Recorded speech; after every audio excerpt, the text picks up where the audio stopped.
coming up on 2 minutes until airtime.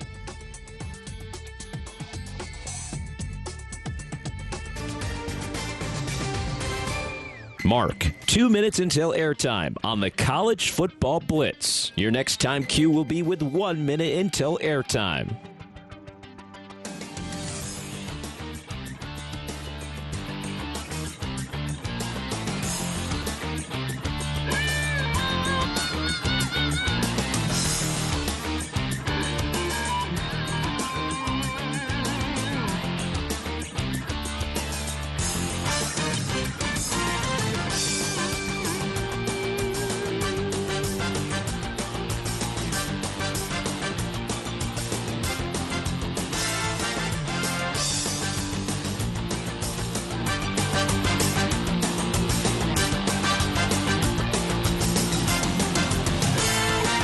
Coming up on 1 minute until airtime.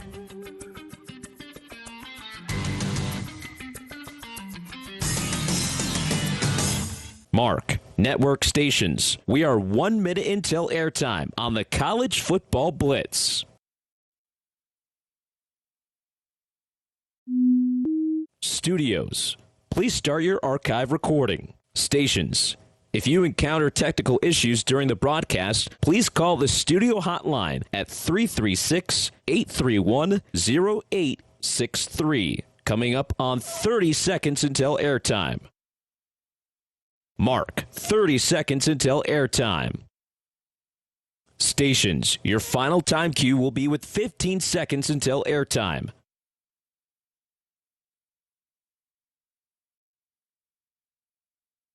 Mark, 15 seconds until airtime. Once again, stations, if you encounter technical issues during the broadcast, please call the studio hotline at 336-831-0863.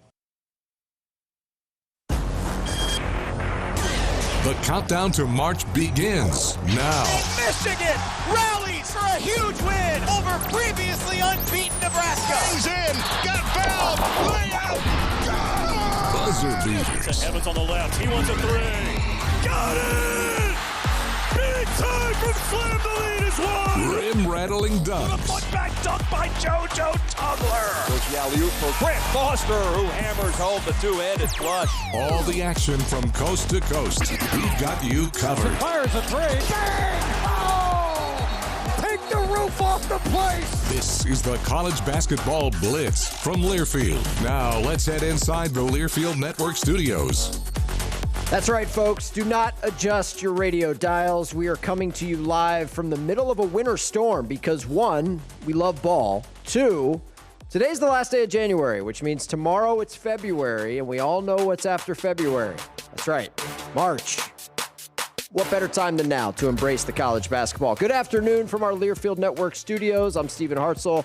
Tim Bickford is producing. Zach DeBosart is manning the controls for the next 5.5 hours while we do our very best to bring you the Red Zone channel of college basketball, which does not exist on television. It only exists here in radio form. Live whip-around coverage for just about every game in the top 25 is on our board. We will send you to as many of them as possible.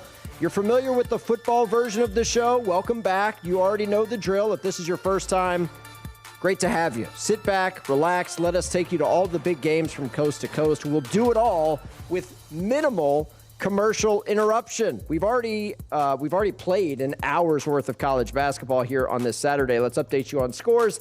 In the top 25, number 4 Duke leads at Virginia Tech 40-31. 10th ranked Houston up a dozen on Cincinnati 32-20. And 11th ranked Texas Tech trails at UCF 44-40. Also in action, number 22 Clemson doubling up Pitt 33-16. All of those games are at halftime. They're about to start the second half up in Blacksburg. In fact, we're going to send you there in a moment. Just a couple of other scores of note outside the top 25 in the Big East. Marquette leads Seton Hall 41-33. Georgetown leads at Butler 43-39. NC State blowing out Wake Forest in the snow in Winston-Salem 49-31. And we've got some other games from the SoCon and CAA that we will touch on a little bit later. But as promised, early second half action up at Castle Coliseum in Blacksburg.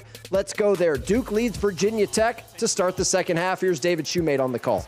Picks up his third foul. Both teams looking for their first baskets and points of the second half. Virginia Tech will have a chance to get it at the line. The Hokies have taken all the free throws in this game. They've made all 4 of their attempts. As Abdallas, his only points came at the charity stripe. Made both on a 1-and-1 opportunity. This time a 2-shot foul. And the 68% free throw shooter rattles home the first. Yeah, he's 0 for from the floor, 0 for 5 so far, but he's made all the free throws. One more to come for the freshman out of Greece. On the way. Missed it. The rebound ricocheted all the way out to midcourt, and Bedford's got it for Virginia Tech. So a second opportunity, trailing by 8. Abdallas to the right. Waits, got airborne, flipped it inside Hansberry. On Gungba, nothing doing. Backs out. Sends it outside for Bedford. The ball dribbles all the way out to him. 13 to shoot. Bedford off of a screen set by Hansberry. He'll take a 3. Short. The rebound for Hamenya. Strong with it this time. And here come the Blue Devils looking for their first points in quite some time. That's 90 seconds plus of the first half and nearly 2 minutes into the second stanza. See if Caden Boozer can change that. Got inside, spun, trying to find his brother, steps through, floats off the window and in. So crafty in tight space. Caden Boozer gets the bucket, and they lead by 10 again, 42-32. 17:50 to go. Abdallas for Virginia Tech. Off of the screen. Waits, lobs it inside. Nice catch by Hansberry. And a rare clean look for him at the rim. He's up to 13. One of the few times the Blue Devils have not had a defender between the ball and the rim. Here's Caden Boozer at the other end. Looking left to right as we see things across from the team benches. He's on the drive. Oh, got it blocked. Trying to put it off the window. Lawal got a piece. His 23rd block of the season. That'll get Caleb Foster back into the ball game, as well as Malik Brown, as Evans and Gunga will get a breather. We're coming up on the under 16 timeout in the second half, but Duke with a commanding lead on Virginia Tech, 42-34. We're going to send you from one ACC game to the other. Let's go to Little John. Check in on number 22, Clemson and Pitt. Start of the second half. Clemson up big. That was the first possession. Right. And the free throw is good to make it 33-19, 19:47 to go here second half. And they'll show some full court pressure. Dylan Hunter will give it off to Porter. Right back to Dylan Hunter in the forecourt. They come left side. Dylan between the circles works the right-handed dribble. Right wing goes to Porter. Porter comes out front, finds Wallin. Over to Dylan Hunter. Left side 3. No. Bounce high and rebound on the offside by Pitt. Into the hands of Witherspoon. Witherspoon. Left side looking to drive it. Feeds it on the feet inside. Corin left side lays it up and in. They've scored the first 5 points in the second half as Pitt. 33-21. So a 12-point lead for Clemson with 19:13 to go. Dylan Hunter feeds it off to Porter, and Porter will bring it into the forecourt right side. He'll split defenders and pick up the foul, and that foul is going to go against Corin, I believe. And it will. It's his third. His third fifth player with 3 fouls. Yep. Ball will go baseline right side. And that'll get Indrusitis. Noyes Indrusitis will check in the line. That's Don Munson there on the Clemson Tigers radio network. But as you heard, the Clemson lead is a dozen, 33-21 on Pitt. Let's go from the ACC to the Big East and check in live for the first time today on Seton Hall and Marquette. Early second half action. Marquette leads on the road by 4.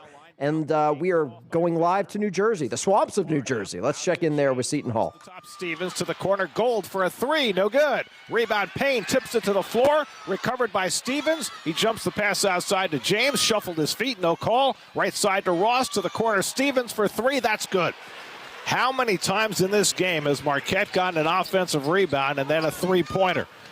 9 of 14 from three-point range for Marquette, and they're back up by 7. More good passing, 11 assists on their 16 field goals. 44-37 Golden Eagles. Here's Payne straight away. Tries to go backdoor to Fisher, who has to go down to the floor for it, trying to keep it away, and Marquette able to tie him up. And it's going to be Marquette ball on the alternating possession.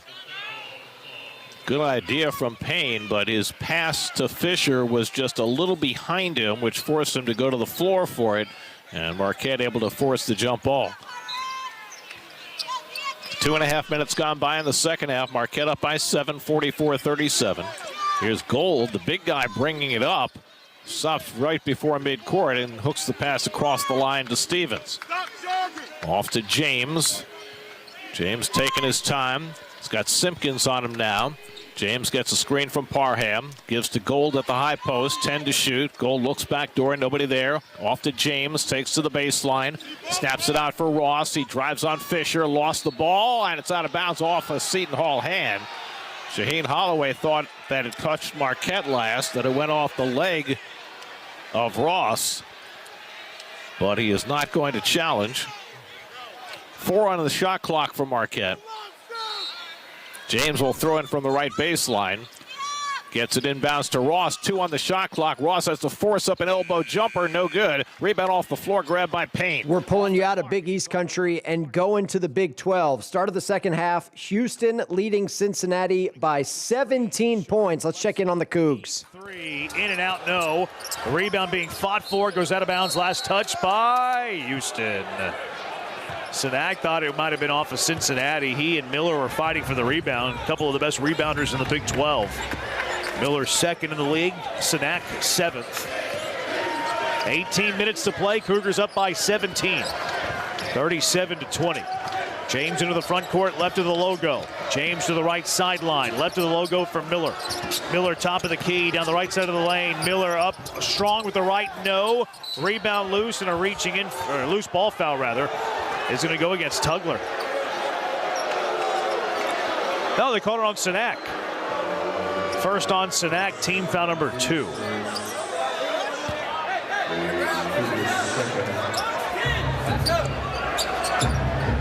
Cougars thought that was going to go against Tugler as well. They were getting Sacco ready.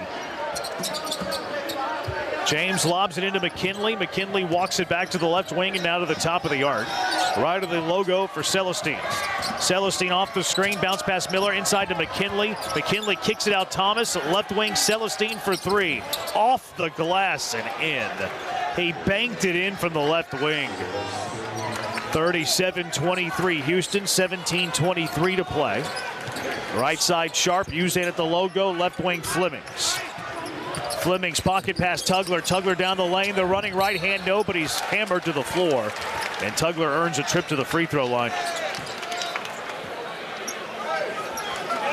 Fouls on McKinley, that's his 3rd, team foul number 2.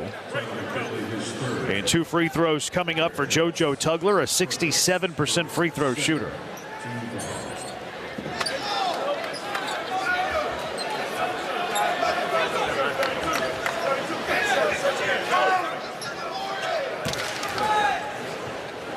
Tugler has the basketball in his hands, goes through his free throw routine. First of 2, good.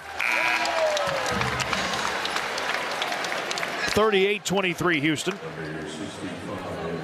That's Jeremy Branham on the Houston Sports Network. Houston in control early second half. We're going to go back to Blacksburg because Virginia Tech with a little bit of momentum. They've cut it to single digits, 44-36. The Duke lead has been trimmed to 8. 27. Oh.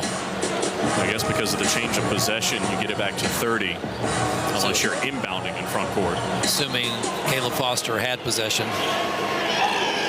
So here's Hansberry, sends it over to the right of Dallas. Lob it to the baseline, Hansberry.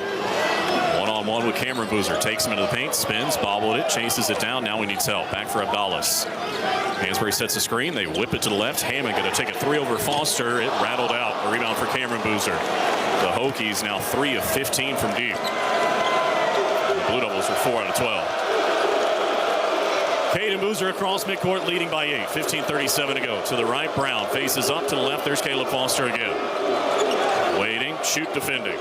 Probing, back up top, Hamenya, 10 to shoot. To the right, Brown, they sag off of him. Can't hit a 3. Boozer fighting for the rebound, he got it. In a double team, found a cutter, and Brown to dunk it down. And the lead back to 10. Brown misses from long range, but there's no missing that close on a great feed from Cam. All credit to the hustle on the rebound for Cameron Boozer. That led to the easy bucket. 46-36. We approach 15 minutes to play. Abdallas to the left. Hansberry, a handoff for shoot. Fighting off of a screen. A ball fake and a 3. Hit it. Got Caden Boozer to fly by, and James Shute has his first field goal. 46-39, the Hokies back within 7 with 14:50 to go. Newcastle Coliseum roaring as loud as they have all day. Foster on the right, bobbled it, collects himself, backpedals, lobs it for Brown, top of the key. He's on the drive, another lane to the left, Caden Boozer. Into the paint, a hop step, put it off the window and in. With his right hand off the left side, he's got 6. The lead back to 9. Caden Boozer, so cool, driving through traffic and finishing at the rim. 14:22 to go. Abdallas for the Hokies. Drifts to the right, a screen from the wall. Abdallas probing, bobbled it. Brown knocked it loose, but it came to Hammond on the right sideline. Back for Abdallas, who fell down, then back for Hammond. 7 to shoot.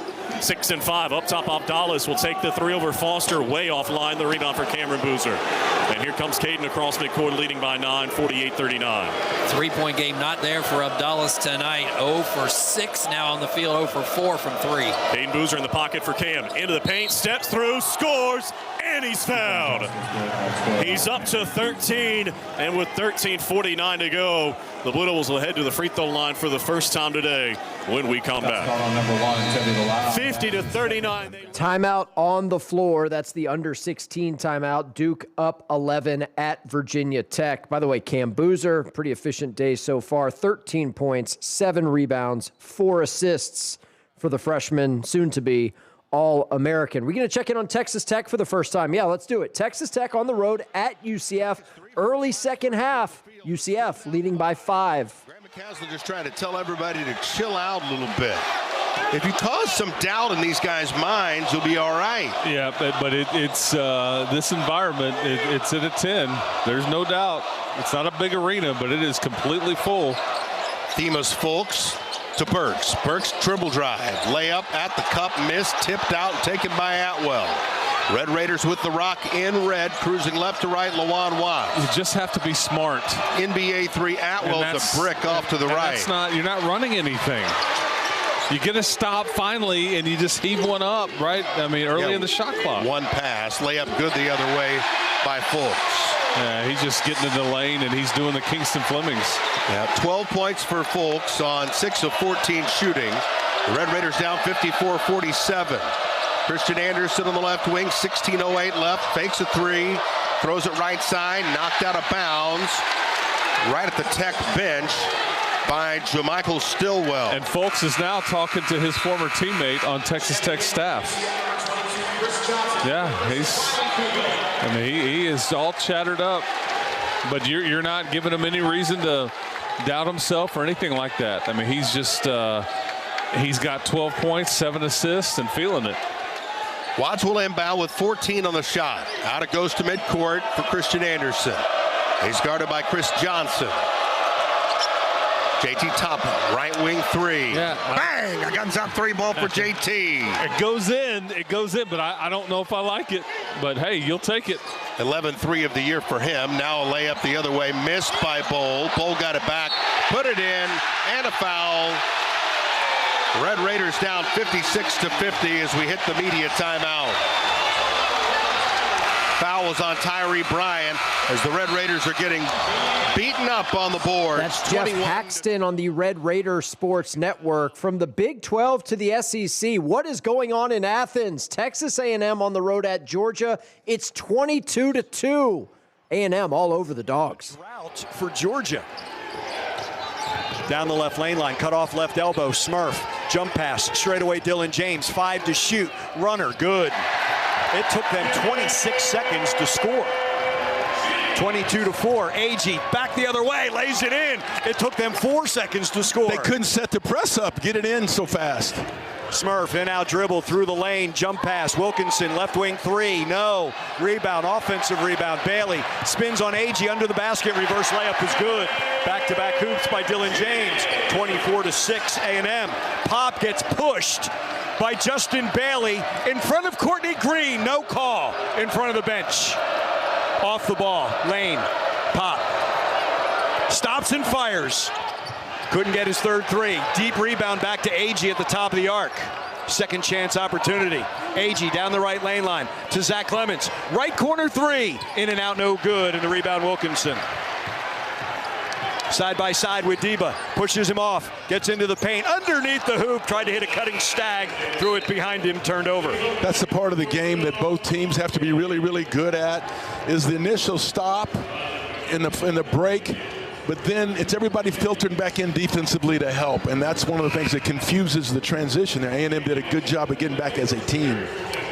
And A&M's getting better off makes, correct? Yeah, I agree with that. Okay, so here we go. Georgia, full court. They don't do this all the time like the Aggies do. But they do it every once in a while. Now they need to. They've got to score for that to be a part. Jamie Vincent is in. Jakari Lane racing right past Stagg to the hoop, and he is fouled. I mean, he made up his mind because he saw everything was scattered, did he not? Right, and great job of getting the ball in bounds and right back into his hands. But that's what you've heard, Bucky. Hey, we're going to attack every chance we get, and full court pressure or not, we're coming at you. So Lane to the line. Kari in SEC play, 10 points. Andrew Monaco and John Thornton on the Texas A&M Sports Network there. Aggies making an early statement. First place team in the SEC going on the road and putting it on Georgia 24-6 as they approach the under 12 timeout in the first half. Let's go to the ACC. Check in on NC State on the road at Wake Forest. This is a double-digit Wolfpack lead. We're early in the second half in Winston-Salem, where I can confirm, because our studios are located downtown, it is dumping snow right outside the Joel. That's the fourth or fifth time Drake Allen's done that this year. If you've got your back to Drake Allen, he's going to make you pay. Looks at back jump circle high Williams. Lefty dribble, hand in his face. Makai Mason's into the game for the first time guarding Williams. Defers right for Arsenault. Backs up near sideline, 5-5 to shoot. Lob to Williams, turns, fires. There's an air ball taken down by Schwieger under the basket.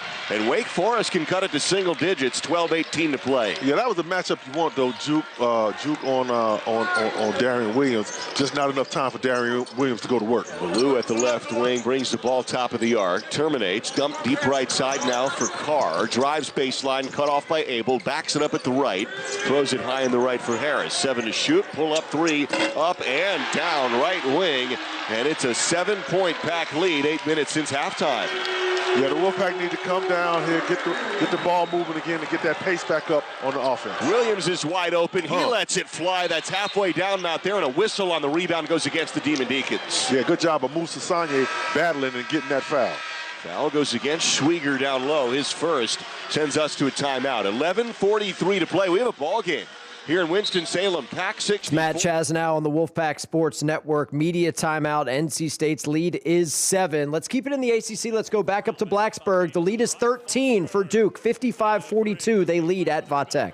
Tech touched it last, I thought, but a foul first.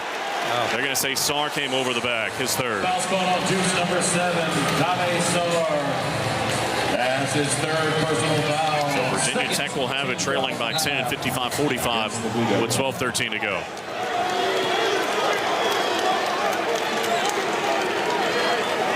Hansberry, 4 of 4 from 3 today.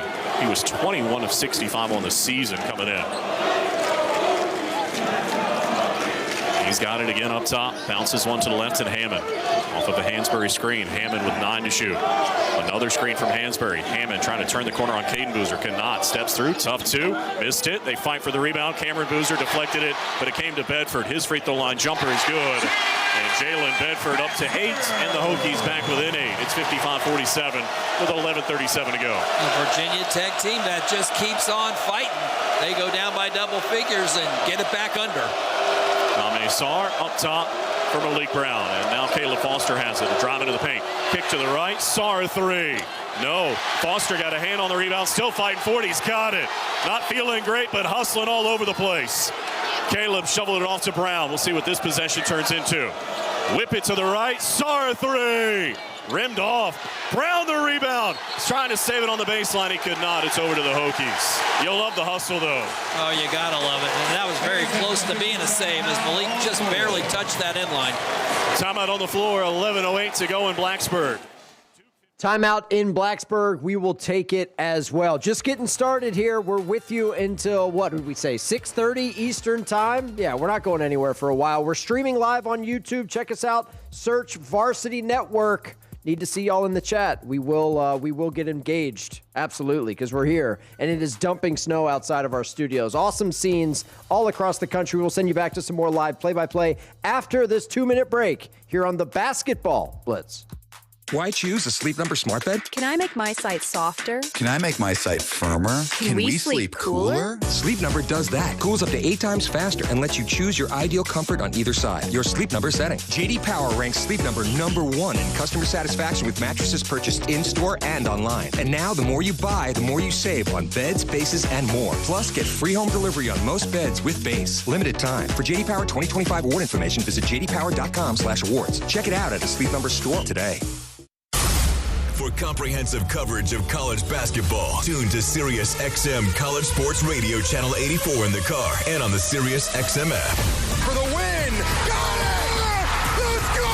Sirius XM is the home of your favorite team and conference, including live games, plus interviews and analysis. He's got it! So cheer along with the Sirius XM app and listen to your favorite team anywhere. Get a free trial at SiriusXM.com/College Sports Radio 2025.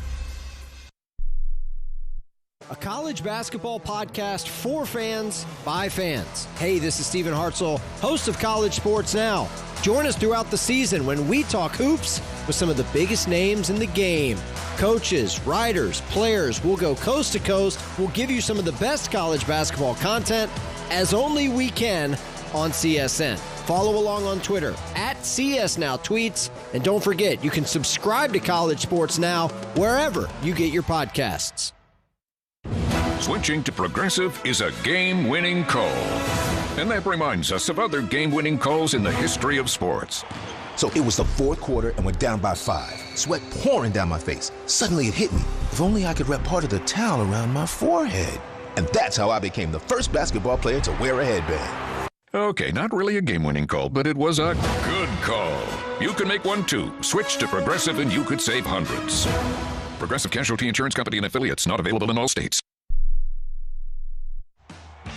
All the action from coast to coast. Drives on him, puts it off the glass. High off the glass, and he scores. You're listening to the College Basketball Blitz. Yes, that's right. It is the Basketball Blitz. We brainstormed. We tried to come up with some names. Full court press, fast break. But we're building the brand, baby. Glad you're with us here on a Saturday. Hey, quick shout out to our friends at the Sickos Committee who support this type of programming. Longstanding partners of what we do here on the Blitz, both the football and now basketball versions. Give them a follow at Sickos Committee on Blue Sky. They're also on Twitter. They have a separate basketball feed at Sickos CBB if you want to keep up with everything going on social media while we bounce you back and forth to some games here on the Basketball Blitz. Let's bounce you back to the Big East. Check in on Marquette and Seton Hall. Tied at 49 coming out of the under 12 timeout as we rejoin Gary Cohen. Yes, that Gary Cohen, same guy who calls Mets games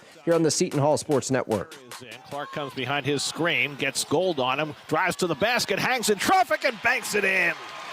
Clark has 10 second-half points, and Seton Hall's back in front, 51-49. Even though Gold is huge, Clark likes that matchup. He's been driving on him. Right. Can always take it in against the big guy. Here's Parham wrestling with Rivera. Goes backdoor to Ross, who cuts in the lane. And ripped that by Clark, who took it out of his hands. They're going to call it a jump ball. Marquette will keep it on the alternating possession. It has been awfully tough going for Marquette inside this entire second half. Every time they penetrate, Seton Hall is there with 1, 2, or 3 players to rip at the ball. Bud Clark playing with ferocity. He's a grown man out there. Demarius Owens will throw it in left baseline into Stevens in the corner. Drew's in on the baseline out to Gold for a 3 off the side of the rim, no good. And Najai Hines pulls down the rebound. Hines getting his first second half run. Pirates up 2 with the ball, 10:45 to go. Clark moves left beyond a Hines screen. Now accelerates, goes inside Hines, who slams it in. Beautiful delayed pick and roll, and the Pirates have their largest lead of the day, 53-49. Clark threading the needle again. 4th assist of the game for Bud. Here's Stevens right side for Marquette, takes to the right corner, comes behind a Gold screen, picked up by Hines, whips one cross court to Parham, drives the left baseline, goes up, and it's knocked away by Hines, but a foul called. Parham went up looking for the monster jam, and Hines was there to block it, but they're going to call the foul on Clark underneath. And so Bud, after all this time, picks up his third personal foul. Now do you roll with him with 10:19 to go? Looks like Shaw is thinking about it. Absolutely. Meanwhile, Parham will go to the free throw line where he made 1 of 2 in the first half. Keep in mind the Pirates are a better free throw shooting team. So if it comes down the stretch that way, that could come into play. Parham just 62% on the year. Sophomore sends the first one up and good. Clark is just playing so well, and he's led you back in front in this ball game. I really don't think you could take him out. Caden Hamilton will replace Ben Gold. Hamilton not the three-point shooting threat Gold is, but a better interior presence. Parham gets set for the second, up with the right hand, and no good. Simpkins the rebound. Pirates up 3 with the ball, 10:15 to go. Clark streaking down the right side. Off to Staten McRae. Drives in from the right. Knocked out of his hands by Owens and out of bounds. They're going to say Staten McRae touched it last. I don't know about that. So the Pirates turn it over. Nathan Hall's actually going to give. So we got a one-possession game in the Big East. Seton Hall leading Marquette 53-50. Things have tightened up in Winston-Salem. NC State led big on Wake Forest, but the deficit has now been trimmed to 9. 67-58. Deeks trail at home against the Pack. As Carr gets in his verticality at the left wing. Yeah, that foul was created because Copeland came off of the ball screen. Matt Abel set a go screen, and then when he threw the ball back to Matt Abel, Carr was guarding him and tried to go contest the shot, but Abel had already had a nice clean look. Abel's been great at the free throw line this year, 83%. Hasn't been there a ton, 25 of 30, and sinks it for 4 points now. Juke Harris's career high is 29. And he's flirting with that already. He's flirting with that. He has 27, 10:31 to play. He's kept Wake Forest in the game himself. Yeah, he has. I think, Matt Abel hadn't been to the line as much, but I think probably, and I'm going to be a little biased here, if he wasn't a freshman, he'd probably get to the line more. I think sometimes he gets hit, and the officials don't call it. And I could be tripping a little bit, but I'm just saying that's what I feel like freshmen don't get a lot of calls. Makes 2 of 3. No, he draws a lot of contact when he drives in. Yeah. Does Matt Abel. Made the first 2, missed the third. And Carr has the point guard play here for Wake Forest. Remember, Nick Calnice is out here for the Deeks. Their starting point guard, he's injured. Top of the arc, here's Harris. Drifts left beyond the three-point line. Finds Ballou up top, pats it right back to Harris. Hot potato, drives to the left post, throws an air ball up, challenged, and then put too much mustard on that one. Yeah, good job of the Wolfpack kind of doubling him a little bit. Copeland had the rebound, and now he has the dribble. 10 minutes to play. Pack up 69-59 here in Winston. Copeland, top of the arc. Calls Abel away, drifts to the right, whips it right, McNeil, pumps, step back, three-pointers up, wide open, look, yes, sir! Paul McNeil Jr., now 14 pack threes today. Great job of Paul McNeil getting Carr on him that time, gave him a nice little step and a nice little step back. He stepped towards the basket, step back, rolls up and knocked down the 3. Left wing now Carr as McNeil's continued to evolve and find ways to get open looks. Yeah, he's getting open looks, and he's also putting the ball down, getting it off the dribble a little better, too. Top of the arc now, this is Colvin. Snaps it right, Schwieger. Back up top to Colvin. Hop, step, lane, pumps the brakes, dishes Harris. Turns once a career high, sends it up for 3, not there. Tapped up off the iron, pulled down by Sagne. Pack ball, 72-59 lead, 9 minutes to play. Great defense by the Pack, forcing that tough shot by Juke Harris. Copeland rather, at the left, and there's a lot of contact as Carr's trying to fight through a screen, and he bodies Matt Abel. Speaking of contact for Matt Abel, there's an NC State with a little bit of breathing room, up 13 at Wake Forest. Let's go to a game that's much tighter than that. In Orlando, UCF leads 11th-ranked Texas Tech by 4, 66-62, coming out of the under-12 timeout in the second half. You're down 4 right now. JT Toppin going to step to the stripe here when we resume play with a chance to cut into that lead. You're 6 of your last 6. You're starting. I tell you what's been fascinating is you're coming down the floor and you're going to Josiah Mosley. How about that?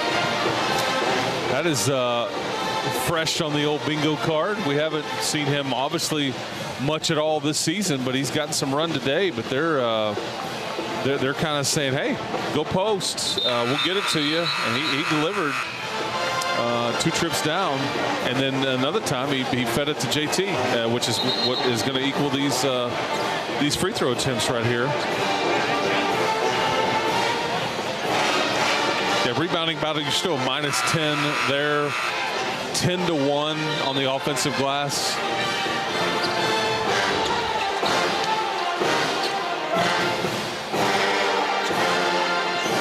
All right, JT, put a couple of them in here, buddy. JT Toppin over 20 points for the 12th time this year.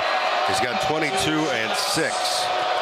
And the left-hander releases and makes 23 points. Yeah, he's trying to put you on his shoulders. He good. Second, a little short. Rebounded by Devin Cambridge, who hasn't been out there since he received a technical foul for taunting. Riley Kugel, jump pass left side. Burks going to drive it all the way to the rack and dunk it. Yeah, there's just no resistance. Straight down Broadway. So you can get right there, but you just can't quite get over the hump yet, you know? 68-63, top. So UCF leads Texas Tech with 11 minutes to go in the second half. We're going to Blacksburg. We're inside of 7 minutes to go. Virginia Tech has trimmed it to 6. 60-54, Duke leads on the road. Bedford's up to 10. And the Hokies back within 6, 62-56, as we hit 6 minutes to play. Caden Boozer to the left. There's Gungba. Pat looking inside. Sends it to the right. Evans high to catch it. He'll take a three. Wouldn't go. Cameron Boozer got a hand on the rebound, but the Hokies have it with Abdallas.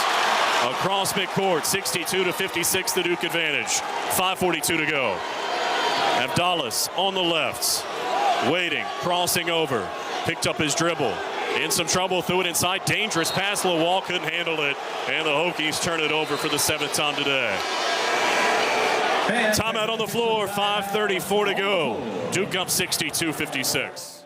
So timeout on the floor there. We've got 2 competitive games in the top 25 right now. You just heard one of them. Duke leads by 6 on the road. The other one's in Orlando, where UCF leads 11th ranked Texas Tech by 3. Let's go back to UCF. Gotten all year, so Josiah Mosley, welcome to the party, sir. And it's that length, and he just comes out of the game. Get him out. Cambridge comes out, 4 fouls. He's played all of, 5 minutes. He's got a foul a minute. Now Josiah Mosley, who got fouled on that putback, can tie it, but he's 0 for 2 from the line this season. Remember, it's just his 2nd game.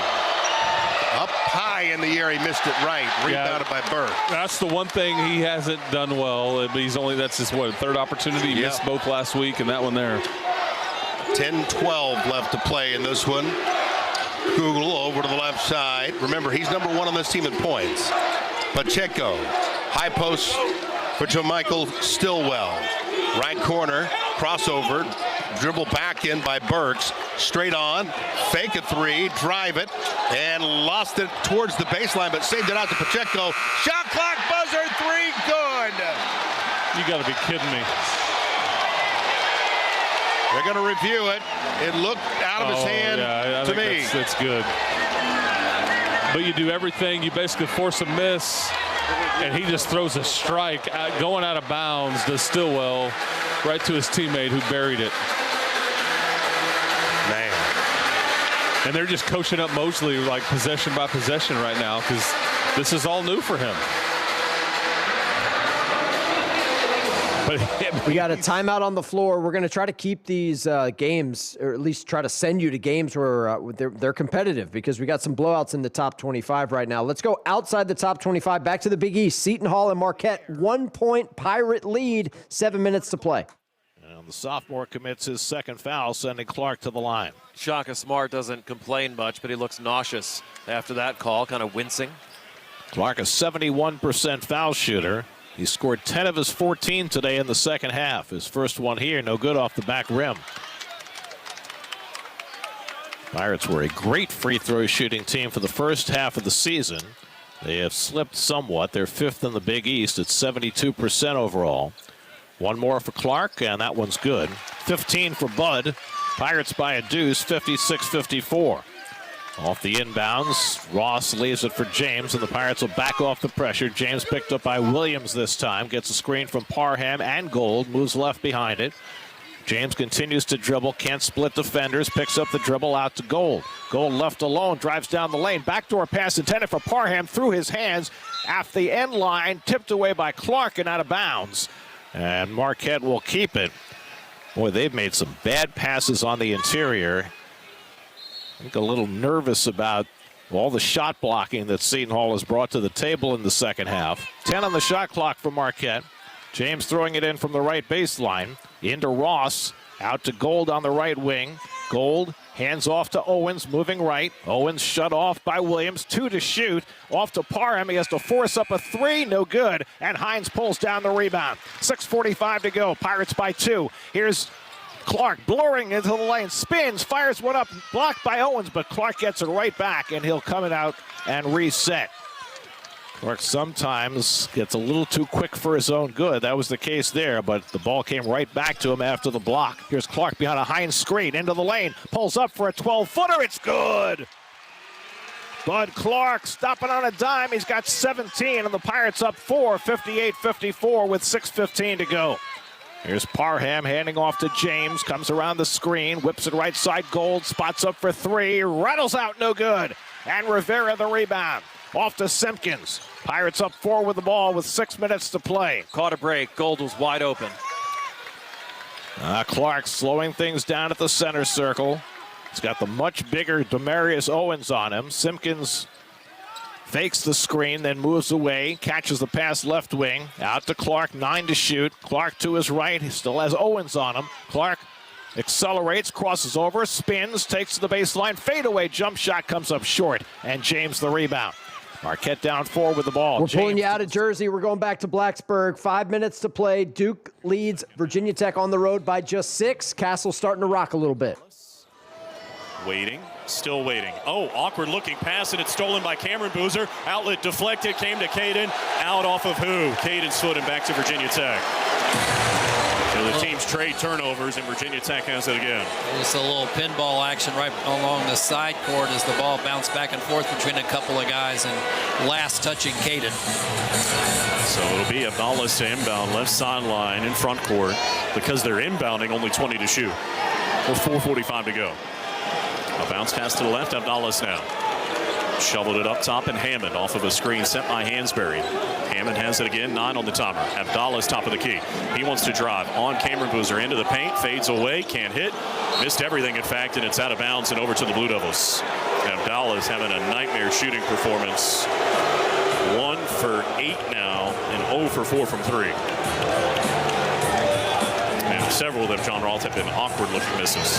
They have. He has had 4 assists, which he does lead them today and on the season, but his shot has just not been there. Blue Devils haven't scored in more than 2 minutes. They still lead by 6 as we approach 4 minutes to play. Here's Cameron Boozer along the left baseline. For Lawal, now back up top, Foster. On the drive, into the paint, puts it up, and too strong, trying to get his own rebound, deflected, came to him. Step through, bobbled it, falling down, whistle, foul on Virginia Tech. And they say not on the shot, 6 on the team, so no free throws. It'll be on Hammond, and that's his second. But that will send Duke into the bonus on common fouls the rest of the way. As we see Bedford re-enter, and Abdallah will head out. So Caden Boozer to inbound right baseline, left side of the hoop. Duke up 62-56 on the road. Hamenya now to the right, Cameron Boozer. Off of a screen set by Hamenya. On the drive, into the paint. Oh, missed the dunk, foul on Virginia Tech. Cameron Boozer down, looks to be okay as he comes back to his feet. It's on the wall, and that's his third. Absolutely a powerful drive. He ended up on the court.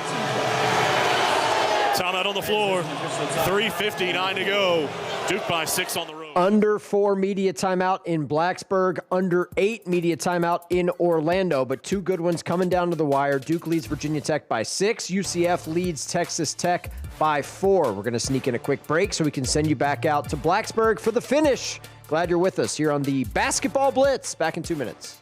A smooth, close Barbasol shave in the morning lifts your confidence. That rich, creamy leather will catapult you to greatness. Nothing can stop you today. Well, except that traffic jam. Barbasol. It's a can of can-do.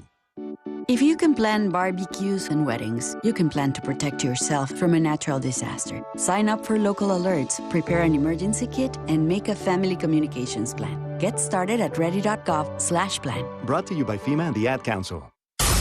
For comprehensive coverage of college basketball, tune to Sirius XM College Sports Radio Channel 84 in the car and on the Sirius XM app. For the win! Got it! Let's go! Sirius XM is the home of your favorite team and conference, including live games, plus interviews and analysis. He's got it! So cheer along with the Sirius XM app and listen to your favorite team anywhere. Get a free trial at SiriusXM.com/College Sports Radio 2025.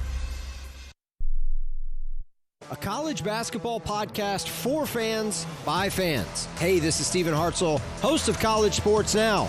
Join us throughout the season when we talk hoops with some of the biggest names in the game. Coaches, writers, players, we'll go coast to coast. We'll give you some of the best college basketball content as only we can on CSN. Follow along on Twitter at CSNowTweets. And don't forget, you can subscribe to College Sports Now wherever you get your podcasts. When you're on the move and looking for nonstop college sports action, get the Varsity Network app and take the game with you everywhere. Stream live play-by-play from schools across the country right from your phone, free. Catch hundreds of weekly podcasts, including shows from your favorite teams, all in one place. From football Saturdays to midweek hoops, it's your all-access pass to the college sports world. Whether it's game day or just your daily drive, the Varsity Network app has you covered. Download now and listen live for free on the Varsity Network app.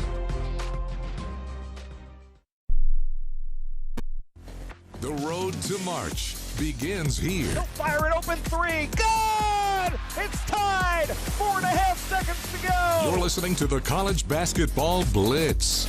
Welcome back to the Basketball Blitz. I'm Stephen Hartzell. We got Tim Bickford producing. Debo, Zach DeBosart on the board. Appreciate you hanging out with us. Maybe you're snowed in like we are. Good day to sit back and listen to hoops. Here's what we've got our ears on right now. 2 close games in the top 25. 4th-ranked Duke leads at Virginia Tech 62-56. They're at the under 4 media timeout in that one. And UCF leads 11th-ranked Texas Tech 75-69. There's 7 minutes to play in Orlando. Other games in the top 25 that are in progress right now are not competitive. 10th-ranked Houston blowing out Cincinnati 59-33. And number 22 Clemson cruising at home against Pitt 57-40. They've just started up in Chestnut Hill. 17th ranked Virginia on the road at Boston College 10-9 BC with the early lead in that one. Now outside the top 25, a couple of scores of note. Marquette and Seton Hall tied at 60. They're at the under 4 media timeout in that one. We'll keep our ears on it. Georgetown leads at Butler 68-62. That game late in the second half. NC State with some breathing room at Wake Forest 81-68. Wolfpack with the lead, 4.5 minutes to go in that one. Back to Castle Coliseum we go. Duke and Virginia Tech. It's a 4-point game, 6-point game. Duke shooting free throws, 3:59 to play. Boozer, Nicholas Hamenia, the 5 on the floor. 3:52 to go. Duke comes 64-56. Hansberry up top wants another 3. Finally missed one. They fight for the rebound. Foul on Duke. And we'll see who it's on. Might be Caleb Foster. Nope, it's Gungba, and that's his second. All challenging the wall for the rebound on that miss. Just a third on the team, so no free throws yet for the Hokies as Brown will come back in. Gungba will head out. A little early, but a little offense or defense, you think? A little bit. Although Malik's got 11 today, so he's doing on both ends. And Caden Boozer called for a hold, chasing Ben Hammond off of the screen. That'll be his first foul. And that's 4 on the team now. And Hammond will inbound at this time with 3:44 to go. Waiting, still waiting. Lobs it in for Hansberry. Now back up top and Jaden Shute. Sends it for Bedford, and there's another foul. And that's on Hamenia, and that's his 4th. Well, they weren't anywhere near the bonus until this possession. And now, still 2 away. That's 3 in quick succession with 3:40 to go.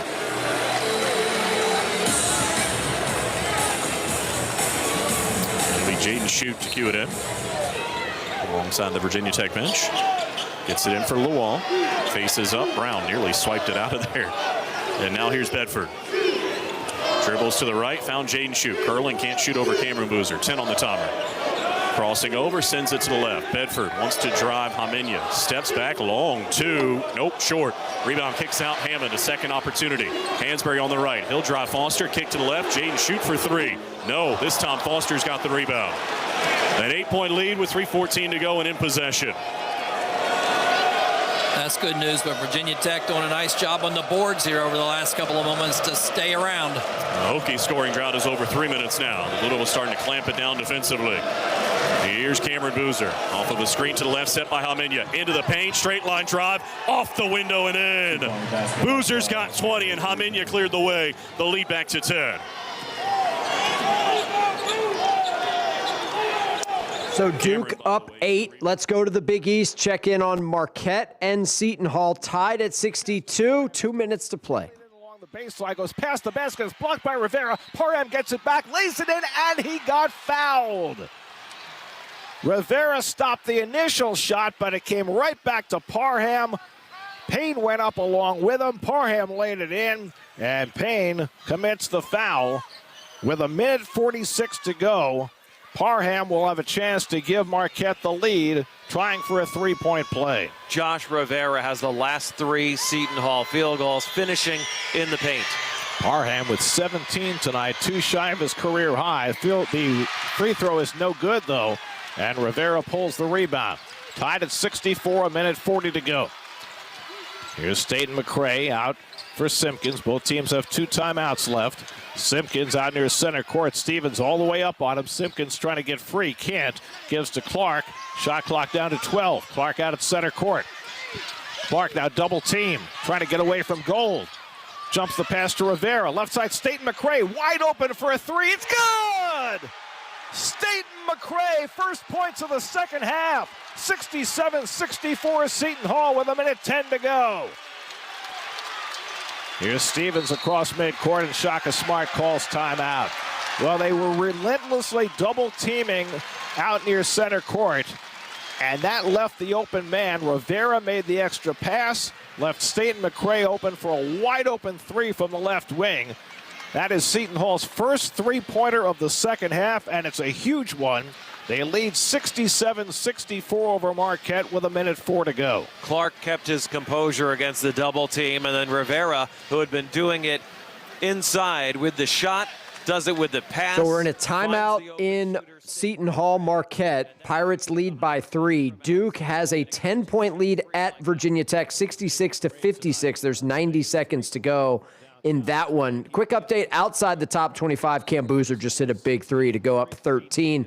Texas A&M led Georgia 22-2 in the game's opening minutes. Georgia's come all the way back to trail by just 3. 44-41 the score in Athens, where they're dealing with some winter weather as well. But the A&M lead, which was 20 at one point in the first half, has been trimmed all the way down to 3. Again, Duke leads by 13. They're in control late at Virginia Tech. There's less than 90 seconds to play. Houston's blown out Cincinnati 64-38. Clemson in control against Pitt 62-46.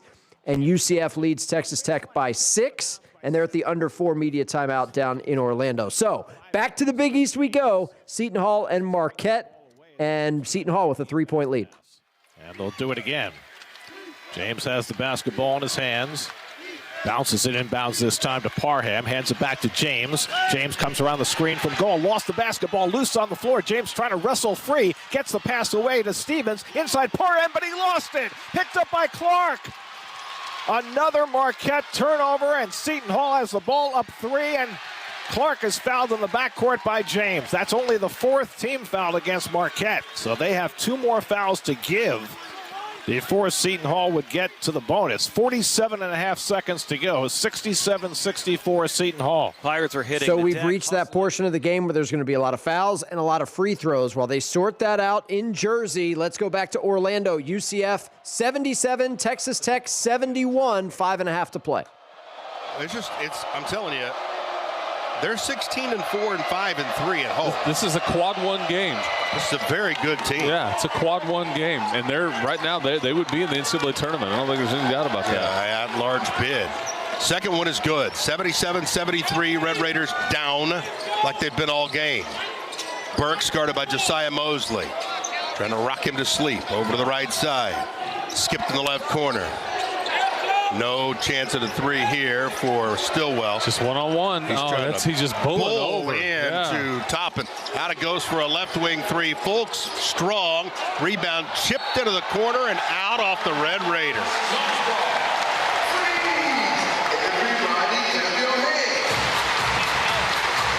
Yeah, and Stillwell, man, he just he's the biggest guy on the floor, certainly the heaviest, but he works really hard. He's an effort guy.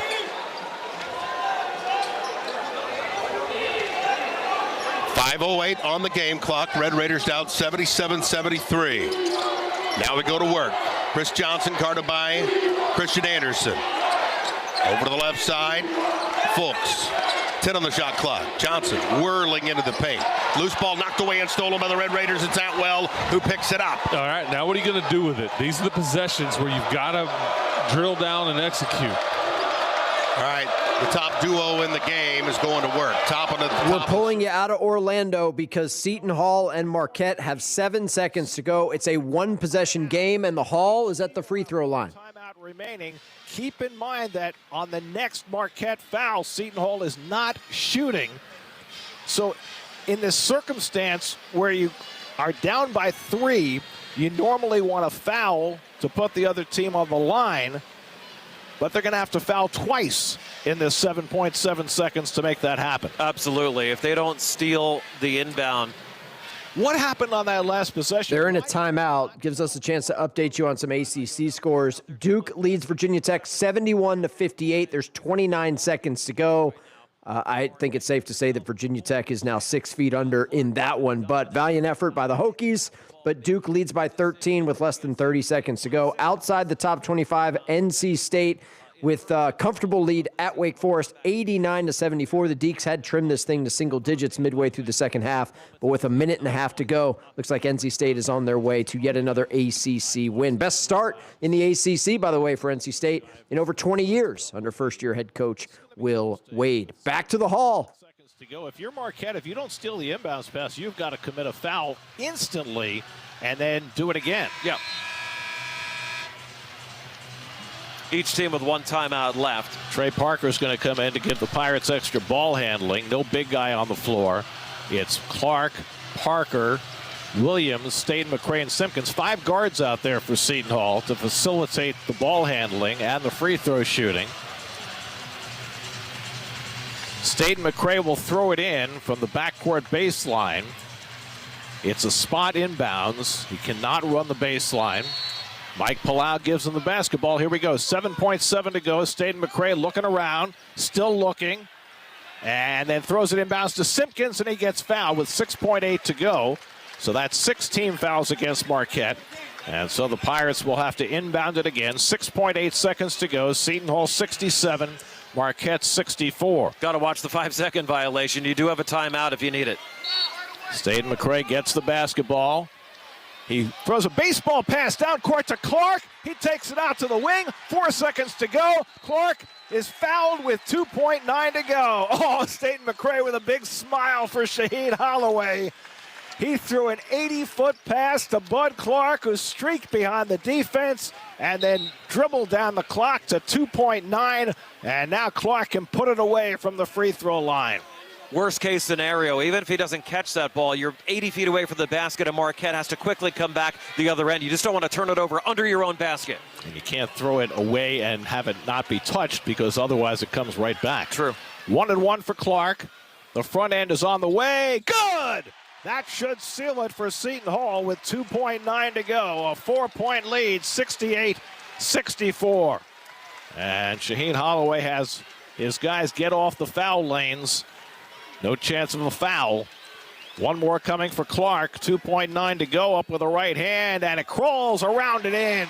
Pirates by 5, 2.9 to go. They roll it inbounds to Stevens. Stevens to midcourt, fires up a three-pointer, and did that go in? No. No, it hit the net, but did not go in.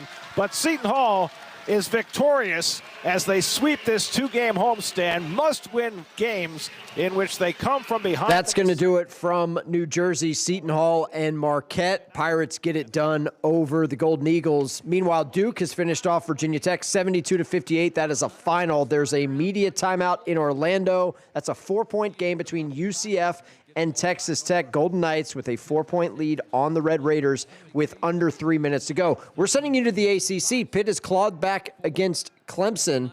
They're going to fall short here. There's it's an 11-point deficit, 30 seconds to go. Let's listen to the end of the game.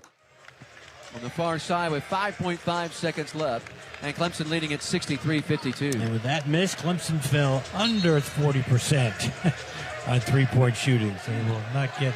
Witherspoon in the forecourt had it knocked away by Ace Buckner out of bounds with 2.2 seconds left. All right, how about points in the paint today?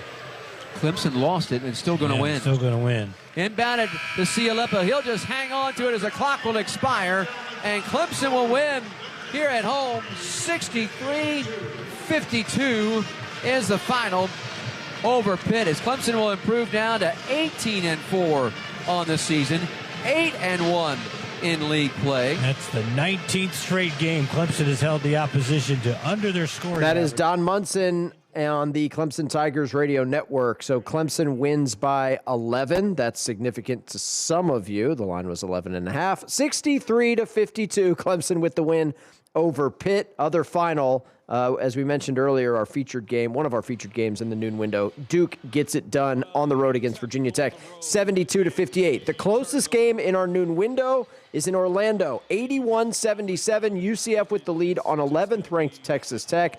Final 3 minutes of the game as we check back in with Jeff Haxton and Chris Level here on the Red Raider Sports Network. For the Knights, but then again, it's just, I hate to keep belaboring the point, but 32-20 on the glass. And, so points off of turnovers, 15-2. Second chance points, 21-4. I mean, that's just where it's at. You've got good players, but I think they just have played a bit of a cleaner game, and there's a bit more sense of urgency here. They're playing off of their home crowd. Did you mention the free throw discrepancy?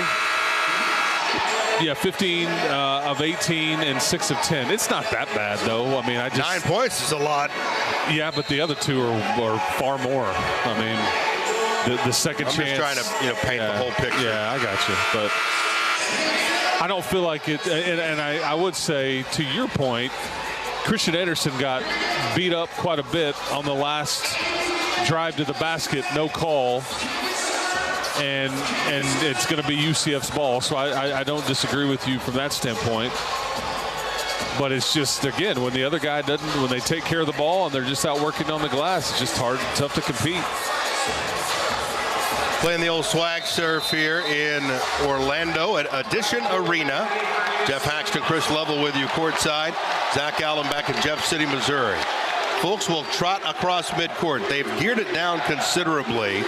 And probably what they'll do here is try to get something downhill right at the basket. Folks directing traffic.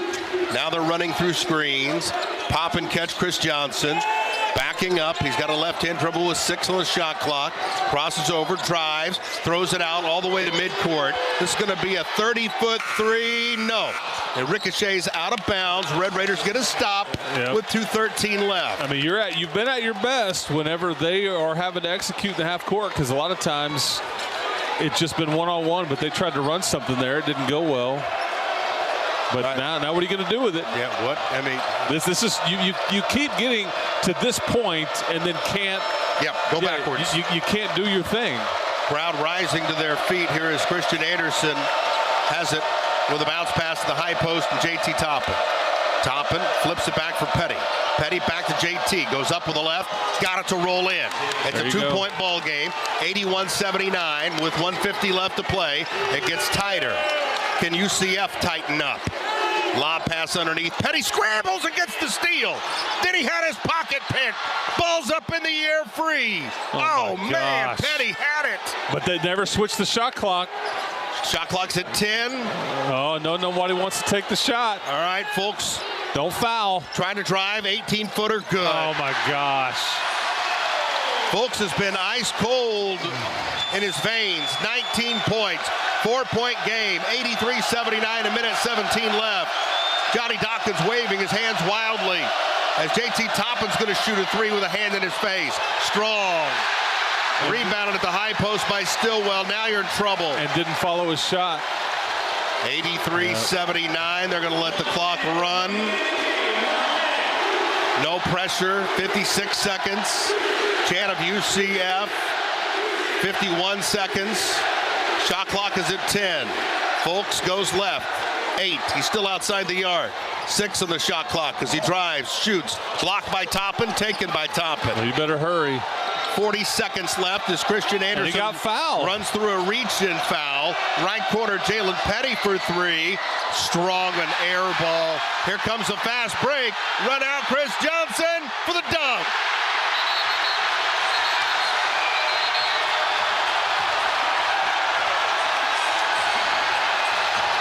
Yeah, you knew this was going to be a tricky game, and it may come up. You may come up short here. You just kind of a frustrating day. Life on the road, man.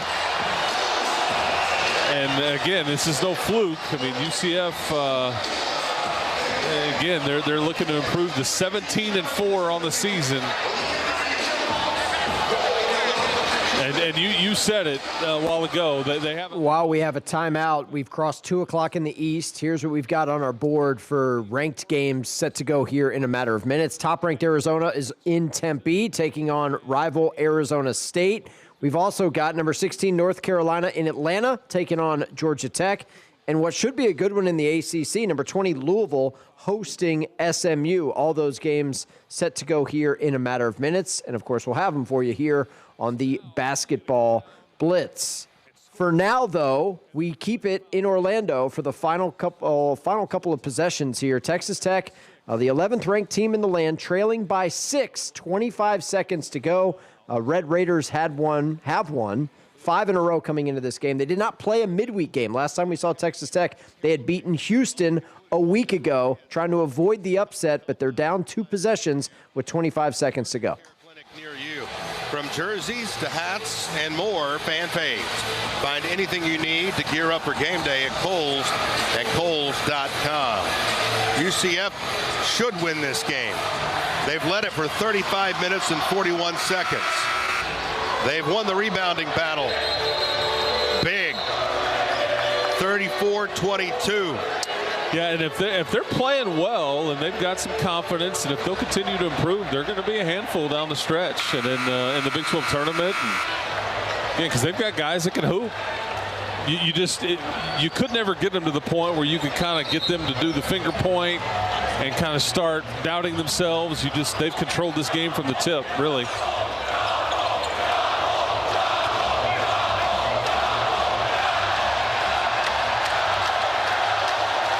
Tech has 1 timeout. UCF has 3.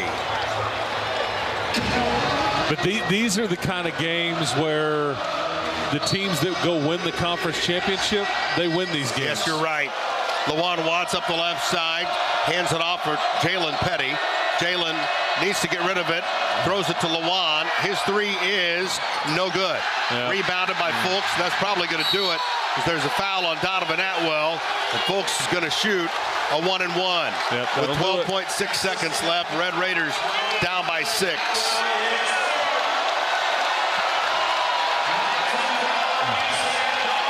And again, I want to stay away from that falling into a trap deal. When you're 16-4, you've beaten Kansas here. Oh yeah, you played Arizona tight. 5-3 in conference play. If you think this was like trap game, then you just didn't realize how good UCF was. Right. But again, you're going to drop to 1-3 against these guys. It's amazing. Yeah, I agree. They've been in the league for 3. This is their 3rd season, and you drop to 1-3 against them. And it's not exactly a proud program.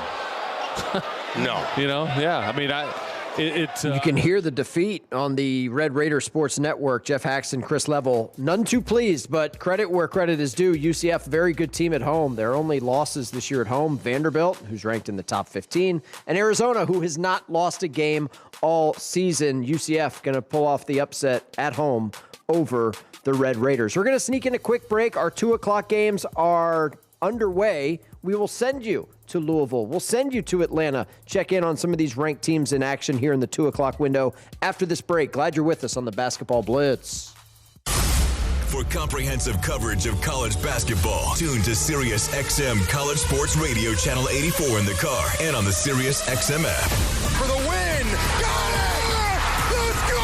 Sirius XM is the home of your favorite team and conference, including live games, plus interviews and analysis. He's got it! So cheer along with the Sirius XM app and listen to your favorite team anywhere. Get a free trial at SiriusXM.com/College Sports Radio 2025.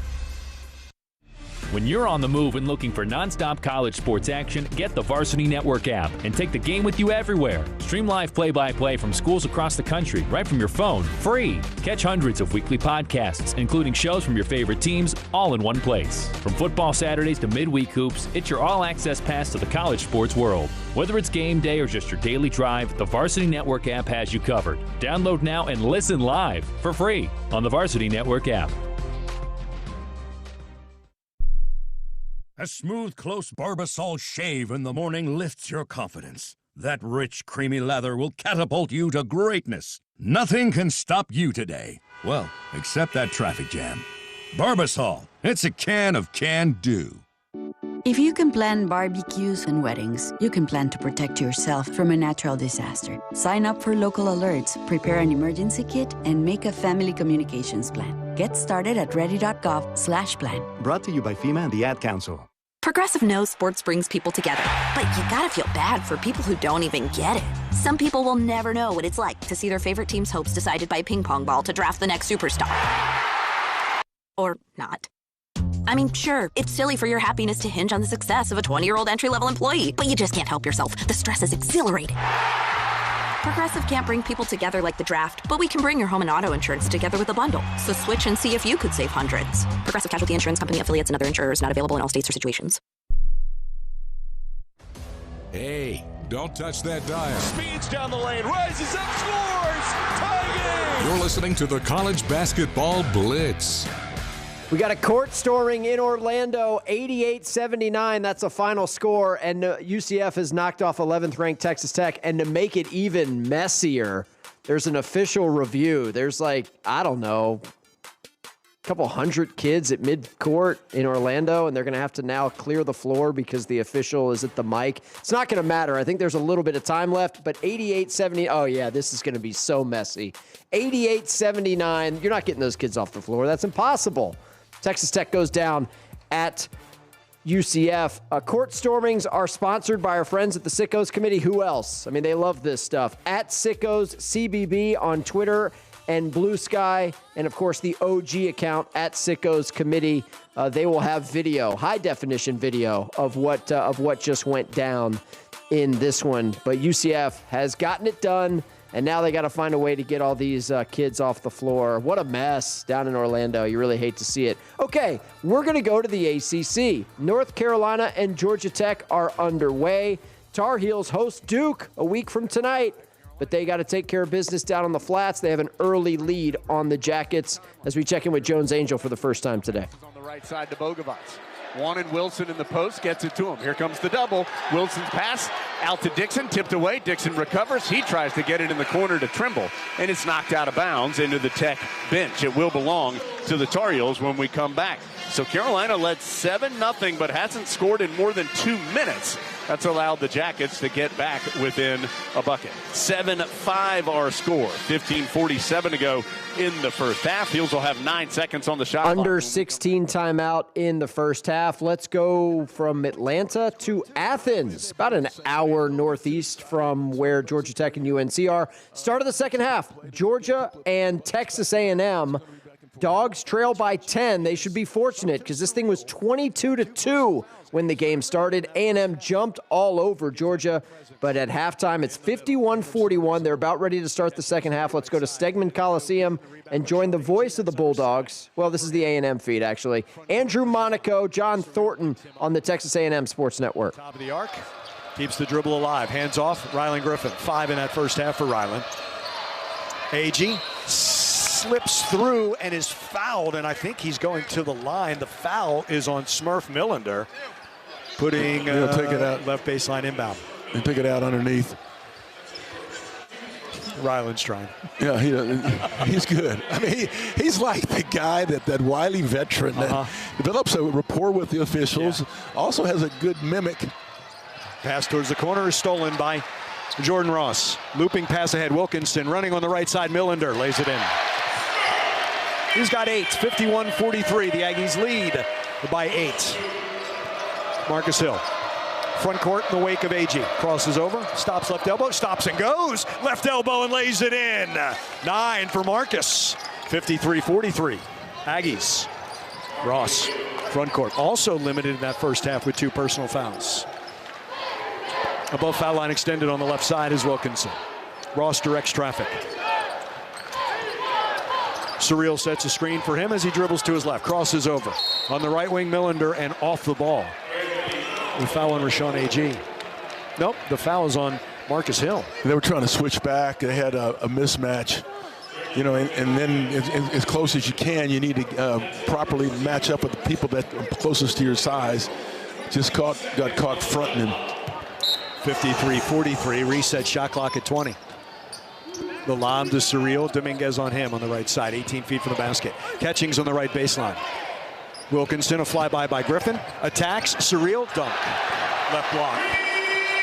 That's what he is right there. He's a screener, a roller, an alley-oop guy, and a short corner drop off for dunks. That's what he does. 4.5 points last year, 9.5 this year. 76%. It's an awful lot of dunks. It is, a lot. And he got to that spot. 53-45, Dominguez got to his spot, buries a 3. Rubin with his second 3. It's 56-45. Aggies by 11. It kills the coach. They did a good job on Rubin, really contesting shots. You just take a little bit of a pause. I told you. John, that's almost like an out-of-bounds play, though, for the Aggies, isn't it? It is. It really is. It's full court. And also Rashawn being the pressure release, bringing it up. 18-20 left. 56-45 A&M. Hill bodies up Ross.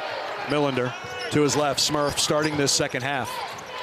In between the circles. We're going to pull you out of Athens. We got plenty of time to get back there. 56-45. Math is hard. Let's go to Tempe, top-ranked team in the land, Arizona on the road at Arizona State. We're just getting underway. Let's listen. All right, Jaden Bradley, so Sun Devils ball. 18:36 to go first half. 4-0 ASU with the lead. ASU will inbound far side. Bryce Ford, Scottsdale native, transferred in from Toledo, will inbound it. And into Odom. Odom cross court to Truitt. Pulls the ball left wing. One bounce out top to Ford, checked by Burries. Ford leave it high for Jop. Well above the three-point line and off to Odom. Fires a 3 on the run, no good. Rebound, Truitt had it, knocked away out of bounds, off Arizona. Activity in the low block. Jop, Truitt, good post moves to start the game, showing that length, Brian, against one-on-one defense, and now an offensive opportunity with the rebound. New 20 to shoot, and Odom will inbound baseline left. Threw it out to Ford, intercepted by Burries. Tries to drive the other way, and he's fouled. No choice, otherwise it would have been an easy lay-in. So steal and a foul on ASU. First turnover on the Sun Devils, first foul on ASU. First on Ford, and Burries will go to the line to shoot 2. Braden hitting 79% at the line, coming off the season high 29 points against BYU at 5 rebounds, 3 steals in that game. Just picked up a steal on that possession, makes the first free throw. And the Wildcats are on the board. You take a look at, you talk about defense. You have Burries now with 34 steals. Jaden Bradley with 39, which leads the club. Tarchinkov right in there as well. Second one good as well. 4-2, ASU with the lead. Sun Devils with the ball back the other way. Odom across midcourt. Picked up again by Bradley. Odom fumbles the ball a bit, keeps control, slides down high left now, using a screen, drives down left, goes baseline, underneath, tried to throw it away, intercepted, grabbed by Mo, off to Bradley, on the run the other way, left corner, Vaughn for 3, in and out, no good, rebound tipped out of bounds, that should be off, or they say off Arizona, so the ASU ball back corner.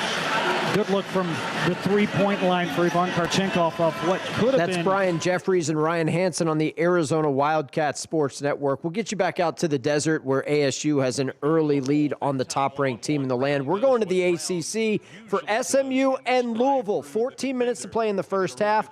Ponies lead the Cards 19-7. Nice little early lead for SMU as we check in on this broadcast for the first time today live. Washington, nice start today, 2 for 2 from deep. At the free throw line.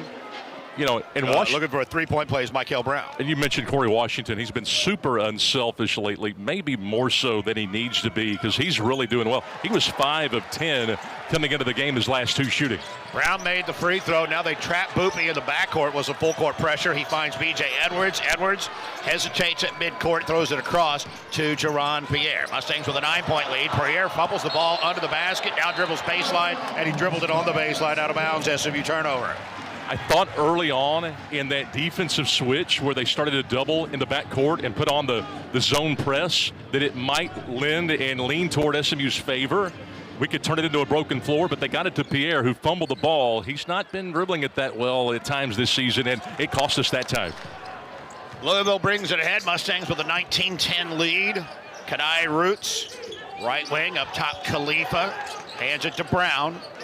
Brown to the right wing side to Khalifa up top. B.J. Edwards rips the ball away from him, and B.J.'s got to go right to the basket for a right-hand dunk at a 21-10 SMU lead. He looked over his right shoulder and said, "Who's following me?" and noticed it was the 7-2 guy. Said, "I think I'll dunk this one." Here's Michael Brown circling up top, fires it into the left corner for Kobe Rogers. Rogers drives into the paint, stops, loses the handle. I think we're going to have a kick ball off of Samet Yigatolu's foot inadvertently, so a fresh 20 for Louisville to bring it in baseline. But the story there is Samet using some lateral quickness, staying in front of the driver and forcing that loose ball.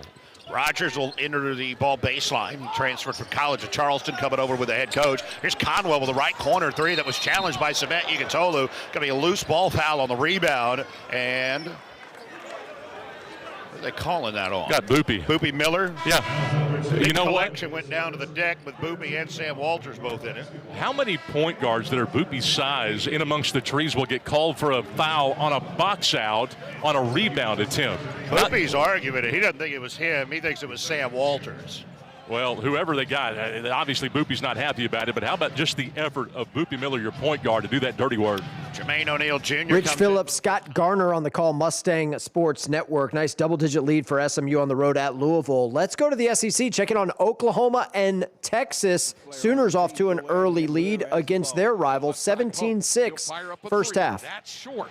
Jordan can't get it going here beyond the arc. He's 0 for 4 to start the ball game, and the rebound OU.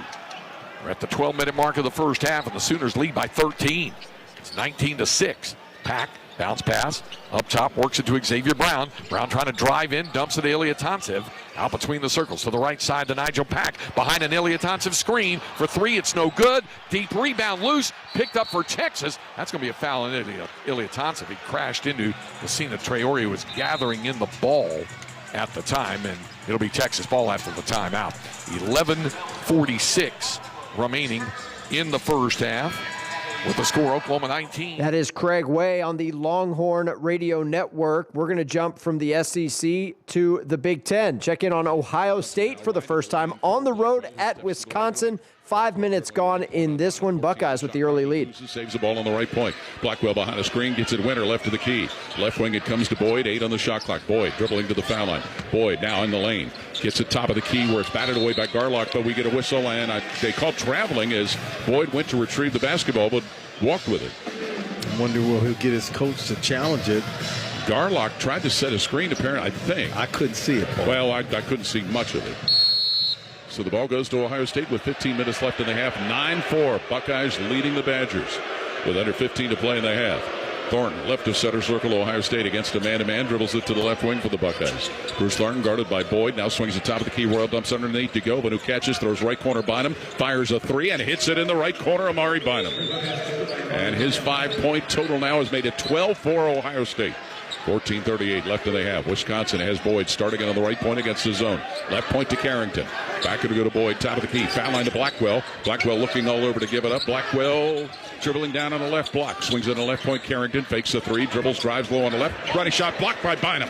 Into the hands of one of the other Buckeyes, and Chapman will bring it up the right side. Shoot a three right to the key and hit it. Tayson Chapman knocks down a cold-blooded three to make it 15-4. Ohio State.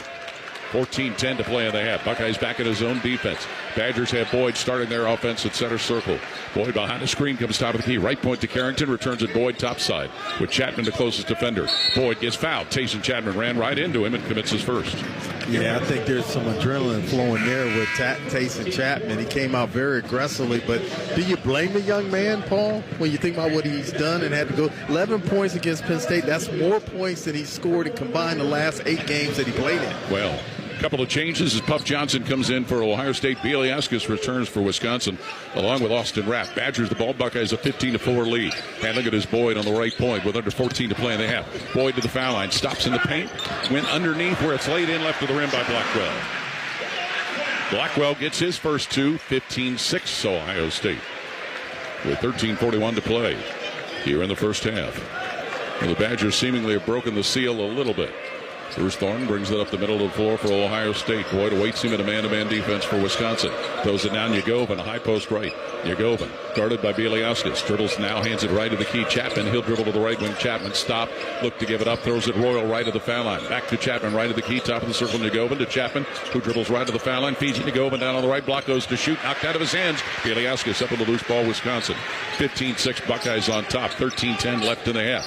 Ball goes in the left corner for Blackwell, who shoots and hits a three. Blackwell in the left corner. He can score, there's no doubt about it, Paul. Did not score until the 5-minute mark in that rough start against Minnesota. 15-9 Buckeyes. That's Paul Keels and company on the Ohio State Sports Network. Good one early in the Big Ten between Ohio State and Wisconsin. We're going to go back to the SEC, Stegman Coliseum in Athens, where Georgia trails A&M by just 8. It was a 20-point deficit early in this game. Georgia's fought all the way back to get it to single digits. 15 minutes to go. This is Scott Howard on the call, along with Chuck Dowdle. Georgia Bulldogs Sports Network. Dogs down 8 to A&M. Three and misfires.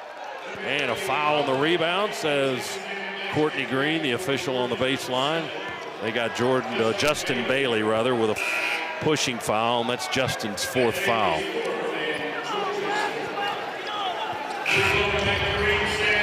Catching's going to come out for Kareem Stagg for the Dogs. Wilkinson in for Bailey, who picked up his 4th foul. 14:02 remaining. 8-point lead for the Aggies. They're looking to inbound right of the basket. Throw it into the right corner. Quick feed up the wing to Marcus Hill. He kicks it back to AG. We leave him open for a three. Stagg didn't want to get too close to him, and he missed it off the front of the rim. He'll hit those threes if you leave him open. Dogs have the basketball after rebounding the missed three. Stagg for a three. Hit the front of the rim. No good. Long rebound to Wilkinson. He'll fire it right back. Rattles out on the three. No good. Rebound Isaacs and Texas A&M. They knock Blue down on the back end of the other end of the floor. Dogs with a steal. Stagg on the right end of the floor. Here we come again. Right to left. Ross in the paint. Pump fake. Surrounded. Kick it back on a bounce to Blue. Step back three. Get in there. No, airballed it. Jeez. And out of bounds. Texas A&M basketball. Mike White telling the team just settle down a little bit. We were just a little hurried with the shot. We got the kick out. Most of their defense was underneath, and Blue just rushed it a little bit. 61-53, 8-point lead for Texas A&M. Georgia has not led today. Texas A&M has led by as much as 20 twice. Isaacs bounces it in backcourt to AG. Dylan James guards behind the back dribble over the timeline to get in the front court. Flips it to Griffin on the right wing. Griffin kills the dribble. Overhead toss to Dominguez in the far corner. Quick feed to Deba. He attacks from the wing all the way to the rack, and a layup good. Ali Deba with 5 points now. 63-53. It's back up to a 10-point lead. Well, we can't get over that 8-point threshold here in the second half, it would appear. It was 10 points at the half. It's 10 points now. Ross under the basket. Gives it back to Kane. Straight on three, and it's good. Scana Energy three for Blue Kane at the head of the key. Kane with a dozen points, his second three of the contest. And it is a 7-point deficit. Dogs need to stop. Did they get it there? Texas A&M threw it away. That'll work. Ross to inbound for the Dogs. 12:25 to go in the game. Georgia with Kane and Ross, Wilkinson, Dylan James, and Kareem Stagg are five on the floor. A&M full court pressure. We'll get Somto back in the game now for Stagg. 63-56. Aggies in front. Well, both teams making wholesale substitutions. Yeah, Deba heads to the A&M bench, and Hill comes back in. And they've also added Jamie Vincent at 6'11" on the floor with Somto. Dogs full sprint up the floor with Ross to Wilkinson on the wing. Drops it on the bounce to Somto. He missed the lay-in. Beautiful pass from Wilkinson to get it to the big man, and Somto just missed it. He tried to lay it in off the glass. A&M will score on the other end with Marcus Hill banking one home from close range. Dogs inbound it, have to sprint it up the floor. Bumping with Wilkinson all the way to the rack, running layup. Good, he took it coast to coast. Yep, got the two right back. Now let's get a stop. Wilkinson now in double figures with 10. He's got 10, Smurf's got 10, Catchings with 11, Blue with 12. 65-58, 7-point A&M lead. They've got the ball. Little give and go action to Hill. Oh, blindly, he just came out of a spin, threw it up, not even looking, and it bounced on the rim and fell through for him. Well, when it's going your way, it's going your way, right? It's his kind of day, I guess. Well, that's the way it's been so far for them. Let's hope that this final 11 minutes and 29 seconds, old lady luck, as Larry used to say, wants to come sit on our bench for a little while, see how the view is from here. We did a little work, out of bounds play.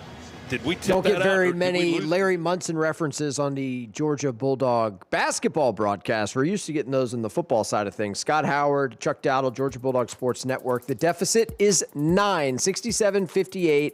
Aggies lead at the under 12 mark in Athens. Quick top 25 scoreboard. 17th ranked Virginia trails at Boston College 32-27. That's a halftime score in Chestnut Hill. Arizona State leads top ranked Arizona 14-12 early in the first half. 16th ranked North Carolina leads at Georgia Tech 28-17. They're at the under 8 timeout in Atlanta. And number 20 Louisville trails SMU 25-16. At home, 9 minutes to play in the first half there. We will send you to some more live play-by-play after this 2-minute break. And if you're watching along on YouTube, you can search Varsity Network. You will see just how hard it is snowing in our downtown Winston-Salem studios. Not in the studios, outside the studios. That would be weird. Check out this snow on the YouTube feed. We're back in 2 minutes. Why choose a Sleep Number smart bed? Can I make my site softer? Can I make my site firmer? Can we sleep cooler? Sleep Number does that. Cools up to 8 times faster and lets you choose your ideal comfort on either side. Your Sleep Number setting. J.D. Power ranks Sleep Number #1 in customer satisfaction with mattresses purchased in-store and online. And now, the more you buy, the more you save on beds, bases, and more. Plus, get free home delivery on most beds with base. Limited time. For J.D. Power 2025 award information, visit jdpower.com/awards. Check it out at a Sleep Number store today.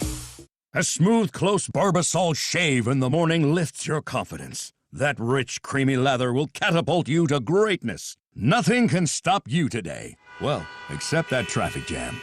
Barbasol, it's a can of can-do.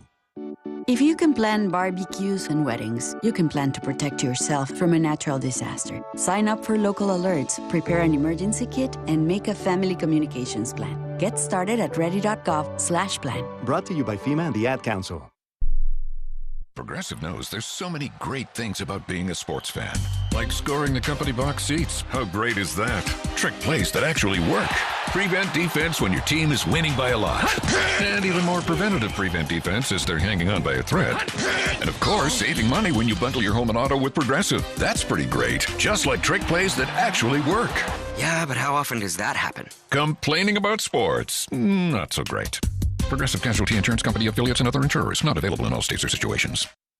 When you're on the move and looking for nonstop college sports action, get the Varsity Network app and take the game with you everywhere. Stream live play-by-play from schools across the country right from your phone, free. Catch hundreds of weekly podcasts, including shows from your favorite teams, all in one place. From football Saturdays to midweek hoops, it's your all-access pass to the college sports world. Whether it's game day or just your daily drive, the Varsity Network app has you covered. Download now and listen live for free on the Varsity Network app.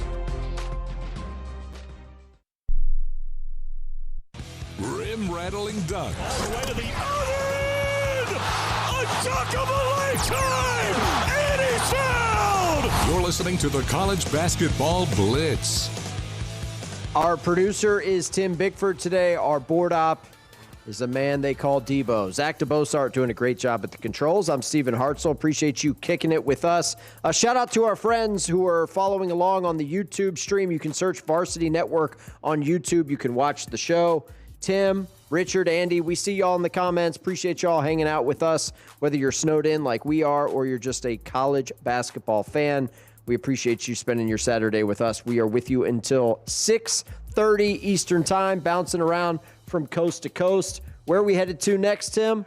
We're going to the desert. Arizona trailing Arizona State 16-12 inside of 10 minutes to play. But he's much more offensively aggressive than game one. Took only one shot in that game, and then up in Provo Monday, his season low of 2 points, but did have 8 rebounds and blocked 3 shots. Free throw here is good. 3-point play for Krivas. Got 7 of the Wildcats' 15. And ASU's lead cut to 1. Sun Devils with the ball. Cross midcourt, Mayusin will bounce it off to Bryce Ford. Ford dribble drive right to Anthony Johnson. Johnson double teamed out top. Bounce pass. Kaiba back out to Ford. Deep 3 straight away. High off the rim, no good. Rebound batted around and taken away by Del Orso. Kick it out to Bradley. Cats will run it the other way. Sunville's back defensively. Bradley going to drive into Ford. Runner off the glass. Too strong, no good. Rebound tipped out. Grabbed by Mayusin for ASU. Mayusin quickly down. Odom getting a rest right now. Mayusin double team. Skip pass. Right corner. 3-ball up. Rattles in and out. No good by Bryce Ford. Arizona rebound. Aristo to Del Orso. And he'll wait for his teammates to catch up. Deli across midcourt. Nearly threw it away, but Awaka will go back to save it. And it for Aristo. Dwayne around a screen. Tried to bounce it to Awaka. Kicked out by ASU. So the Wildcats will keep it here with 9:59 to go in the first half. Trailing by 1. Credit ASU, Brian. They are matching Arizona's physicality in the paint. I believe just by the naked eye, getting to the loose basketballs, getting to those 50-50 rebounds quicker, more aggressively than Arizona. That's helped them curtail an Arizona offense that's one of the best in the country. All right, Bradley will inbound the ball. 20 on the shot clock for the Wildcats. And Jaden will get it back. Above the three-point line, around a screen from Krivas. Stop there, lean-in shot. No good, he's fouled. We're listening to Brian Jeffries and Ryan Hansen on the Arizona Wildcat Sports Network. We're going to pull you out of Tempe because there's still 9 minutes to go in the first half. We're going to Columbia, South Carolina, where things are starting to get late between South Carolina and LSU. 4-point lead for the Gamecocks. 6 minutes to play as we check in with Derek Scott, Gamecock Sports Network. 4-point lead for the Gamecocks. Let's see if they can add to it. Nope. Michi telegraphed a pass, threw that one away. That was never there. And here comes LSU in transition. No one ever stops the ball when Rashad King goes coast to coast. Well, the first problem is a terrible pass. Yeah. Second problem is somebody has to take charge defensively. Stopping the basketball is job one in transition. Just not the level of effort you need to see. 71-69. Gamecocks lead back to 2.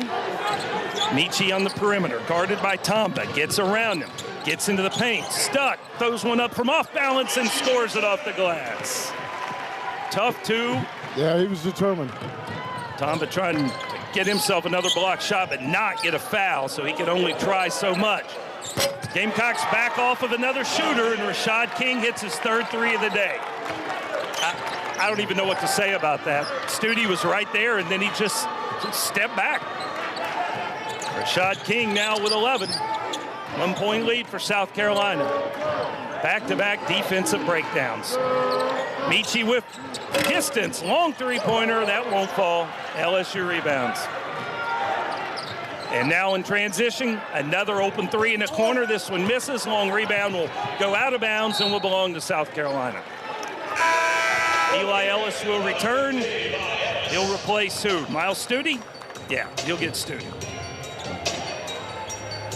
Attention to detail. You just got to know who the shooters are and who they're not. And you have to want to play hard at both ends of the floor. Nwoko still on the bench with 4. Robert Miller next to him. Gamecocks with a 1-point lead, but Nwoko's going to be back in. He'll be back at the under 4 media timeout, and that really changes everything. So you need to try and get yourself some momentum before then. Johnson out top, again guarded by the larger Tamba. Dribbles to the baseline, cut off, feeds to Sharif, jumps, he'll drive, go to the ring, hangs in the air, can't finish the up and under reverse. And now a foul on. Number 5, E.C. Johnson. It's only a 4 foul, so. Fourth team foul against the Gamecocks. Sharif jumps so often finds a way to hang in the air long enough for the defenders to clear him, and then he can. While there's a stoppage in play, just want to jump in. Quick reminder, we're listening to South Carolina LSU. It's a 1-point Gamecock lead. We've also got a good one coming down to the wire in Athens. There's more time left. There's 9 minutes to go in that one, but it's a 1-possession game. A&M leads Georgia 69-67. So we're going to bounce back and forth between these two SEC games that are coming down to the wire late. And everything else, including everything in the top 25, is still in the first half. So we keep it with South Carolina LSU until this under 4 media timeout coming up here in just a bit. So 2 quick ones on Meechie Johnson, and now with 4:03 left, Tigers with a chance to retake the lead, and E.J. Walker draws the assignment against Big Mike Nwoko. Inbounds comes to McKinnon out front. Gamecocks double team him. Boy, they had Nwoko there and just didn't see him. Shot clock at 8. King will drive. Pull-up jumper misses, and they call the foul on South Carolina. Oh, my gosh. What is Rob Rourke doing? What is he calling? He's calling this on Eli Ellis? Eli Ellis got punched in the face. Oh, my gosh. Rob Rourke walked towards Lamont Paris, nodding approvingly like, yes, I know, I know. No, you can't say you know and then call it completely backwards. Are they going to the monitor? No, they've got to. That was an arm swing by Rashad King that could be viewed to be flagrant. Yeah.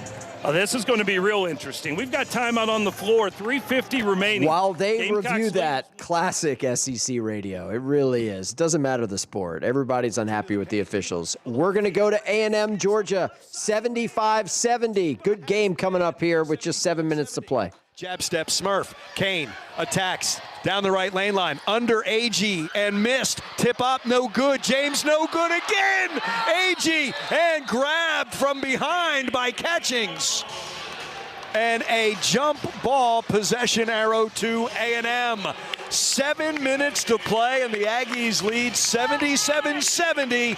This is Aggie basketball from Learfield. That's Andrew Monaco on the Texas A&M Sports Network. We will get you back to Athens, but while we wait, let's go back to Paul Keels on the Ohio State Sports Network. Buckeyes trail Wisconsin. Actually, they just made a free throw, so we're tied at 26. But you get the idea. Close game, 6 minutes to go, first half.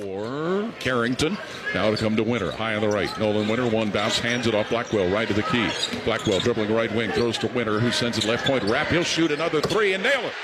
He's playing pretty well. He's only missed one shot. Knocked that one down. 14 for Austin Rapp, putting Wisconsin back in front, 29-27. My goodness. With 6 to play in the half. Chapman, Ohio State, slides to the left point, left corner, feeds Bynum, gets it left to the foul line, Yagobin, back to Bynum, left to the key. He'll dribble, drive left to the lane, Bynum to the hoop, layup, no good, tip, no good. Yagobin, second tip, no good, and Yagobin, ball out of bounds off the Badgers as Ivan Yagobin's trying to keep it alive for the Buckeyes. Well, he did. Extra effort, not once, but twice by Ivan Yagobin. 7-2 sophomore from Croatia, coming off a game in which he had 8 points Monday. He said he was a little nervous, Paul, with his first start.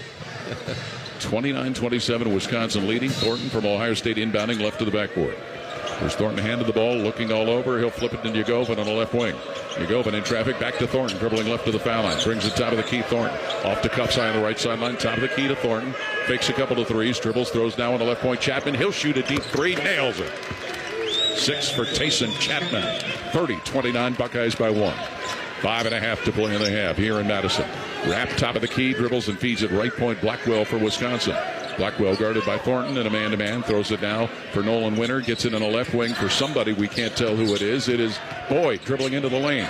Boyd turns, leans. Boyd flips it down. Left point Winter. Top of the key Rapp. Leaves it head of the circle Carrington. 8 on the shot clock. Bounces in a lane where it's caught by Rapp. Layup block goaltending. Yagobin batted it. So give Austin Rapp 2 more. He's got 16 points. And Wisconsin now has moved ahead 31-30. That Rapp kid, I wonder if he's tired. Wait a minute. I think I heard him say they were giving that score to Nolan Winter. Yeah. I thought it was Rapp. Yeah. Again, we can't see. It was Rapp. He scored it, Paul. But, man, he is having a tremendous first half. Again, goodness, our apologies to those listening. We cannot see a lot of what goes on to our right. Yes. Gabe Cupps, Ohio State, brings the ball to center circle for the Buckeyes, who trail 31-30. Cupps down on the left point, hounded by Boyd, dumps it down to Royal, knocked away and stolen by Blackwell. Up the left side, feeds it Boyd in the lane to the hoop. Boyd, layup good. 4 for Nick Boyd, and Wisconsin lead is now 33-30 with under 5 to play in the half.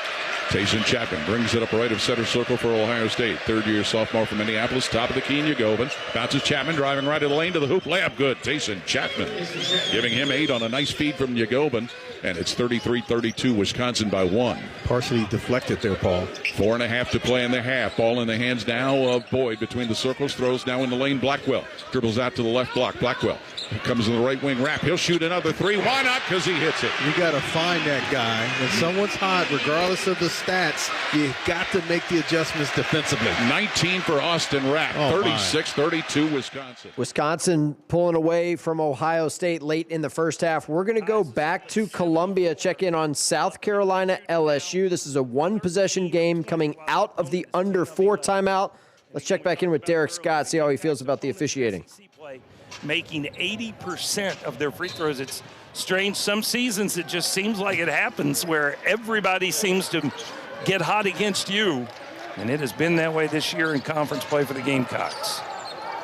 74 all your score. Gamecocks get the basketball now, and they'll set up in the half court.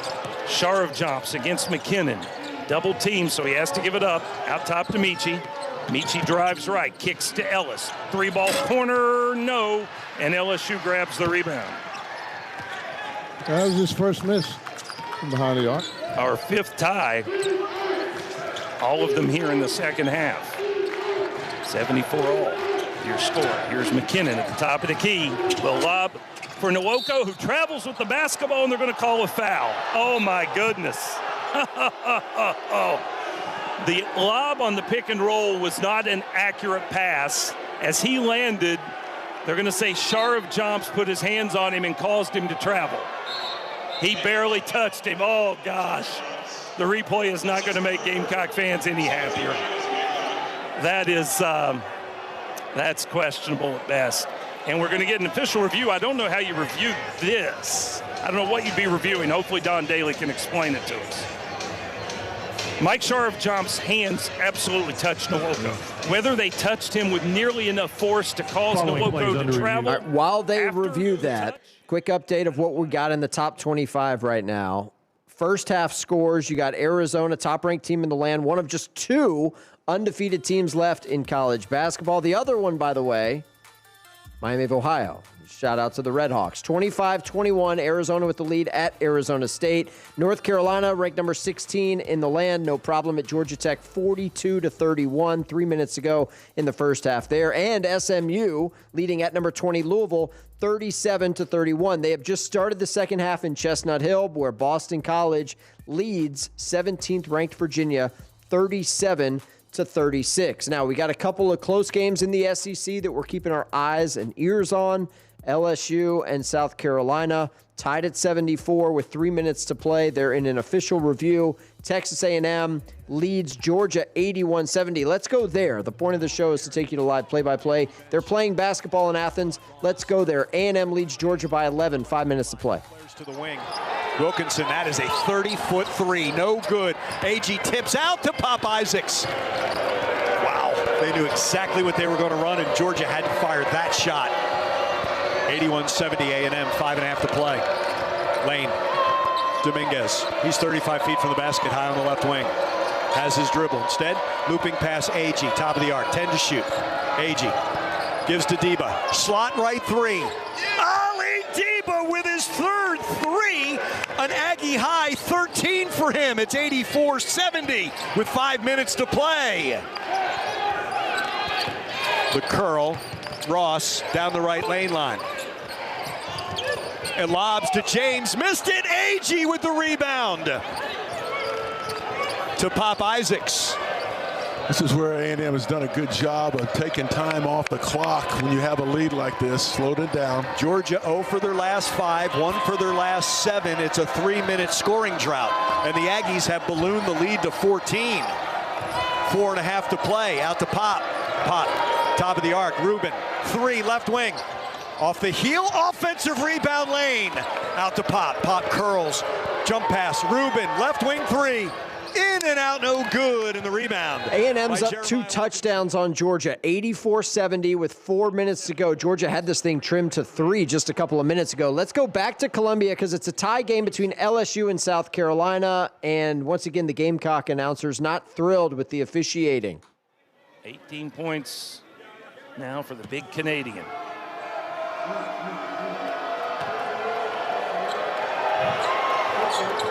He got both of them.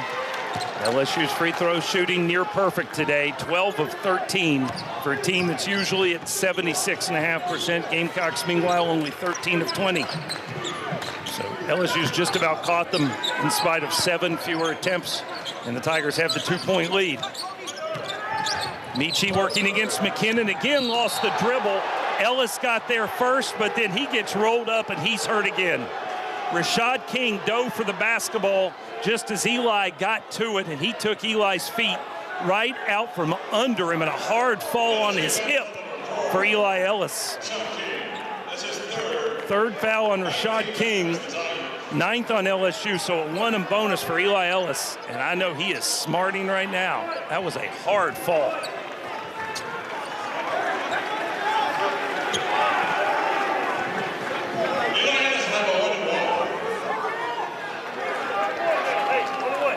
Ellis trying to tie this game up again. Got to make the first one, though, to have a chance at the second one. And he sinks the first free throw. Well, he's done about all he could do this game. He has been really solid off the bench.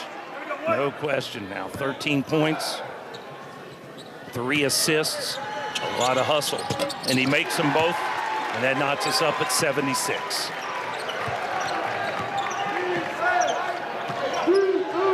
Here come the Tigers.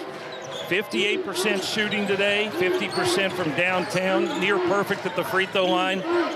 Turnovers are what have kept South Carolina in it when they've had the ball. And here's a 3 out top, and that comes up short, but the long rebound run down by the Tigers. McKinnon missed a 3, but the ball bounded all the way out almost to the LSU bench, and Sutton got in there before it could go out of bounds. McKinnon tries another 3. That's a brick, and this loose ball picked up by Ellis, who dove to the floor to make sure he got there first. Gives it off to Michi. And here we go with the Gamecocks now trying to take the lead as we head to the 2-minute mark. All knotted up at 76 apiece. Gamecocks trailed early by as many as 13. Michi one-on-one against Tamba. Tries to drive from the wing, spins, stuck, feeds Strong. Quick jumper from 5 feet, and that's good. And Lamont Paris will call a timeout. Boy, Michi is mesmerizing. He freezes the defense. They all start ball watching, and then he finds a teammate just when you think he's about to force up a tough shot. Elijah Strong heating up in the second half. He's got a dozen. And the Gamecocks retake the lead 78-76 with 1:50 remaining. And the Tigers, no field goals in the last 3 minutes and 24 seconds. Yeah, they've been getting their offense at the free throw line.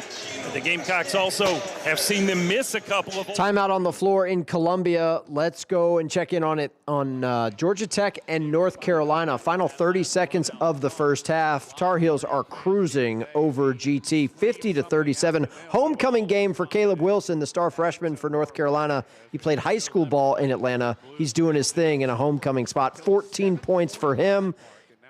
Carolina leads by 13 with 31 seconds to go in the first half as we check back in with Jones Angell, Tar Heel Sports Network. 6 or 7 different shot clock to game clock. Evans protects it against Washington in the center jump circle with a left-handed dribble. Takes a peek at Hubert Davis. Shot clock's down to 10. Carolina still stands and waits in a 1-4 set. Now Vasar comes to set a screen. Does so for Evans. Sends it back to Vasar. Pump fake and drive. Vasar hangs in the air. Sends it off the glass. No. Trimble the offensive rebound, though, and the punch in. Tech has 2 seconds to work with Carolina up 15. Two-third court shot comes up short. And Carolina will do just what Tyler and I said. That's going to do it for the first half. Down on the flats, North Carolina leading by double digits at intermission. Let's go to the Big Ten. Check in on Wisconsin and Ohio State late in the first half. Badgers lead by 8. Rocks the dribble. Now takes it right of the lane, cuts into the paint. Feeds Carrington, left side three, spins out, no good. Tipped up, no. Tipped in the air, grabbed by Winter. Basket interference. Bynum getting it in the cylinder. Count it for Nolan Winter. 49-41 Wisconsin with 31.3 left in the half. Way to attack the glass. I mean, this is you've got 2 Ohio State players that fight over, and then Nolan Winter out of nowhere and just continues to attack. That's a big bucket because the 8-point lead, it could have gone. Ohio State here could have most likely will have that last shot. A little more than a second difference. Game to shot clock. Thornton walks it through the center circle. Down to 20 seconds left in the half. 49-41 Wisconsin. Thornton throws to Mobley. Now they work at the Royal. Feeds Mobley against Carrington. 13 seconds left in the half. Mobley hooks to Tilley. Took a look. Dribbles left elbow. Feeds Mobley. 8 seconds left in the half. Tilley low on the left. Goes up. Bricked it. Rebound loose. Gathered is Blackwell. And I think he ran out of room with 2.4 left in the first half. Striking the baseline there. Ohio State will get the ball, and Jake Diebler will take the use it or lose it timeout with 2.4 seconds left in the first half. 49-41 Wisconsin. The Badgers 55% from the field, 7 of 15 from the three-point line. Yeah, and for me, like I said, the reason that offensive rebound is such a big deal is it sounds simple, but it's an 8-point game right now. You don't get that offensive rebound 6. Now all of a sudden, let's say Ohio. Matt LePay there on the Wisconsin Sports Network. Good to hear his voice because we did not hear it very much during football season for obvious reasons. Let's go back to the SEC, check back in on South Carolina and LSU tied up in the final minute. LSU has the rebound. That one was just flat out of Eli's hand, never cleared the front of the rim. 28 seconds left, 22 on the shot clock. Gamecocks need another stop. And LSU will call a timeout. With 21.3 seconds left and 16 seconds on the shot clock, the Tigers will have a chance not to play for the final shot, but to set up exactly what they want to get out of this side court inbounds. And my best guess is Milwaukee is going to get a timeout on the floor. Let's go and keep it in the SEC. Check in on A&M Georgia. 11-point Aggie lead. 2 minutes to play. 4 team fouls. Agee. Deflected pass, and it's stolen. The other way, catching, top of the arc. Gives to Kane. Kane, down the right lane line. Lob, dunk by James. He's got 13, 86-77. Let's handle this backcourt pressure. Get into free throw shooter's hands. 1:35 remaining. Rashawn gets free. Bounce to Jakari. Jump pass back. Into the front court, Rubin. On the left side, bounce, Agee, paint, spins, and he's fouled. He's going to go to the line for 2. Smurf couldn't do anything, had him at his mercy. And that's what you want to. I've obviously done a good job of taking care of the basketball when you had a chance to run clock, but when it's that wide open, you've got to go at it like that and draw that foul. And that's exactly what happened. Now make the free throws. 86-77. This is always the key, right? Yeah, after this pace and 38 minutes into the game. It is 2 free throws for Agee. He's got 14 points. He's got 14 rebounds. I'm sorry, he's got 15 rebounds. And the free throw flat and through. So Griffin's hit a 3 that hit the heel and just went right through. It's almost like it took the air out. The second is swish. It was as closest to a thud you've ever heard. 16 and 15 for Agee. 1:15 left. A&M in control with a little more than a minute to play. Back to LSU, South Carolina tied. Less than 30 seconds to play. King still out near midcourt dribbling. Shot clock at 7. Nwoko comes to set the ball screen. Gamecocks double team him. Knock the ball free. It's loose on the floor. And LSU will call a timeout with 1.4 seconds remaining. Oh, no, they called the jump ball. Oh, that's brutal for the Gamecocks. Oh, that is just brutal for the Gamecocks. LSU keeps possession. And has 6 seconds to take the last shot. Does the shot clock reset? That is the question. We do not have an answer. Right now, they're leaving the shot clock at 1.4 seconds.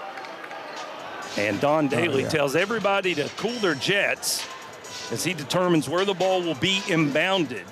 And it will be a side court inbound over on the far side of the court. And now he's got to come back over to the scorer's table. And I think we're going to have another Cool Care official review. The Gamecocks double-teamed Rashad King. Under review for timing. It's not a coach's timeout yet. Rashad King came off of that ball screen. So LSU is going to keep possession with a couple seconds left and a chance to win the game because it's all tied up between LSU and South Carolina. Back to A&M and Georgia. Aggies trying to put it away. Free throws. My most famous line. Rashawn hits both. 17 for him. 90-77, 1 minute left. No fouls. Smurf spins, lane, 10-footer, no.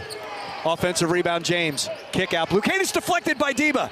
Into the backcourt goes Smurf. And stolen by Deba. He could have gone into the backcourt because it was deflected. But he stayed on the side, and Lane is fouled by Blue Cane, and the Aggies are 44 seconds away. I love the fact that Ali Deba first made that play to steal the ball. Then when they tried to make the ball back, he steals it back and then gets it to Jakari immediately. No time for him to come foul him. Not that he can't make him, but I want the ball handler to have it. Now go to the line. Jakari Lane, 7 points. 90-77. Front end of the 1-and-1.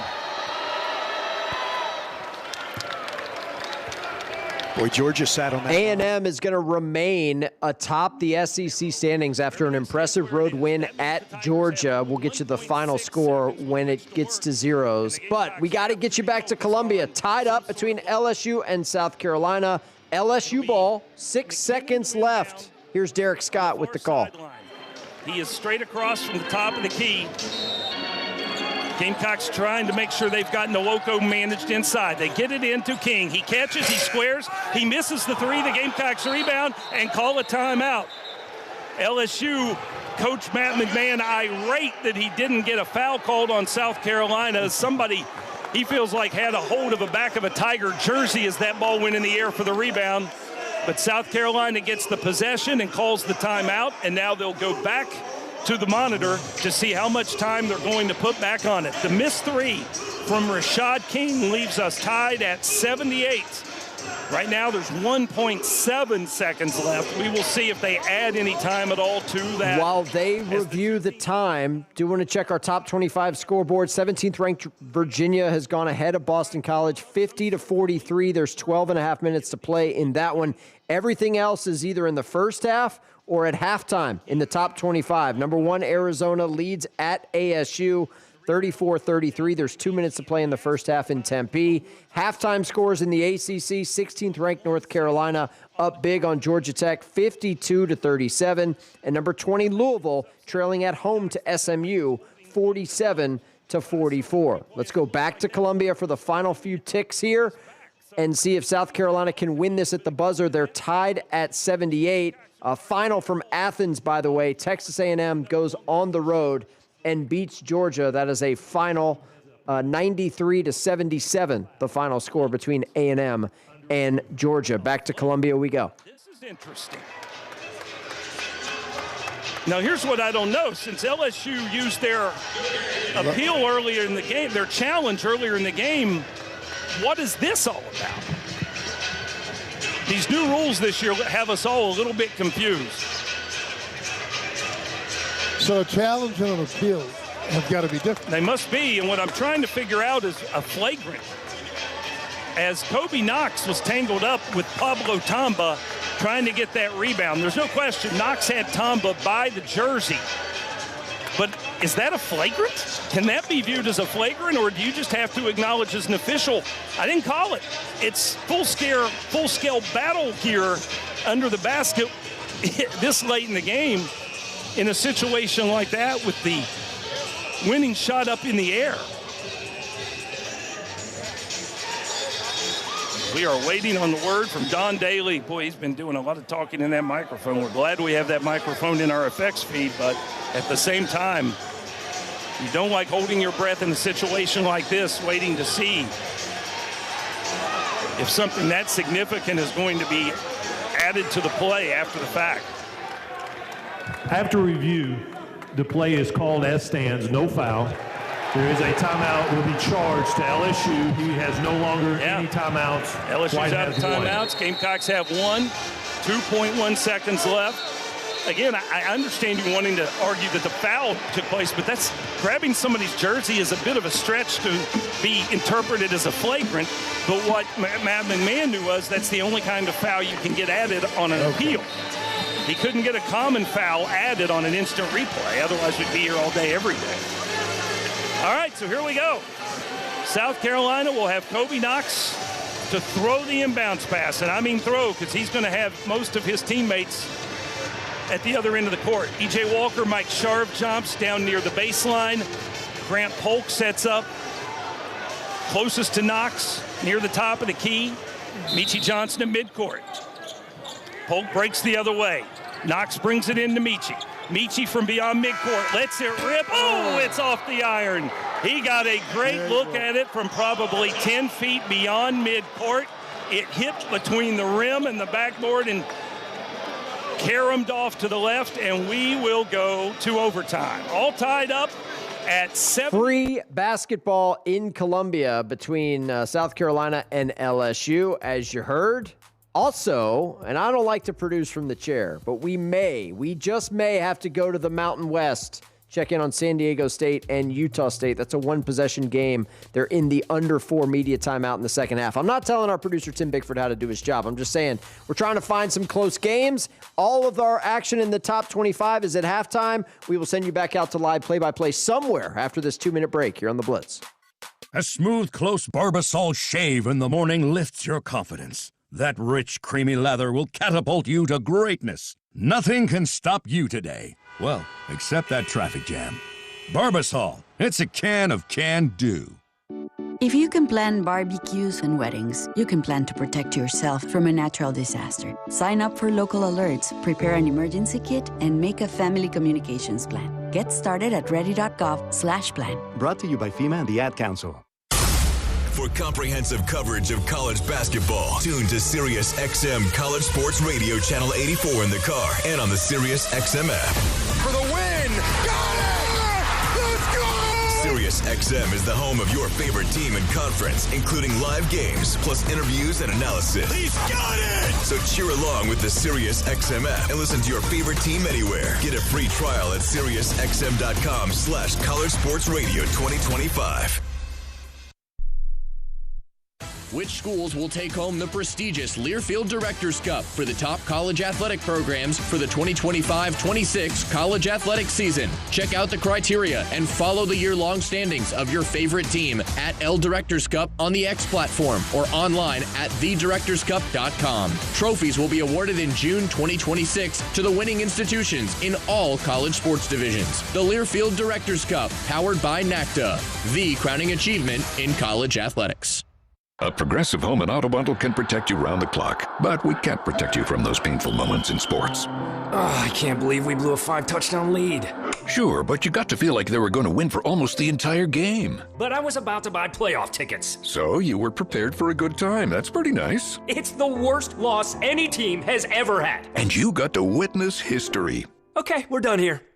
Well, at least your home and auto are protected with a bundle from Progressive. Progressive Casualty Insurance Company affiliates and other insurers. Not available in all states or situations. We go crazy for this stuff. Folks, Missouri's done it. Missouri knocks off the #1 team in the nation. You're listening to the College Basketball Blitz. All right, as promised, it's a coast-to-coast show. We are sending you to Logan, Utah. Utah State and San Diego State, two teams at the top of the Mountain West Conference, coming down to the wire inside of 4 minutes to go. We're going to check in with Scott Gerard and Spencer Nelson. This is the Aggie Sports Network. Utah State and San Diego State locked in a good one with just a couple minutes to play. He is in a lot of pain. You see Carson look like he's hurt all the time, but he never actually asked to be checked out. But that is not the case here. Oh, they're not going to let him. Oh, he wants a timeout to see if he can get Carson walk it off. Holy smokes. By the way, I thought Templin was hoisting up a desperation shot. Instead, it was an alley-oop, and Elamine throws down the dunk. Elamine's got 13 on the night. Templin is tied a career high with 18 points. Full timeout. Full timeout. We'll take it. 68-61. Aggies trying to get... All right, we will get you back out to Logan, Utah for Utah State and San Diego State. It was a tie game at the under 4 timeout, but a little run here for Utah State has given them a 7-point lead over the Aztecs with about 2 minutes to play. Reminder of what's going on in the top 25 right now. Number 17, Virginia leads at Boston College 55-52, 9 minutes to play in Chestnut Hill. At the break, top-ranked Arizona and Arizona State tied at 38 in Tempe. No problem for number 16, North Carolina. They lead Georgia Tech 52-37. And SMU has a halftime lead on number 20, Louisville, 47-44. About 20 minutes from now, number 24, Miami of Ohio, puts their 21-0 record on the line against Northern Illinois. They are heavily favored in this game, but we'll keep you posted on the Red Hawks. And what's Northern Illinois? The Huskies? I'm doing this off the top of my head. Producer's nodding his head yes. Very good. That's a 3:30 Eastern tip. We'll keep you posted on that one. And a showdown at the Fog in about an hour and a half from now. Number 14, Kansas. Number 13, BYU. Going head-to-head. If you like NBA talent, future NBA talent, you've got a massive matchup between Kansas and Baylor and those two star freshmen coming up at 4:30. Okay, timeout over. Let's go back to the finish. Utah State leading San Diego State by 7, little more than 2 minutes to play. Basketball handling the full court press that San Diego State's going to put on right now. All right, here we go. Reese Dixon Waters. Free throw. Good. One more coming up. Cuts the lead to 6. Again, as you mentioned, San Diego State is going to be mugging dudes coming out of bounds here as he makes both. And Drake Allen taps it over to Tommy Nunez as Heidi put a shoulder into Drake as Drake was trying to run over there. Inbound to Falslip. Falslip back to Drake Allen. Newman into the game. Here comes a quick double team. Cross-court pass. Oh, geez. And Drake Allen, his 7th turnover of the game, sends it cross-court to Templin. And with 1:34 left to go, it'll be San Diego State's ball. Inbound to Newman. Newman works the left side. Just don't give up a 3 here. Well, here comes Dixon Waters, and he knocks down the 3. It's a 2-point game. 68-66. So the Aggies, with a foul and a turnover, give up 5 quick points. We're not. If you thought they were out of the woods, they're not. They don't know what they're running. Here we go. Let's go. Get it to Mason. High pick and roll. Here comes Templin. Hands over to Drake Allen. Allen with 8 on the shot clock. Allen crossover against Heidi. Puts it off the glass. Good. Drake Allen. Great job, There Drake you Allen. go. Making up for the turnover. 70-66. 55 seconds left. DeGorville, quick. Down the lane. Missed it. Wow. And Mason Falslip pulls it away. It's still on the court. And Mason, about ready to fall out of bounds, just throws it off of Miles Bird. And there may have been a little bit of emotions there because Bird's been running his mouth all game. Right in front of the student section. Aggies lead by 4 with the ball and 47 seconds left, and you've got to make sure you hit free throws. Free throws and rebounding. All close games come down to it. Let's see what happens. Aggies have made 7 out of their last 9 field goals. DeGorville. But they've got to handle the pressure first. Yep, that's true. Inbound comes to Templin. Templin's got to get rid of it. Gives it over to Drake Allen. Allen should get rid of it too. Finally gives it over to Mason. Crosses the timeline. Stop. No. Flips it over to no, Elamine. son. Elamine, don't do it. Thank you. Comes back to the middle of the court. Aggies with a 4-point lead. Drake Allen over to Collins. That's who they want. Collins near the midcourt stripe. 8 seconds left. 7 seconds left. Drake Allen driving around Bird and will fall down and draw the foul. Bird picks up the foul with 23 seconds left, and Drake Allen's going to go to the line to shoot 2 free throws. Both teams in the double bonus. Sorry. No. You're great. Coach calling to get it to MJ Collins while they waited for time to run off in case they did foul because they wanted MJ getting it back to Drake. And then, man, Drake Allen doing a good job of getting to the rim. Are you surprised that San Diego State didn't try to foul sooner? I'm always about extending the game, so I want to foul it. They obviously didn't. Drake missed a free throw on the previous trip and misses that one. Ugh. 7 of 14 from the free throw line here in the second half. 12 of 22 for the game. The sound of just absolute disgust by Scott Gerard. Drake Allen, second free throw, good. Used every bit of the rim, but got it to go. 71-66, 5-point game. It was going to be a 2-possession game regardless. Inbound to Reese Dixon-Waters. Don't foul. A crowd favorite in this one. Long shot off the glass, no good. Anticipated a foul, didn't get it. Offensive rebound, another 3 from the right wing. That's no good. Carson Templin pulls down the rebound. This one's going to be over. No foul. Hand over to Templin, then to Falslip. Falslip crosses the timeline. 3, 2, 1. It's over. It is over. Utah State has knocked off San Diego State 71-66. And the Aggies back on top in the Mountain West Conference. What a game here in Logan. My goodness. Wow. Scott Gerard, Spencer Nelson on the call. That's the Aggie Sports Network. That place was loud. It was rocking for first place in the Mountain West Conference on the line, and Utah State gets the win over San Diego State 71-66.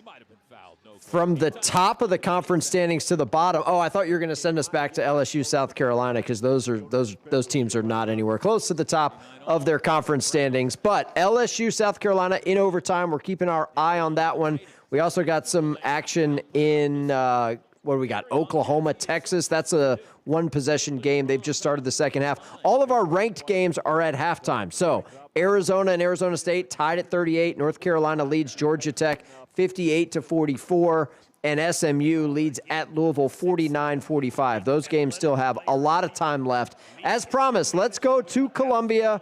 Overtime, LSU and South Carolina. Bayou Bengals lead by 3 with 2 minutes to go in OT. Team at the Tigers forced King to give it up to Nwoko. Gamecocks knock it free out of his hands and out of bounds. LSU will keep it. And Walker comes back in, a defense for offense substitution for Strong. The freshman EJ will battle with Nwoko. Minute 13 left, 12 on the shot clock. LSU brings it into McKinnon. He will drive, pull up from the right side. Shot misses badly. Rebound, pinballs around. LSU keeps it. Oh, boy. Too many second chance opportunities for a team that's not been able to make shots. Now McKinnon open for 3, misses again, another offensive rebound, and the Gamecocks have to foul the shooter. LSU owning the offensive glass in the extra session and getting trip after trip to the free throw line as a result of it. Michi whistled for this one. Markel Sutton goes to the line where he is 3 of 3 and an 84% shooter.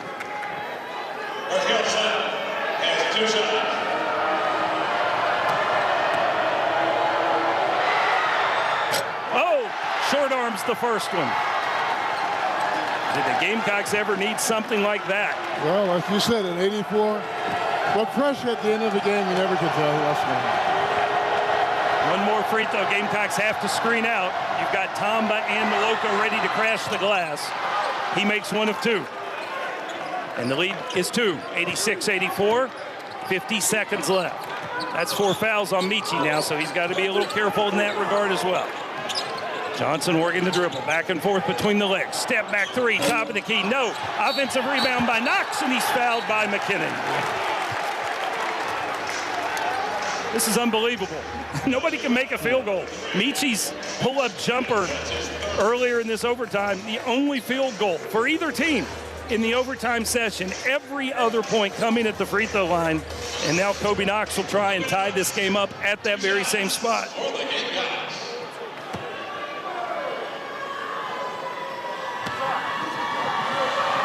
Knox's first attempt rattles out. Oh, this is unbelievable. Yeah.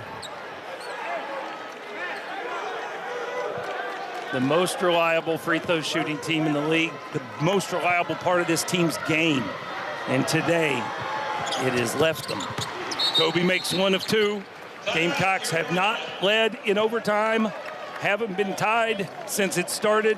They're down one, and timeout is called by South Carolina. 86-85 LSU.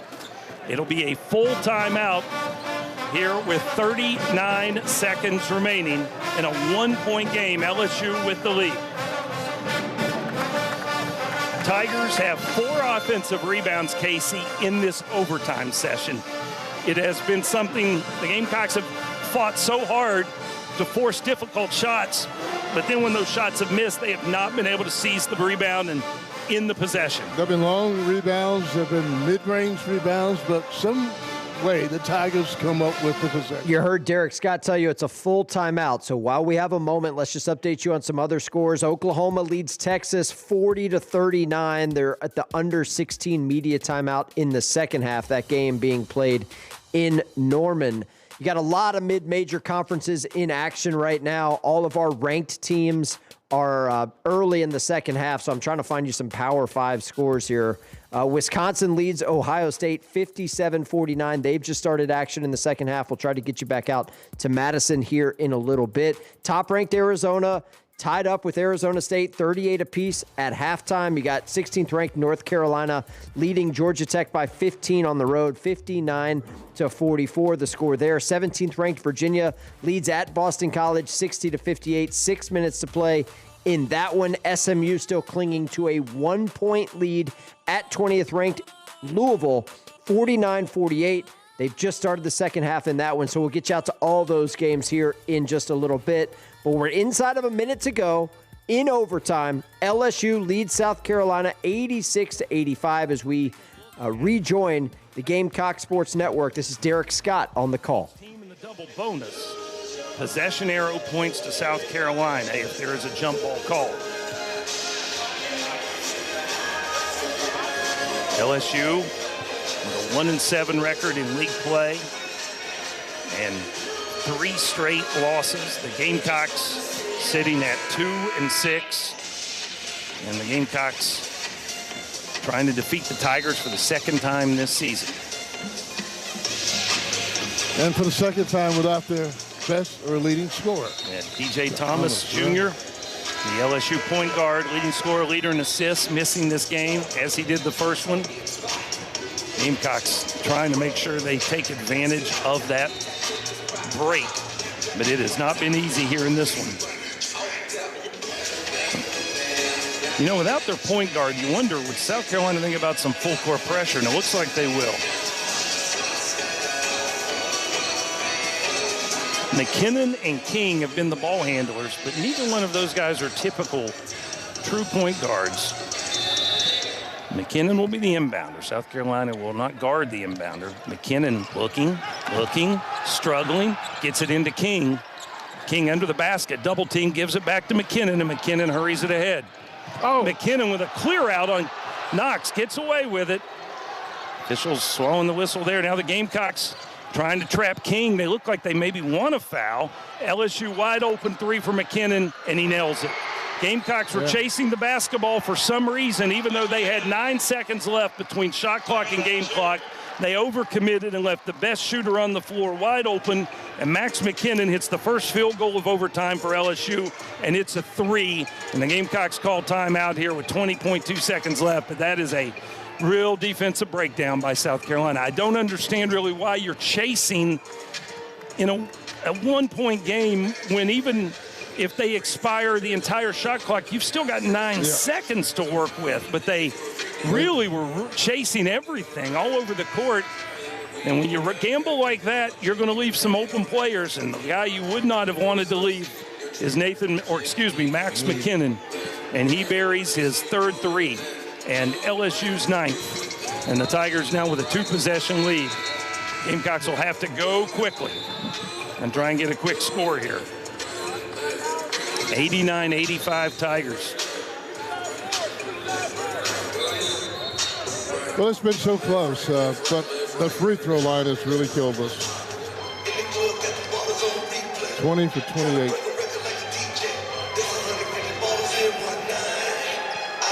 LSU showing a little more pressure up court now. Just trying to make sure South Carolina has to use as much time as possible as they inbound to Michi. And he comes to midcourt. They'll try and set a screen. LSU scrambles to double team him. Give it off to Kobe Knox. He jumps into a defender and does not get the call, but a foul is called on the rebound attempt against the Tigers. And that'll be Tamba. Let's wait and see who got fouled. Who shoots the free throws here with 9.5 seconds left. 4th foul on Tamba. Knox jumped into Nwoko. Nwoko did the perfect defensive While they job. shoot free throws, let's check in on Arizona and Arizona State. Top-ranked team in the land, tied up with their in-state rival. They've just started the second half. Back over to Truitt. Doesn't look at the bucket. Hand it to Odom. Right corner. There's Chop for 3. Short. Rebound Pete, Arizona. Well, nothing wrong with that. Force him to take a deep shot like that. There's Burries the other way. Hand it to Pete, back out to Burries. Burries works left of the lane, bounce it to Pete in the lane, and foul called on ASU. That one will go on Bryce Ford, his second. First team foul on the Sun Devils, so Arizona ball. At the line will go Koa Pete to shoot 2. First attempt at the line today. Now Koa free throw shooting, something he wants to be better at. First one here is good. Coming into the ballgame, Pete had made 9 of his last 19 at the free throw line, so a good start there. And Koa to shoot a second. That one is up and off, no. And the rebound is off of ASU. And the Wildcats get the ball. Ivan Karchenkov battling with Truitt on the low block there. Just got enough of the basketball to knock it off of Truitt. We talk about the glass. Extra possession for Arizona. So Arquette's inbound baseline right. Bradley will bounce it into Karchenkov. Posted up on Ford right of the lane. He'll just jump it up over him. Missed the shot, no good. That's Brian Jeffries. That's just a taste of some early second half action. We'll get you back out to Tempe, but we got the end of overtime in Columbia between LSU and South Carolina. We'll get the ball back, one would presume, at least trailing by no more than 3 as King makes the second one. And LSU, no, South Carolina will call a timeout. 7.3 seconds remaining, a 3-point deficit for the Gamecocks at 90-87. And now if you're LSU coach Matt McMahon, the question is, do you foul? Yeah, do you believe in the foul up 3 philosophy? So the Gamecocks are down 3 in overtime. Do you need a 3 here? Our friends at the Sickos committee would say yes, but I got to give them a shout out because that's what they do. At Sickos CBB on Twitter and Blue Sky. Just good finish coming up in front of a couple hundred people at Colonial Life Arena, you would think, between South Carolina and LSU. While they are in a timeout, let's go to live action in the Big Ten. Wisconsin leads Ohio State 60-52 early in the second half. But I know Eric Rowley over there is just drooling. Inbounds pass to Boyd, who brings it back out front. Here's Rapp. 60-52 Wisconsin, 13:40 remaining. Nolan Winter high on the left. Get off to Blackwell, left wing, crowded by Thornton, knocked it away. Blackwell regains left corner. Now muscles his way into the lane, up and out, no good. Rebound tapped, gathered by Bynum for Ohio State. Here comes Bruce Thornton on the move. Blackwell trying to bother him. Thornton stops, kicks, right side 3 for Royal, off the back of the rim, no good. Rebound Carrington, Puff Johnson. All right, let's go back to Columbia. South Carolina ball, down 3 in overtime against LSU, coming out of a timeout. They will not guard him. LSU puts all 5 defenders down court. Gamecocks have everybody near midcourt or further back. Inbounds to Michi. Michi comes to midcourt and he gets fouled. That was the plan. Markel Sutton reaches in as soon as Michi caught the inbound. So with 5.4 seconds left, Michi will shoot 2, and now the question is, you want to miss one. Yeah. Do you make if you make the first, do you miss the second one on purpose?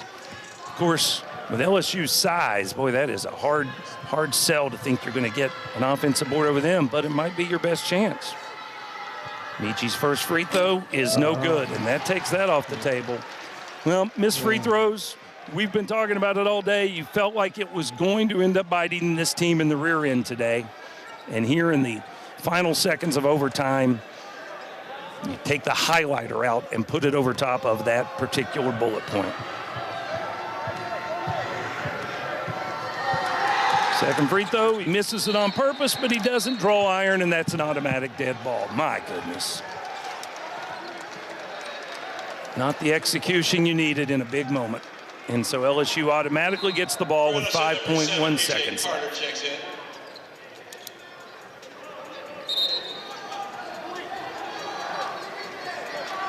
Got to draw iron, otherwise it's an automatic dead ball.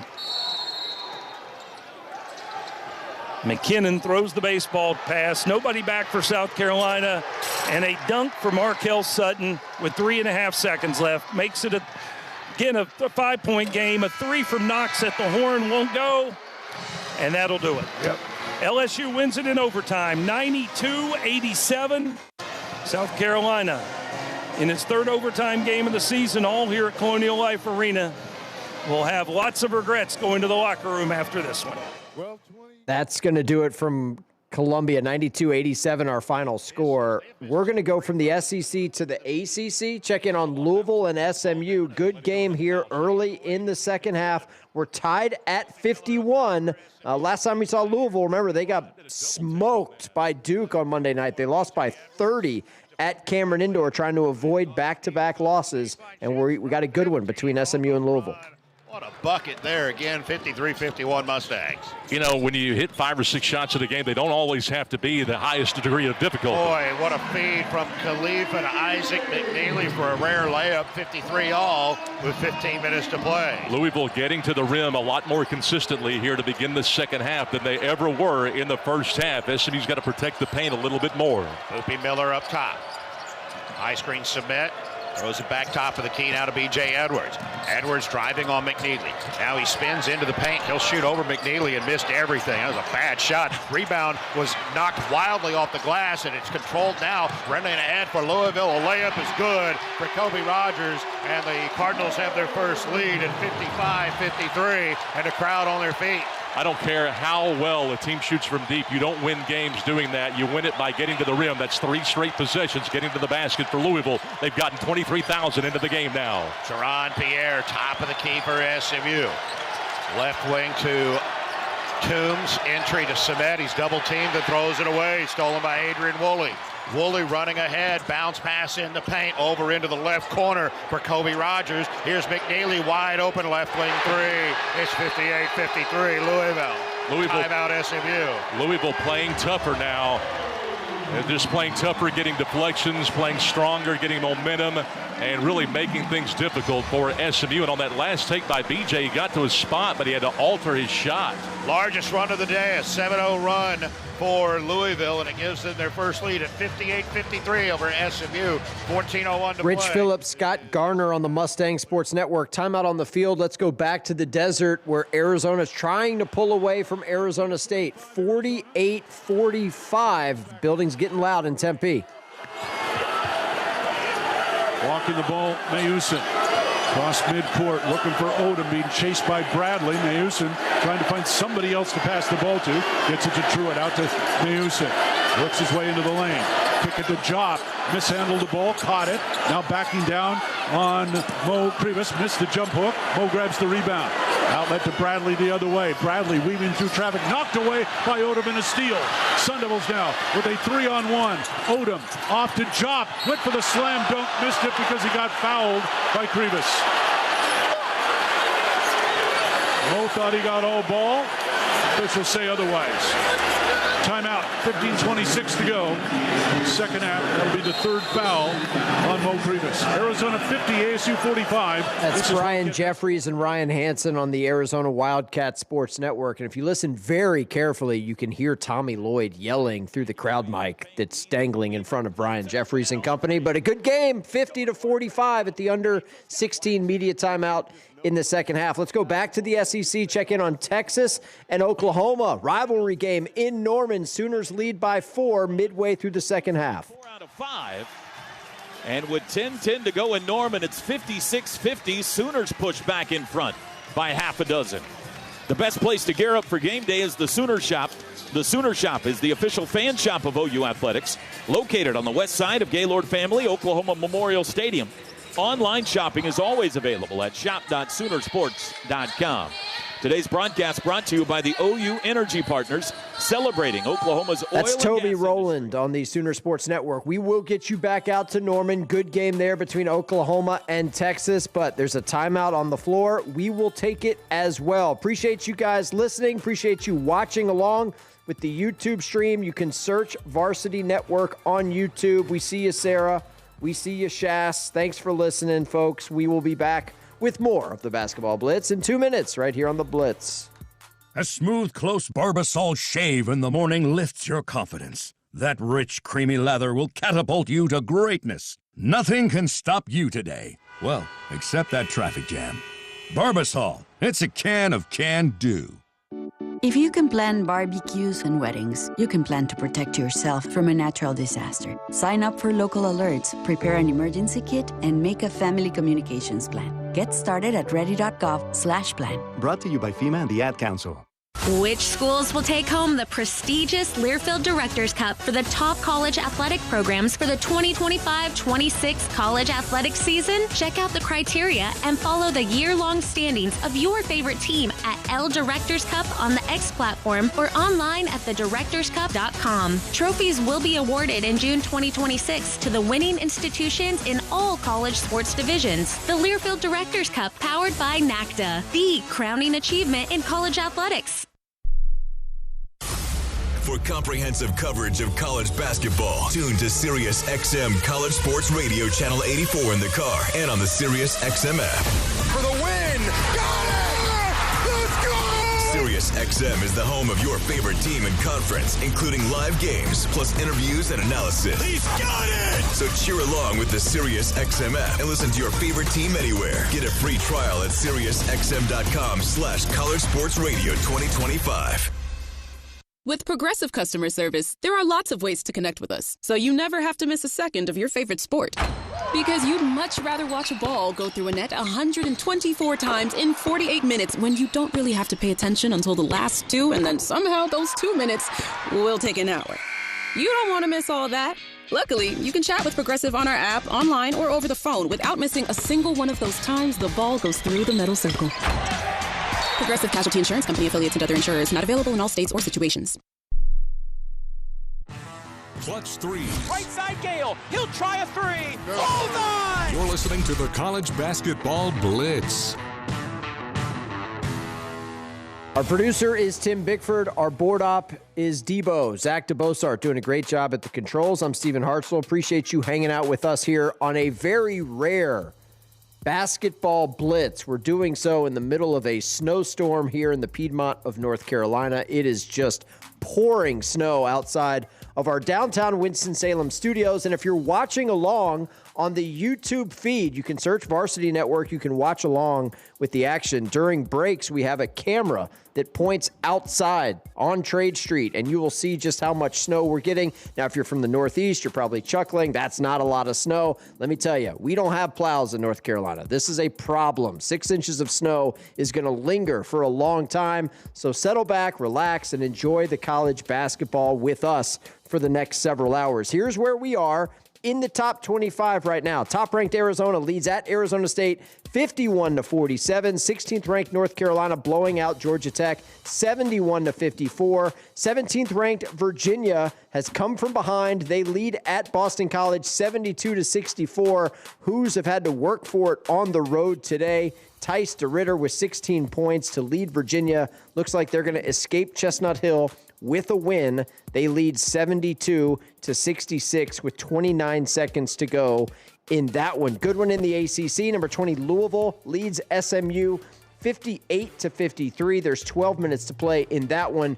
And outside the top 25, we got Oklahoma, Texas 56-52. Sooners with the lead there. Missouri and Mississippi State just getting started in Como. Let's go back to the desert where we've got a 4-point game. Arizona leads Arizona State 51-47, 14 minutes to play. Turnover number 9. And the Wildcats are fourth this half in less than 6 minutes. Third personal foul on Jaden Bradley, who absolutely lowered his shoulder. He didn't have an advantage on Anthony Johnson to get past him. That one hurts. So we got Krivas and Bradley now with 3 fouls. Sun Devil ball. Odom will bounce it to Jop. Throw it underneath. Threw it away. Ball was tipped. Grabbed by Burries. Cats will push it the other way. Burries down. Knocked away. Saved by Pete. Underneath. Aristode laid up. No. Ball got jammed between rim and glass, but he got fouled. Did Aristode.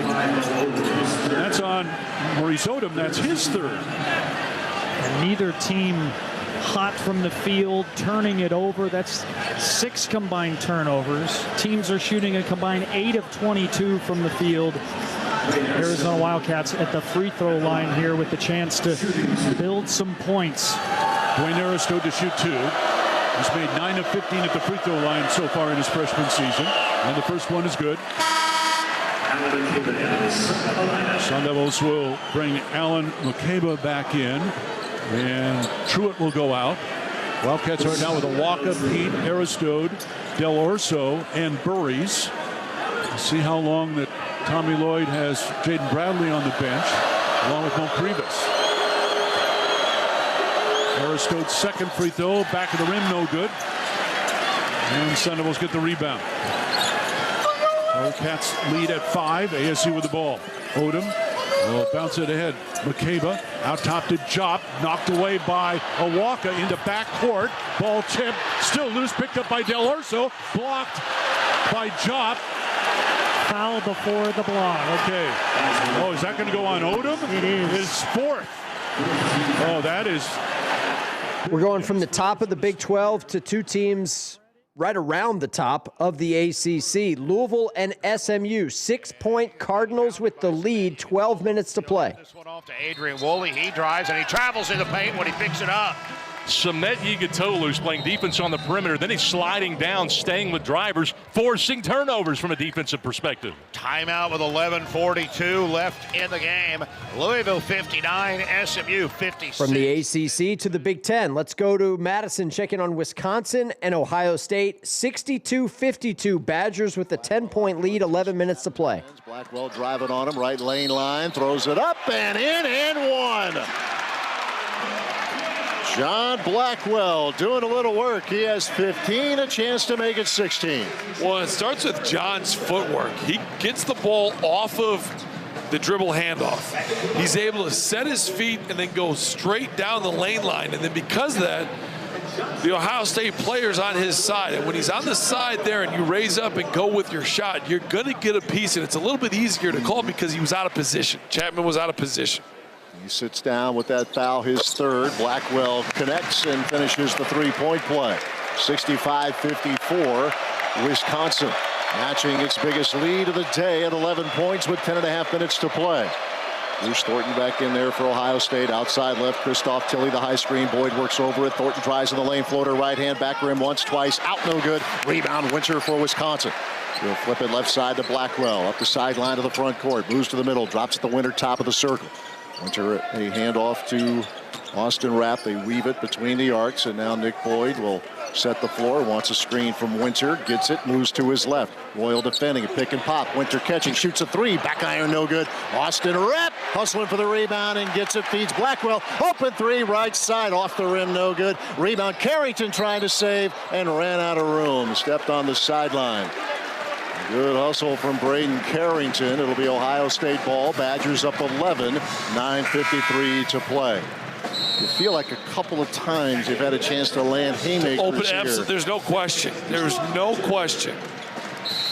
Winter out. Alexis Bielyauskas and you look at, Coach Diebler over there for Ohio State has absolutely laid into the officials here, and it's something to monitor over the next 2-3 minutes. 11-point lead, Wisconsin, 9:45 remaining. Mobley high on the right, floats a pass to Tilley, hands off to Thornton. Bruce Thornton dribbles to the free throw line, kicks to Bynum, three in the air straight away, off the rim, no good, and it'll go out of bounds to Wisconsin with 9:35 to play, 65-54, Wisconsin. Ohio State just 4-15 in the second half. 0 out of 4 from the three-point line. And here comes Nick Boyd for Wisconsin. He has 15 points today. Blackwell, edge of the midcourt logo. So he'll retreat, reset it. Bynum defending, Blackwell driving, a left lane line, and try to get it out to Bielyauskas, and Tilley just ripped it away. Turnover, Wisconsin. Christoph Tilley, big man, dribbles to the front court, hands off to Mobley, back to Tilley, rolling to the rim. Now he's cut off, mid post left, goes cross court Thornton, and a three is in the air and good for Bruce Thornton. And the lead's down to 8, 65-57 Wisconsin, 8:55 to play. Ohio State just hanging around here. Here's Blackwell, drives on Thornton off the left wing to the rim. Layup is good. Had the opening and took it. He just rejected the ball screen. You reject the ball screen, now all of a sudden you put, Ohio State at disadvantage. Great job by John. 67-57 Wisconsin, 8:35 remaining. Bruce Thornton high on the left, looking off screens from Mobley and Tilley. Thornton drives, kicks. Royal, baseline right. Carrington cut him off, a throw out right corner. Thornton inside feed. Royal catches. Carrington defends. Low on the right. Tough shot. Good for Devin Royal. And it's 67-59 Wisconsin with 8:15 to play. Boyd up the floor for the Badgers. High screen, Bielyauskas. Boyd to the line, down the lane, juke, move to the rim, layup, somehow stayed out. Bielyauskas the rebound, and he gets fouled.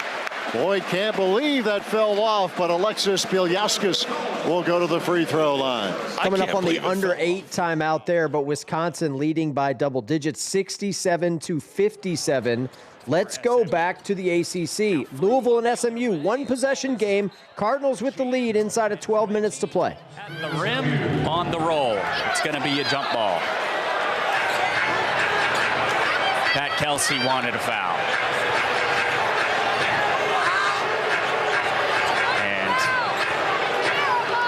And he was on the floor pleading his case. Eric Lewis telling him to get back towards the bench. Crowd doesn't like it either. Yeah, a lot of body, but there's a lot of body on a lot of things this half.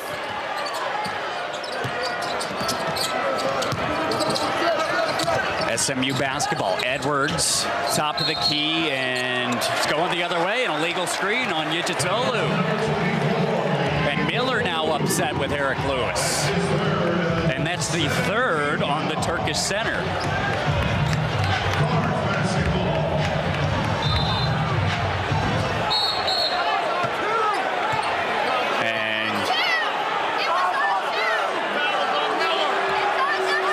That was on Yijitolu. It was on. People were yelling on Miller. There's a lot going on right now, folks. Yeah. No, it was on Yijitolu. It was the screen that was the foul, the illegal screen. Sometimes we just have to listen for a little bit. Brown, top right three, short rebound, Jermaine O'Neal Jr.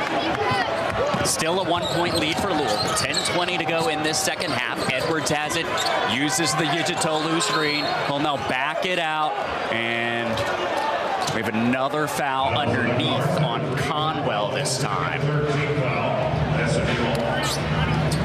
That was away from the basketball.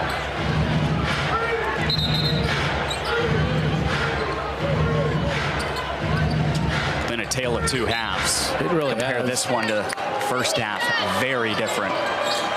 Louisville goes zone out of the timeout now. Is Brown trying to guard the baseline. Miller gets there, and his shot no good, blocked by Frew, but Yototolu picks it up and puts it back in. Brown races up ahead on the right side for the Cards. Working on Sam Walters, into the lane. Layup, scoop shot, good. That's a good matchup you're going to win pretty much every time. Miller the other direction. So a good one coming down the stretch here in the ACC. Louisville SMU's a 1-point game. So too in the SEC, where Oklahoma and Texas are a 1-point game. 61-60, Oklahoma with the lead. 6 minutes to go in Norman. Xavier Brown. X goes around Wilcher, gets deep, bank shot, no good, threw it up too hard, Texas the rebound. They run, Swain down the right side, back to Wilcher, to Weaver in the lane. Xavier took it away from him. Brown ahead to Pack, Pack to the rack, blocked, Brown there for the putback. I got your back, buddy. Way to stay with it. Xavier gave it up and just kept running. He could have stopped at half court, but he kept running to the front of the rim, caught the rebound off, and laid it in. OU Seesaws back in front, 63-62, 5:40 to play. Weaver's got it. Hand off to Swain. Around a Traore screen. Corner kick. Three-pointer is up and good. Wilcher hits a three. You cannot come off of these shooters, Toby. It's too late in the game. You have to stay connected to these guys. 65-63 Texas. 5:20 on the clock. This is their largest lead of the game, 2. Xavier Brown back out to Nigel Pack. Nigel goes around Weaver, down the lane, right-hand finish, blocked by Weaver out of bounds. It'll be Sooner ball with 9 to shoot. Weaver got beat, but he caught up from behind to block the shot, the layup attempt of Nigel Pack. Yeah, he's so athletic, only 6'2", but he can make up for that with his jumping ability and met the ball at the basket or on his way to the basket and blocked it out of bounds with his left hand. Baseline out of bounds, Sooners down 2. And Xavier Brown going to be the trigger man here. And looking. Comes into Korea. Wide open three. Ela Tonsif. No. Swain's got the board. That was a good looking play. Just missed the shot. Yeah, wasn't it? Pope's got it. Texas with the lead and the basketball. Pope at half court gets the play from Sean Miller. Pope goes away from a Traore screen. Now gives it to him. Swain's got it. Swain, pump fake at the free throw line to the rim. Left-hand finish is good. It's a 4-point lead for Texas. Yes. Swain now with 16. Yeah, he's heating up. He's heating up, getting to the basket, getting to the paint, able to score at will almost.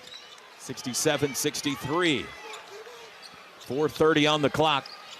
Pack comes to get it. Nigel stops, fires over Weaver. Got it. 2 more for Pack. 23 points for Nigel. Yeah. 67-65 Texas. At this point, you got to run every bit of your offense through Nigel Pack right there. Pope to Swain. He's got the hot hand. Off to Mark. Back to Pope. Pope for 3 up top. Open and good. Nigel Pack had fallen down coming around the screen. Jordan Pope's first 3 of the day makes it a 5-point Texas edge, and Oklahoma's going to take a timeout here. 3:57 to go. Down the stretch we come in Norman. It's Texas 70 and Oklahoma 65. Today's broadcast brought to you by the OU. So timeout on the field. Texas with a little bit of breathing room. 70-65. They lead on the road right now. Here's where we are in the top 25. Top-ranked Arizona leads at Arizona State 61-53. There's 10 minutes to play in the ball game in Tempe. North Carolina pulling away from Georgia Tech 83-64. Louisville and SMU locked in a good one. About 8.5 minutes to play in the Commonwealth, and you got the Cardinals leading the Mustangs 68-62. Miami of Ohio, one of just 2 remaining unbeaten teams in the country, underway. They trail Northern Illinois 7-6, just a couple minutes in. Do want to close the book on number 17, Virginia. They come from behind, get the win on the road at Boston College, 73-66. That is a final from Chestnut Hill. Let's go back to the ACC, check in on Louisville and SMU. The lead is 7, 69-62. Louisville with the lead, 8 minutes to play. Conwell, that's grabbing the arm of Pierre is what they signal, but SMU basketball. Basketball in, Edwards guarded by McNeely. They'll reverse it over to Pierre. Pierre with roots on him. Goes right side baseline, posting him up. Fadeaway jumper. Off the heel. Hadley, the one-handed rebound. And a foul on Khalifa called by Eric Lewis. Eric Lewis has taken this game over. Good grief. A similar story on the rebound attempt. Yeah, no, not a lot there. I mean, well, that one's certainly more of one than the one that was called on Conwell. So third try this possession for SMU now. Miller drives left, lost his footing, kept his dribble. He's able to get up. Gidgetolu, a three. Short, he never shoots those. His first attempt of the year. Conwell the other way for Louisville. Cards up 7. Khalifa, back to Conwell, back to Khalifa. He'll look for the passing angle, will hand it off to McNeely. McNeely picks up his dribble, back to Khalifa, and Conwell with 9 on the shot clock will reset. Conwell, pass to Khalifa, floater, good in the lane. The little ollie floater down the lane. Boy, oh boy, he is playing a big-time game right now. Timeout SMU. Louisville's leads up to 9, and this place is rocking. 71-62. The Cards have outscored SMU by 12 since the break. Timeout on the field or timeout on the floor. See, I knew I was going to make some football references today. I'm sorry, folks. It's a habit. SMU did lead this game by 3, but Louisville is starting to pull away a little bit in the second half. They lead by 9, as you heard. Let's go back to the Big Ten. Ohio State hanging around on the road against Wisconsin. They trail by 9 with 6 minutes to play. Right around the three-point line, and that's going to be 4 on Janicki. So that'll get Nick Boyd back in there. Yeah. That's just a tough, it's a tough guard. Jack's doing everything to take away the right hand of Bruce Thornton. He even shaded the right hand, and still it wasn't good enough. That's how good of a player Bruce Thornton is. Nicky will come out. Boyd is in. I think in today's landscape, guys like Thornton, you're convinced he started playing back in like 2010. First free throw is good, but man, he has been a fixture with this Ohio State program. The first 4-time captain in the history of Ohio State basketball. Second free throw coming up after hitting the first, missed the second. Rebound knocked out of bounds. Last touch by Wisconsin. 73-64 the Badgers. 5:56 to play. Taysom Chapman back in, replacing Puff Johnson.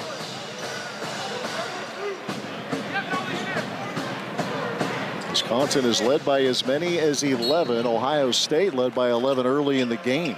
Inbounds pass, Amari Bynum left wing. He'll throw to Mobley, covered up by Braden Carrington up top.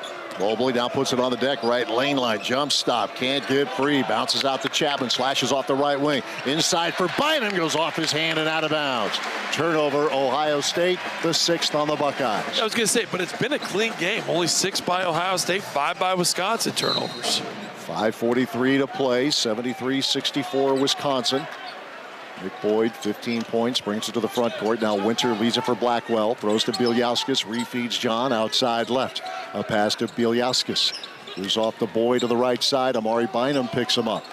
Boyd looking to go to work on him. 10 on the shot clock. Winter feeds Carrington for 3, left side. Good for Braden Carrington, his second 3 of the game. 76-64 Wisconsin. 5:15 to play. Chapman for 3, left side. That's good. And a timeout taken by Ohio State. And Coach Diebler was trying to get a timeout. He was calling for one. They didn't see it, and Chapman was wide open for 3. That's a backfire there. Oh. And it worked out for Diebler. It's a 30-second timeout. While they take a timeout in the Big Ten, let's go back to the SEC. Texas leading Oklahoma by 6. 3 minutes to play. We're going to give you Craig Way on the Longhorn Sports Network for the final few minutes. Picks up the dribble, does Pope. It goes to Dalen Swain. Now to Simeon Wilcher, right side. Wilcher holding up with the basketball. Swings it back to Pope with 10 to shoot. On the right wing, Pope circles top of the arc. Pack on him, out to Wilcher. Sim driving, 4 on the shot clock. Fadeaway, 18-footer is no good off the rim. And Oklahoma clears the rebound. Sooners have it with 2:20 to go. Texas up 6, 73-67. Bounce pass stolen by Wilcher. Sim got in the way of it, knocked it away from Reed into the front court. Here is Swain, and he'll pull the ball back out as Texas now has Swain driving through 2 Sooners, and he lost the ball and it went out of bounds. They're checking to see really quickly off who it went. Staff looking very, very quickly to see who might have touched it last. It did.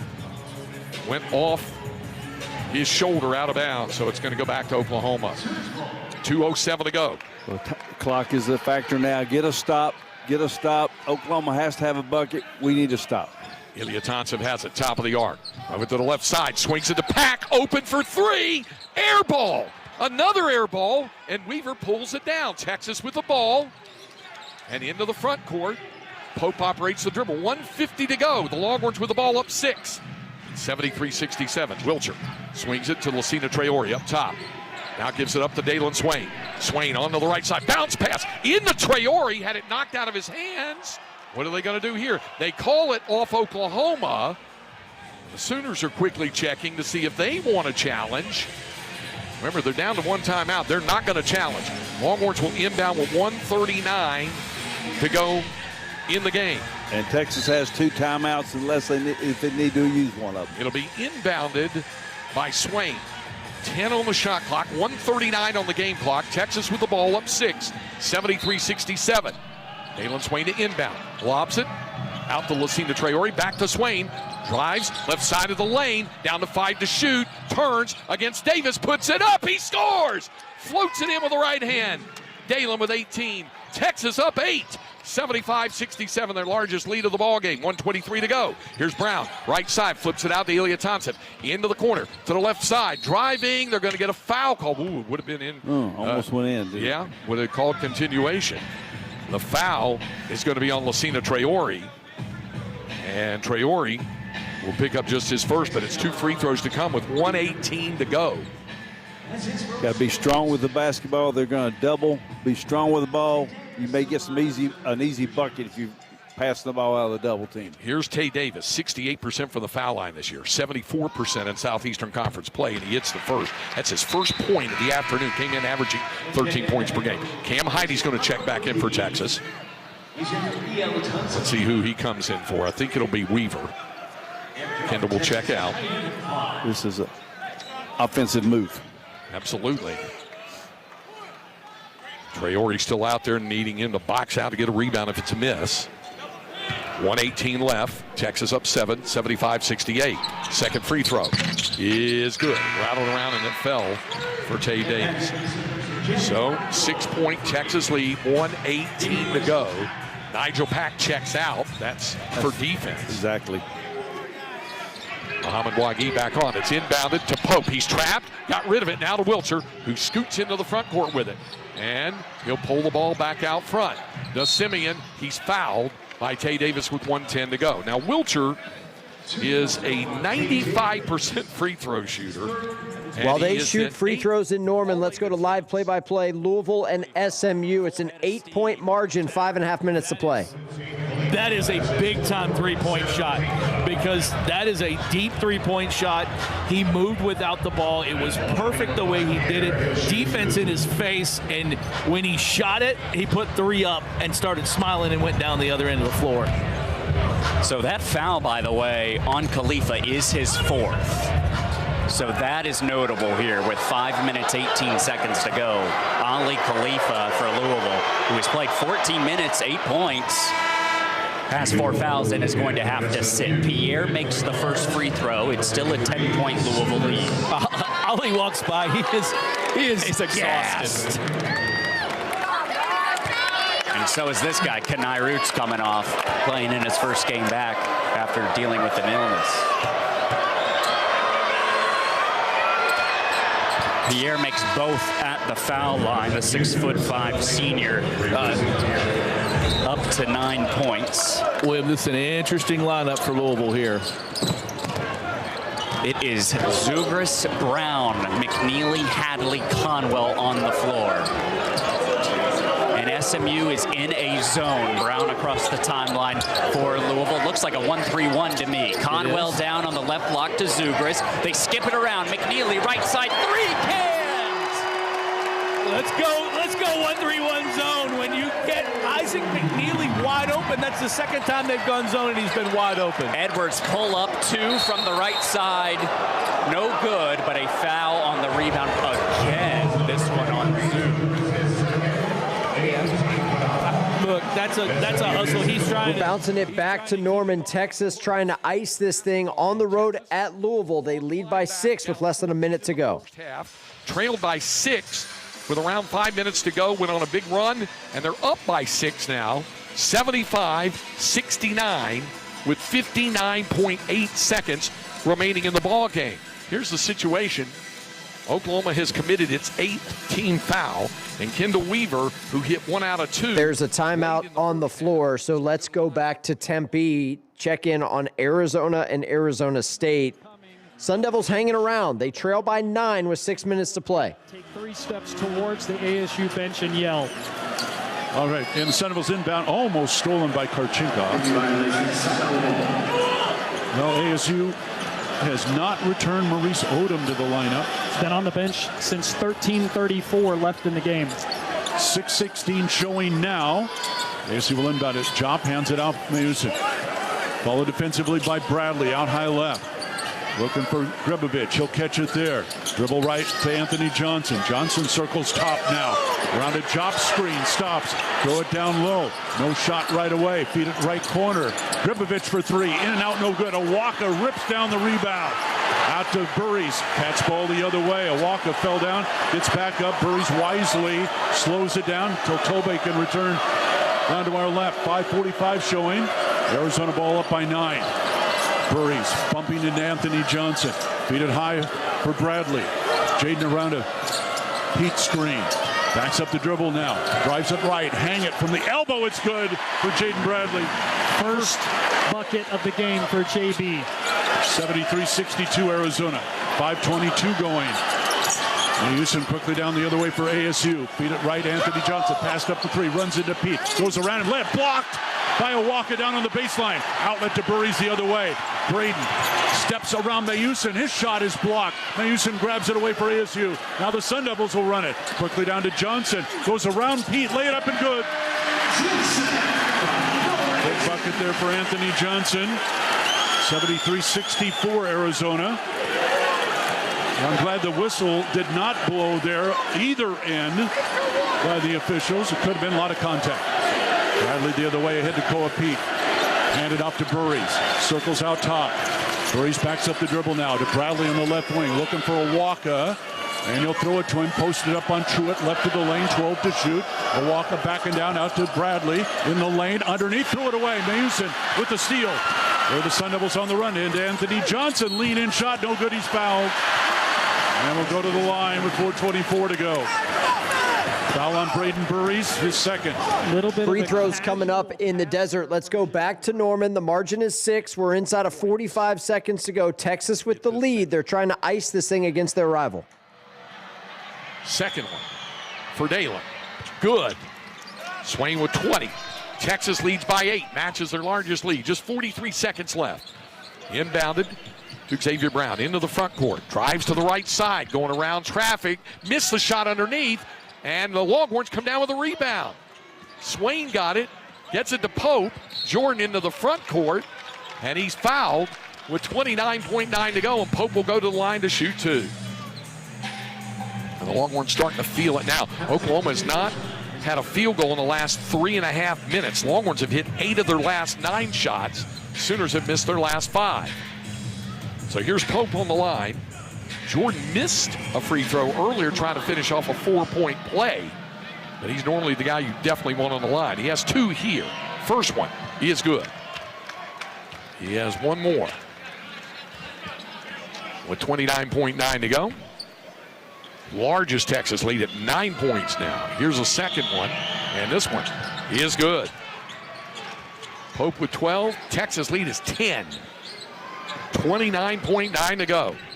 Amazing turnaround and come back for this team. Long three, Xavier Brown off the rim, no good. Swain the rebound for Texas, and then he's tied up, and the Sooners will get it on the arrow with 21 seconds to go. Swain pulled it down, and then Ilya Thompson tied him up. So Texas is going to get the win as they extend the lead to 10. Oklahoma unable to make their shots. It's going to be free throws the rest of the way. There's only 20 seconds to go. Impressive road win for the Longhorns. Oklahoma remains in the cellar of the Southeastern Conference. Just one league win for the Sooners. End of the game there in Norman. We'll get you a final score when we get back. We'll also get you out for the finish of Ohio State, Wisconsin, SMU, Louisville, Arizona, Arizona State, and many, many more. Back in 2 minutes here on the Basketball Blitz.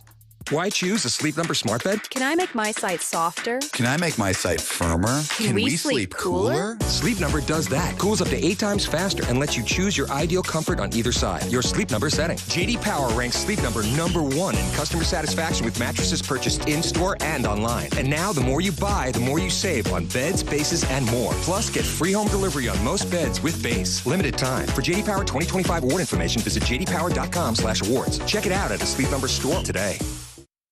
Which schools will take home the prestigious Learfield Directors Cup for the top college athletic programs for the 2025-26 college athletic season? Check out the criteria and follow the year-long standings of your favorite team at L Directors Cup on the X platform or online at thedirectorscup.com. Trophies will be awarded in June 2026 to the winning institutions in all college sports divisions. The Learfield Directors Cup, powered by NACDA, the crowning achievement in college athletics.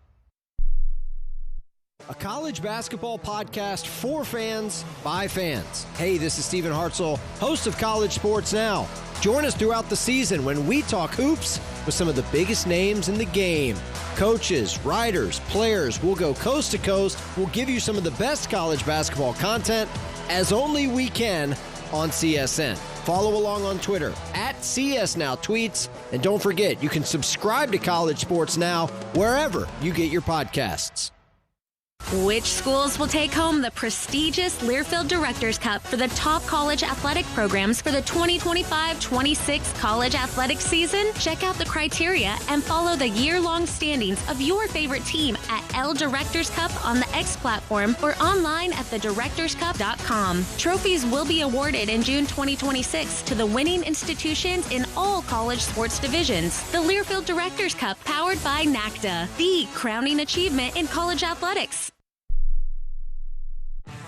Clutch three. He pulls. He hits.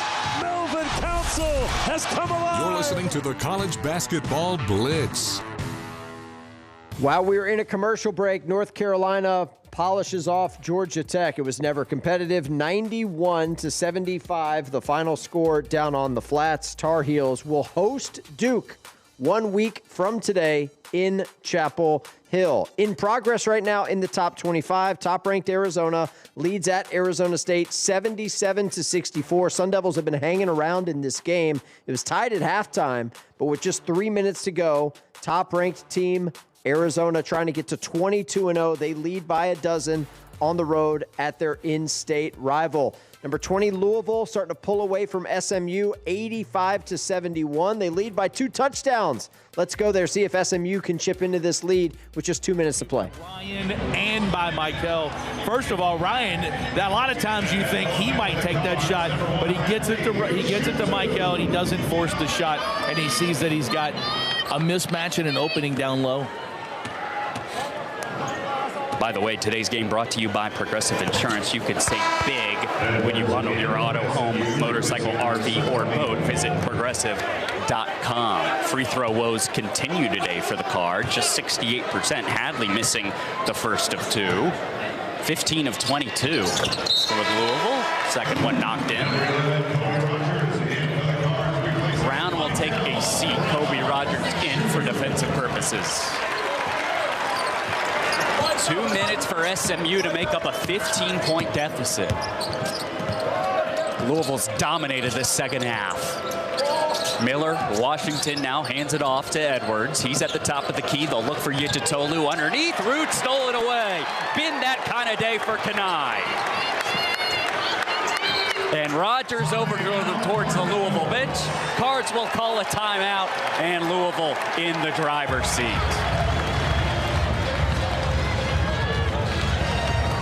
They're taking a full. Sorry, it's going to take a full timeout. 86-71. There, Louisville takes this full timeout. That's SMU 2-minute scoring drought. I think if we look back, that's probably the third or fourth 2-minute scoring drought this half. It's just been all Louisville this half. Just 24 points. Yeah, Louisville has really put it on SMU here in the second half. They trailed at intermission. Since then, they have been cruising as they lead by 15. Let's go back to Tempe, see if Arizona State can do something. Now or never, they trail at home by 13 to top-ranked Arizona. Jop, 2 free throws for Braden Burries. First one is good. Burries 16 points on the day. Cole Pete leading the Wildcats with 21. His fourth 20-point game of his freshman season. 2:22 showing. Burries' second free throw is good. 81-67 Arizona. Send of a ball. Mayusin across midcourt. Mayusin dribble drive left now, followed by Karchinkov left of the lane, picked up by Awaka. Out to Ford, deep three from the right wing. Rims out no good. Awaka scoops up the rebound. And to Jaden Bradley, and the Wildcats will slow it down here. Under 2 minutes left. Arizona by 14. Bradley puts it up. Jumper left elbow is good. The closer. He hadn't played great all day, but gets a J there. 83-67 Wildcats. Odom with the ball for ASU. Spin move, drives right into Bradley. Puts up the shot, no good. Bradley grabs the rebound. Arizona ball. Wildcat fans going crazy. Game not over yet. Bradley down. Waits for everybody to catch up. 90 seconds to go. Bradley walks it down top of the key. Stop, jumper, right elbow, good again. Mariano Rivera. It's JB time. 85-67 Wildcats. Odom the other way for ASU. Pass knocked away. Loose, picked up by Bradley. 2-on-1. Bradley up and under. No good, but he's fouled. And we'll get to the free throw line with 1:06 to go. And the Sun Devil fans headed for the exits. Second half, Arizona's energy, effort, hitting the glass. Their defense flexed its muscles again in the second half, and just putting... Brian Jeffries for the final time on the Arizona Wildcats Sports Network. Bear down. Arizona's going to get to 22-0. Let's go back to the ACC, checking on Louisville and SMU. 88-74 the score, a little more than a minute to play. That ball going out of bounds. He saves it off of SMU, and Louisville possession.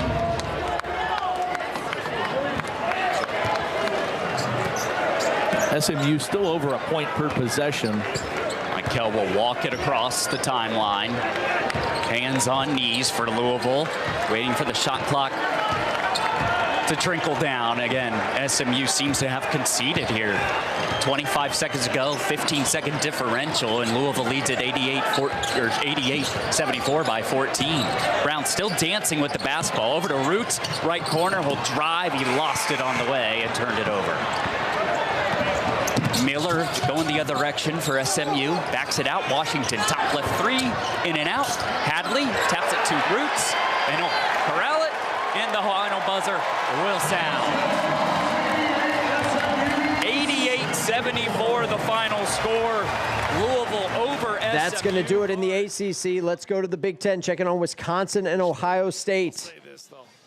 I think if it's 92-92, that's a jump ball. Yeah, could be. just throwing that out there. Just think the 12-point lead might have played a little bit of a factor of the foul call. Well, Johnson officially active 2 weeks ago. The left-hander with the first free throw is good. Hit a three in the first half. Knocks down the first throw. 92-81 Wisconsin with 15.8 seconds to play. Second free throw on the way, and it's good. And Ohio State calling off the press, and Nick Boyd will walk it up the floor. 12 seconds and counting. 92-82 Wisconsin. Blackwell will dribble it out, and the Badgers will start the second half of Big Ten play with a 10-point win against Ohio State here at the Kohl Center in Madison. It's over. 92-82, Wisconsin takes down Ohio State as the Badgers improve to 8-3 in conference play, 16-6 overall. Well, yeah, and most importantly here, 5 guys at double figures. Offensively, the ball's moving, finding each other, and defensively did a pretty good job. I mean, when you look at it, they give up 82 to Ohio State, but what they were able to do and the approach, got to be really happy with it. Workman's like, now you get a week off. I think that's, get ready for what is the Matt LePay, Brian Butch on the call, 92-82. Badgers get it done against Ohio State. So just to wrap up where we are, games that have gone final. Number 20, Louisville comes from behind, beats SMU 88-74. Cardinals trailed by 3 at halftime, pull away and cruise to a 14-point win. North Carolina, really no problem on the road at Georgia Tech today. 91-75, the final score in that one. 17th ranked Virginia beat Boston College in a game in which they trailed on the road at halftime. 73-66, the final score in that one. Number 22, Clemson beat Pitt 63-52. They held the Panthers to just 16 points in the first half. The one upset of the day was in Orlando. Number 11, Texas Tech goes down to UCF 88-80, the final score. There was a court storming. They ended up putting 0.2 of a second back on the clock. A couple hundred students had to leave the floor, but UCF gets it done. I guess they got to storm the floor twice. 88-80, the final score in that one. Number 10, Houston cruises at home against Cincinnati, 76-54. Fourth-ranked Duke wins at Virginia Tech, 72-58. They're still playing basketball in Tempe. 21 seconds to go. Arizona on their way to 22-0. They lead at Arizona State, 87-74. 24th-ranked Miami of Ohio trails at home to Northern Illinois, 28-26. There's 7 minutes to go in the first half. So the only 2 unbeaten teams remaining in Division I college basketball are playing at the exact same time. Arizona has handled their business. They're going to get to 22-0. The Red Hawks trying to handle theirs so they can get to 22-0. We're about 15 minutes away from number 13 BYU and 14th ranked Kansas at Fog Allen. A freshman matchup in this one. 2 players who are going to be taken at worst in the top 3 of the NBA draft. AJ DeBonsa from BYU, Darren Peterson of Kansas. Should be an awesome shootout at the Fog between those 2 teams. 4:30 Eastern tip expected between BYU and Kansas. And then we got to wait until 6 o'clock Eastern for our next ranked team in action. Number 18, Vanderbilt, taking on Ole Miss in Nashville at 6:30. You got number 15, Arkansas, hosting Kentucky at Bud Walton at 8 o'clock Eastern tonight. Number 2, UConn is on the road at Creighton. And the late night game at the Kennel, number 6, Gonzaga, taking on St. Mary's. Okay, that's a look at your top 25 scoreboard. Quick timeout. We're back in 2 minutes here on The Blitz. Why choose a Sleep Number smart bed? Can I make my site softer? Can I make my site firmer? Can we sleep cooler? Sleep Number does that. Cools up to 8 times faster and lets you choose your ideal comfort on either side. Your Sleep Number setting. JD Power ranks Sleep Number #1 in customer satisfaction with mattresses purchased in-store and online. And now, the more you buy, the more you save on beds, bases, and more. Plus, get free home delivery on most beds with base. Limited time. For JD Power 2025 award information, visit jdpower.com/awards. Check it out at a Sleep Number store today. Which schools will take home the prestigious Learfield Directors Cup for the top college athletic programs for the 2025-26 college athletic season? Check out the criteria and follow the year-long standings of your favorite team at L Directors Cup on the X platform or online at thedirectorscup.com. Trophies will be awarded in June 2026 to the winning institutions in all college sports divisions. The Learfield Directors Cup, powered by NACDA, the crowning achievement in college athletics. A college basketball podcast for fans, by fans. Hey, this is Stephen Hartzell, host of College Sports Now. Join us throughout the season when we talk hoops with some of the biggest names in the game. Coaches, writers, players, we'll go coast to coast. We'll give you some of the best college basketball content as only we can on CSN. Follow along on Twitter @CSNowTweets. And don't forget, you can subscribe to College Sports Now wherever you get your podcasts. When you're on the move and looking for nonstop college sports action, get the Varsity Network app and take the game with you everywhere. Stream live play-by-play from schools across the country right from your phone, free. Catch hundreds of weekly podcasts, including shows from your favorite teams, all in one place. From football Saturdays to midweek hoops, it's your all-access pass to the college sports world. Whether it's game day or just your daily drive, the Varsity Network app has you covered. Download now and listen live for free on the Varsity Network app.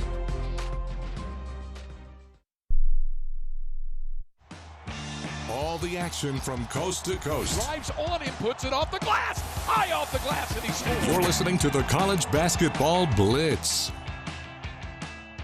Let's go back to the SEC, check in on Missouri and Mississippi State for the first time. Inside of 2 minutes ago in the first half, Mizzou leads State by 8 as we check in with Neil Price on the Mississippi State Sports Network. Tell you what else is going on a busy day in the Southeastern Conference.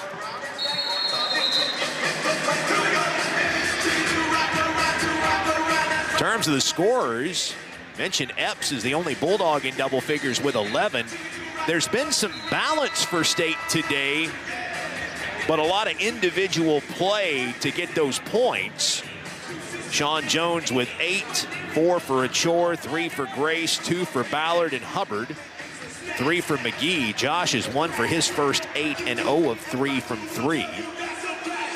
10 for T.O. Barrett, leading Mizzou in double figures for the 5th time in his last 6 games.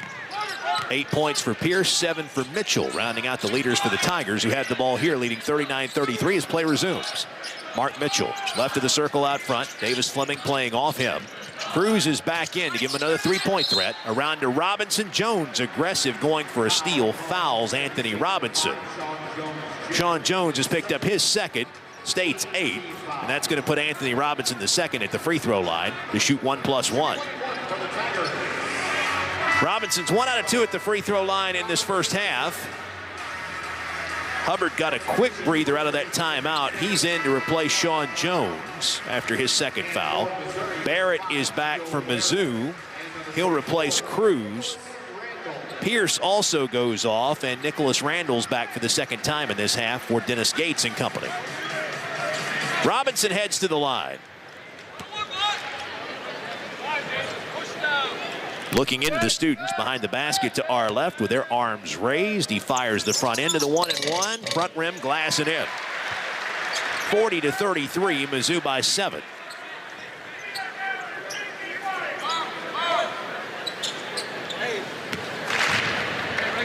Robinson about to attempt the 10th Mizzou free throw of the half. Both teams have shot 10 charity shots. The second one on the way. That one's short. Matsura wins the rebound inside against Barrett. Trying to get it ahead to Hubbard, and now he finds him along the near sideline. 1:06 left in the half. State with the ball down 7, 40-33. Hubbard to Matsura at the top. Angling right. Sergey down the right lane. Line goes up and slams it over Mitchell. An aggressive take by the Slovenian slasher. Matsura makes his presence known and pulls State to within 5, 40-35. 57.5 left as Barrett brings it up for the Tigers. Epps will pick him up as he crosses the line. Barrett down the right lane line, picks up his dribble, spinning to his left, leans in, can't finish, but gets fouled by Epps. Foul call on Mississippi State, number 10. So Epps picks up his second, team's 9th, but a shooting foul will give T.O. Barrett a pair of free throws. His performance in the first half shouldn't come as a shock. 10 points in the first half. In the last 5 games, he's really surged. 13.5 points per game in that stretch, 5 rebounds, 3 assists.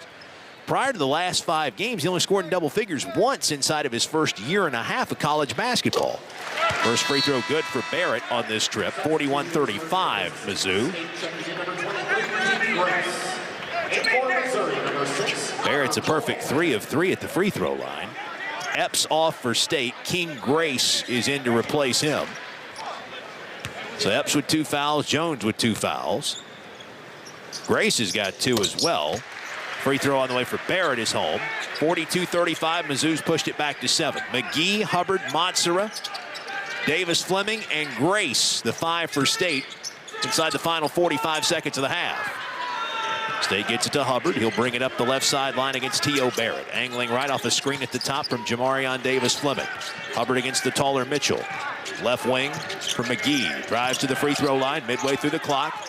Up to Motsura. Looking over Barrett. Doesn't have a shot. Hands off Hubbard. Hubbard fakes. Fires a three-pointer. Left wing. Short. And the rebound claimed by Barrett. Fake got Barrett to go by, but Josh was fading, and that one came up short. And now with 15 seconds left in the half, the timer is off as Mizzou gets a crack at it for the final time. 42-35. The Tigers by 7 on their home floor, where they're 12-1 this year. Boateng bounces down low. Mitchell turns, blocked by Jamarion Davis Fleming, and that will end the first half. So State with a good defensive stand at the end of the first half. They'll head into the locker room down 7 on the road in this second of 2 in a row on the road. Stay tuned. The Mississippi Ford Dealers halftime show. That's Neil Price on the Mississippi State Sports Network. So good game there at the half, 42-35. Let's go to the ACC. Check in on Miami and Cal. 22-19. Canes with the lead midway through the first half down in South Florida. Renew, and I think that saved a dunk. That's Nolan's second personal foul. 22-19. Bears will get DeJuan Campbell into the game. Back comes Camden with Kochenis, Pippen, and Carr. Also coming back in is Shelton Henderson. The inbound caught over the shoulder style by Renew. He hands back off. Tailing the screen is Allen. Throws the lob, but it was too high. Trying to sky for it was Uday. He can't get to it. Taken away by Pippen. Pippen downhill. He'll bank it up and through and one. Little hesitation from Justin Pippen, breezed by Malovitz. Caught him off guard, got a step in front of him, and then he committed the foul on the take. That will make it a one-point game and a chance to tie it up with Pippen's and one. 10:02 to go in the first.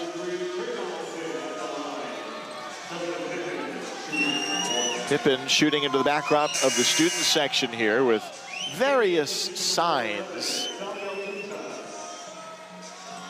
that are being raised behind. Bears are 2 of 2 from the line early in this game. Pippen's free throw is good.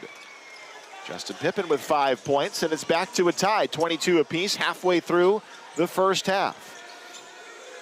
On the go, Henderson working one-on-one against Pippen. Swings it over now after the touch by Donaldson. Henderson double teamed by Campbell. He'll angle it to the left side wing for Renew. Renew dribbled it out of bounds, turns it over. And a good collapsing defense there for the combination of Elich and Campbell. Forced that miscue. And now the Bears with an opportunity to take the lead back here. Camden crossing to the left side. Turns it to Elich, again to Carr, fires down low. Camden catches, banks it up, rolls around, falls out, but he's fouled. And I think Camden, on that catch, I think he's frustrated with himself that he didn't immediately shoot it, rather than pump faked there, got the contact. Now the contact got him to the free throw line, but it made the shot more difficult for him. Camden at the stripe, his first is good. All 3 of his points from the free throw line, and it does give the Bears the lead back, 23-22.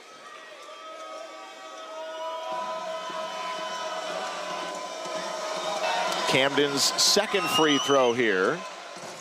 And that rolls around, pauses on the back of the rim, and falls in. Oh, the dramatic. That was like Tiger Woods at the Masters right there. Stopped on the back of the rim and just paused. And then everybody had to wait. And it fell in. That's Justin Allegri and Theo Robertson on the Cal Sports Network. So close game early between those two ACC foes. Because nothing says ACC like Miami versus Cal. Let's go to the Big 12. Check in on West Virginia for the first time today. West Virginia at home in the snow, hosting Baylor. Gives us a chance to check in with Tony Caridi for the first time. Williams penetrates into the lane. Kick pass into the seats across the way. It's a Baylor turnover. Tried to throw it back to Michael Ratai, but the Bears turn it over, and that is number 6 so far in this opening half for Baylor. Yeah, those turnovers are piling up, but only 4 points off those turnovers. Let's see if West Virginia can cash. Mountaineers down 5, 15-10 with exactly 11 minutes on the clock. Ugasuk with it, way outside right. Cross-court pass comes to Jasper Floyd. To the top of the circle to Harlan Obioha. Harlan one dribble, spins on his pivot foot, gets it to Mo Ugasuk. Shot clock at 6. They get the ball to Honor Huff. He sees the clock. It's at 4. He crosses over, guns up a long 3. Bingo! He is so fun to watch, Tony. That's an impossible shot, and he makes it look easy. Mountaineers now down by 2 after trailing by 10. 15-13 Baylor. They've gone over 4 minutes without a point. Agbim has the ball out front, gets a screen. Agbim penetrates, left wing, gives up his dribble. Middle of the floor taken by Carr. Shot clock is at 8. Carr gets a screen. Carr penetrates, pushes up a 17-footer. It's strong. Rebound, Obioha. Outlet to Honor Huff. Mountaineers front court down 15-13. Huff against Williams, gets a screen. He sends the ball to Harlan Obioha to the basket. No good. Contact. Huff with a nice assist to Obioha, who's knocked to the floor, and Harlan will get a couple of free throws at 10:02 to go. So there's the full Honor Huff experience. He makes an impossible shot with 3 on the shot clock. Next time down in a pick and roll, both guys fly at Honor. He distributes to Harlan, and credit Obioha. That's what we're talking about with shot blockers. Go right to the rim, go strong, and get yourself to the line if you don't finish it. Harlan, 59% on the year, rattles it up and in. It's good, and West Virginia's down a digit, 15-14. How about some good minutes for Mo Ugasuk here, who comes out in favor of Trey, but that was a valuable stretch. It certainly was. Trey Eaglestaff back onto the court. Ugasuk will get a break. And now Obioha misses the next one. It's a 1-point Baylor lead, 15-14. We go inside of 10 minutes to go. Here's Cameron Carr attacking the rim, right side, sends it in the far corner. Agbim. Guarded by Laureate, penetrates, cut off, gives the ball out front to Williams, back over to Agbim. Agbim into the lane, stops, spins, bounces the ball to Skillings. Skillings underneath, contact, whistle, foul call, West Virginia. Wow. It's going to go against Trey Eaglestaff. Tough break there because you had him pinned on the corner down there on the baseline with nowhere to go and that clock winding down. Obioha will come out, and DJ Thomas onto the floor for the second time. 9:41 to go, first half. Baylor 15, West Virginia 14. Bears have gone over 5 minutes without a point. Watch the lob here. Williams inbounds to Carr. He sends the ball into the scorer's table. Caught by Tracy King, the replay operator here, who, by the way, Brett, celebrating his birthday today. Well, that's a good birthday present there. He was on it watching the replay and catching the ball. Yeah, I mean, not surprised. 15-14, West Virginia down by a point. Baylor has turned it over 7 times. We're going to keep it in the Big 12, but we're going to put you out of Morgantown and send you to Lawrence, Kansas for maybe, arguably, the game of the day. Number 13, BYU, on the road at 14th ranked Kansas. Brian Haney, wave the wheat. Jayhawk Sports Network on the call. Counsel to play it in from right in front of Kevin Young's bench, the head coach of BYU. Off to Peterson between the rings. He scored 58 the last time he faced Ibanza. Inside they go to Bidunga. Across the blocks, blocked underneath by Keita, and out of bounds off of Bidunga, they say. So a swat up top by Keba Keita, but he blocks it off of Flory and out of bounds. Yeah, it was great defensive play. Went right off of Flory's hand. Thought he could get under the basket. So 2 possessions and not even an attempt. 2 empty trips, no doubt, for KU, but BYU yet to score as well. Ibanza dribbles in, kicks back out to right. They reverse it right side. Saunders collecting on the wing, an all Big 12 pick a season ago on the first team. He squares up for 3. Hit it. And Richie Saunders never even went into the locker room. He worked on that shot for 45 minutes before the game. He's the X factor for this team. Saunders draws early blood, 3-0 BYU. Hawks with the ball from right to left. Peterson collects out front, guarded there by Ibanza. A handoff to Council, gets a screen from Flory, passes left side to Tiller. Hawks look a little bit hesitant on this trip down the floor. Shot clock at 8. Bryson backing his way down on Saunders. Leans in, forces up and misses, but a tip try somehow goes from Flory Bidunga. How did that go in? Looked like Bryson had an easy one, but he missed it.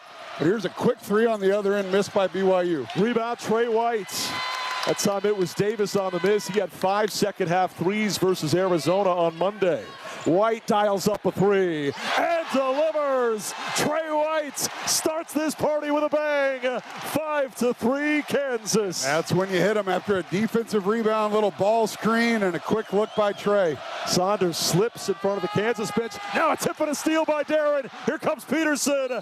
Blocked from behind and a foul. It's going to be a foul on Davis. He cocked back to dunk it and was hit from behind. Free throws coming for Peterson. And what impresses me so much about Darren is that he's patient.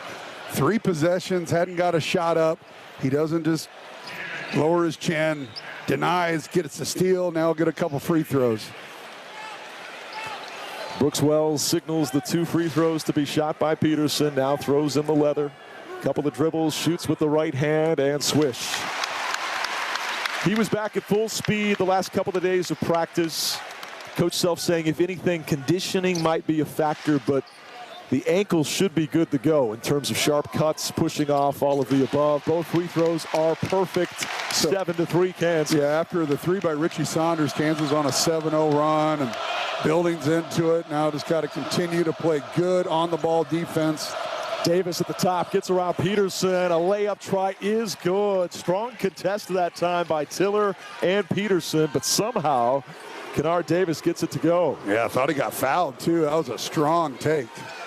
7-5 KU. 17:07 to go in the first half. Peterson on the left wing, splits 2 defenders, gets to the cup. Left hand layup, good. Took off with the ball in his right hand, finished with the left, dare I say MJ style. On the other end, Saunders may have been goaltended, and indeed that's the call. He got baseline with the ball, Greg, and Kansas flew in late with the goaltend. That's after a made bucket by Kansas. BYU gets a quick transition bucket as the equalizer. We talked about it in the open. Got to do a better job stopping the ball in transition. 9-7 Kansas. Trey White on the right wing. He's already hit 1-3. Passes left side toward Council, but out of bounds. What happened there? The ball nearly hit Doug Sermons. I think he thought Doug Sermons was on his team because it was right in between Melvin and Bryson, and turnover Kansas. He very clearly is not. Right. He's got some white on his jersey. Some days more than others, but a veteran official that we think does a great job overall, no doubt. Wright throws off on the left side to Richie Saunders, collecting on the left wing in front of the Kansas bench. Wright back to Saunders. Deep 3 over White. Misses. Rebound on the deck. Tiller has it, and so does Kansas. Here come the Jayhawks. Peterson, a transition 3. Bullseye! Darren Peterson, scorching hot here early. Wow. That's again, when you want to hit them in transition, just like BYU does here. They missed though on a 3. Rebound, Trey White of Kansas. Push it that time from the left wing. Here comes KU. Peterson thought about another 3, and now a whistle behind the play and a foul inside on BYU as Flory Bidunga got tangled up underneath. That's how you start a ball game. Flory did a nice job posting up Davis. Should have got him the ball quicker, but then Davis had to take the foul. So Kansas doing a good job on the glass and a great job in transition. 12-7, KU leads, 15:56 to go. A special presentation on the court that we're off to be a part of. Steve Kincaid will tell you about it when we come back on the Jayhawks. Timeout on the floor. Darren Peterson, as advertised, 7 points in the early going. Kansas leads BYU 12-7. DeBonsa has yet to attempt a field goal in the first 4 minutes of this game, but in some form or fashion, these guys are going to be going 1-2 in the NBA draft, and Peterson up to the effort so far. 7 points early for him. Let's go back to the ACC, checking on Cal and Miami. 31-29. Cal with the lead on the road against the Canes. Pippen stopping on the wing, accelerates again. He drives in and lays it through with a right hand. The Bears are just seeing these avenues to drive and taking full advantage of them. 54% from the field of the Bears and 14 in the paint. Now Allen on the outside. Left for Donaldson. Rotated on the angle, shuffling to his right, back to Allen for a catch-and-shoot 3. That rattles through.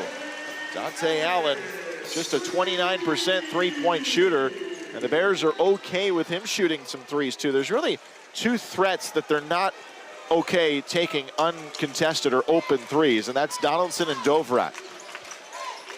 Ames keeps his right-hand dribble, chest feed to Pippen now in a 35-32 Cal lead. 4.5 to go. Camden straight on three. Nothing but net from John Camden.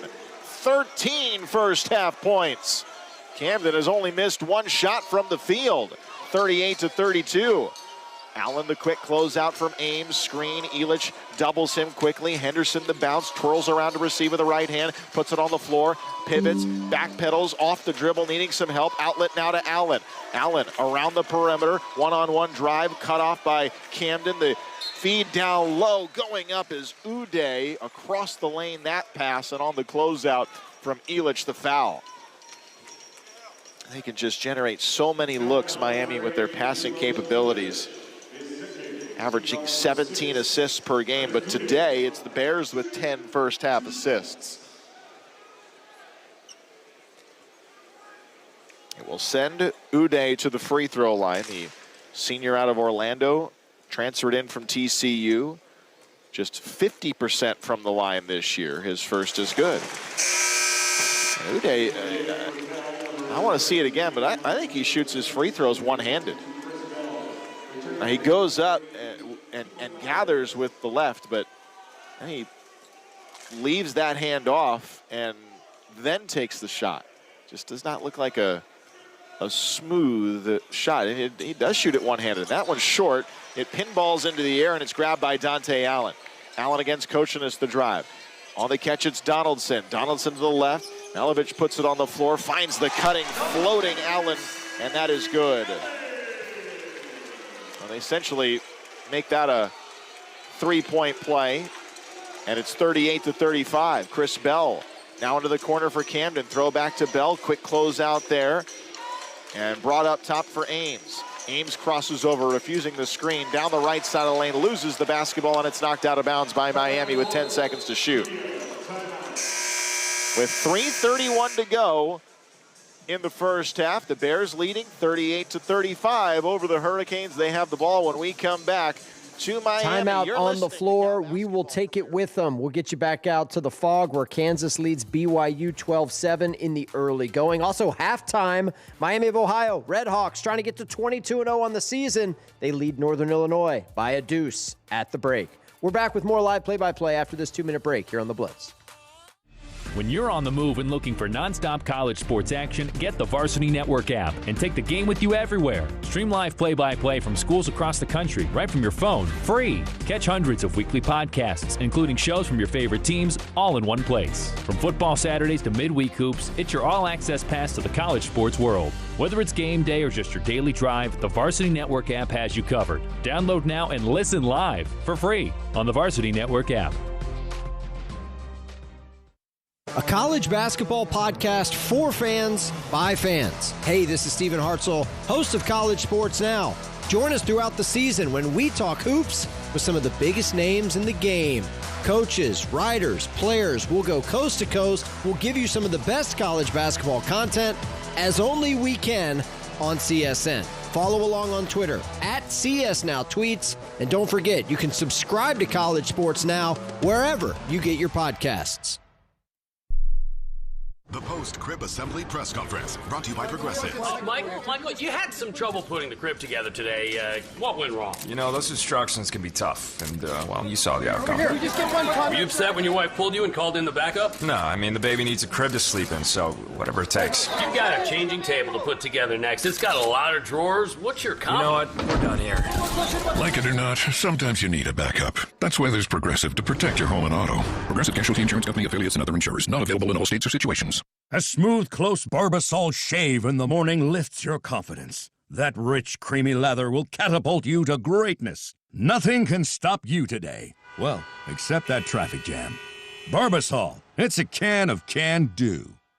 If you can plan barbecues and weddings, you can plan to protect yourself from a natural disaster. Sign up for local alerts, prepare an emergency kit, and make a family communications plan. Get started at ready.gov/plan. Brought to you by FEMA and the Ad Council.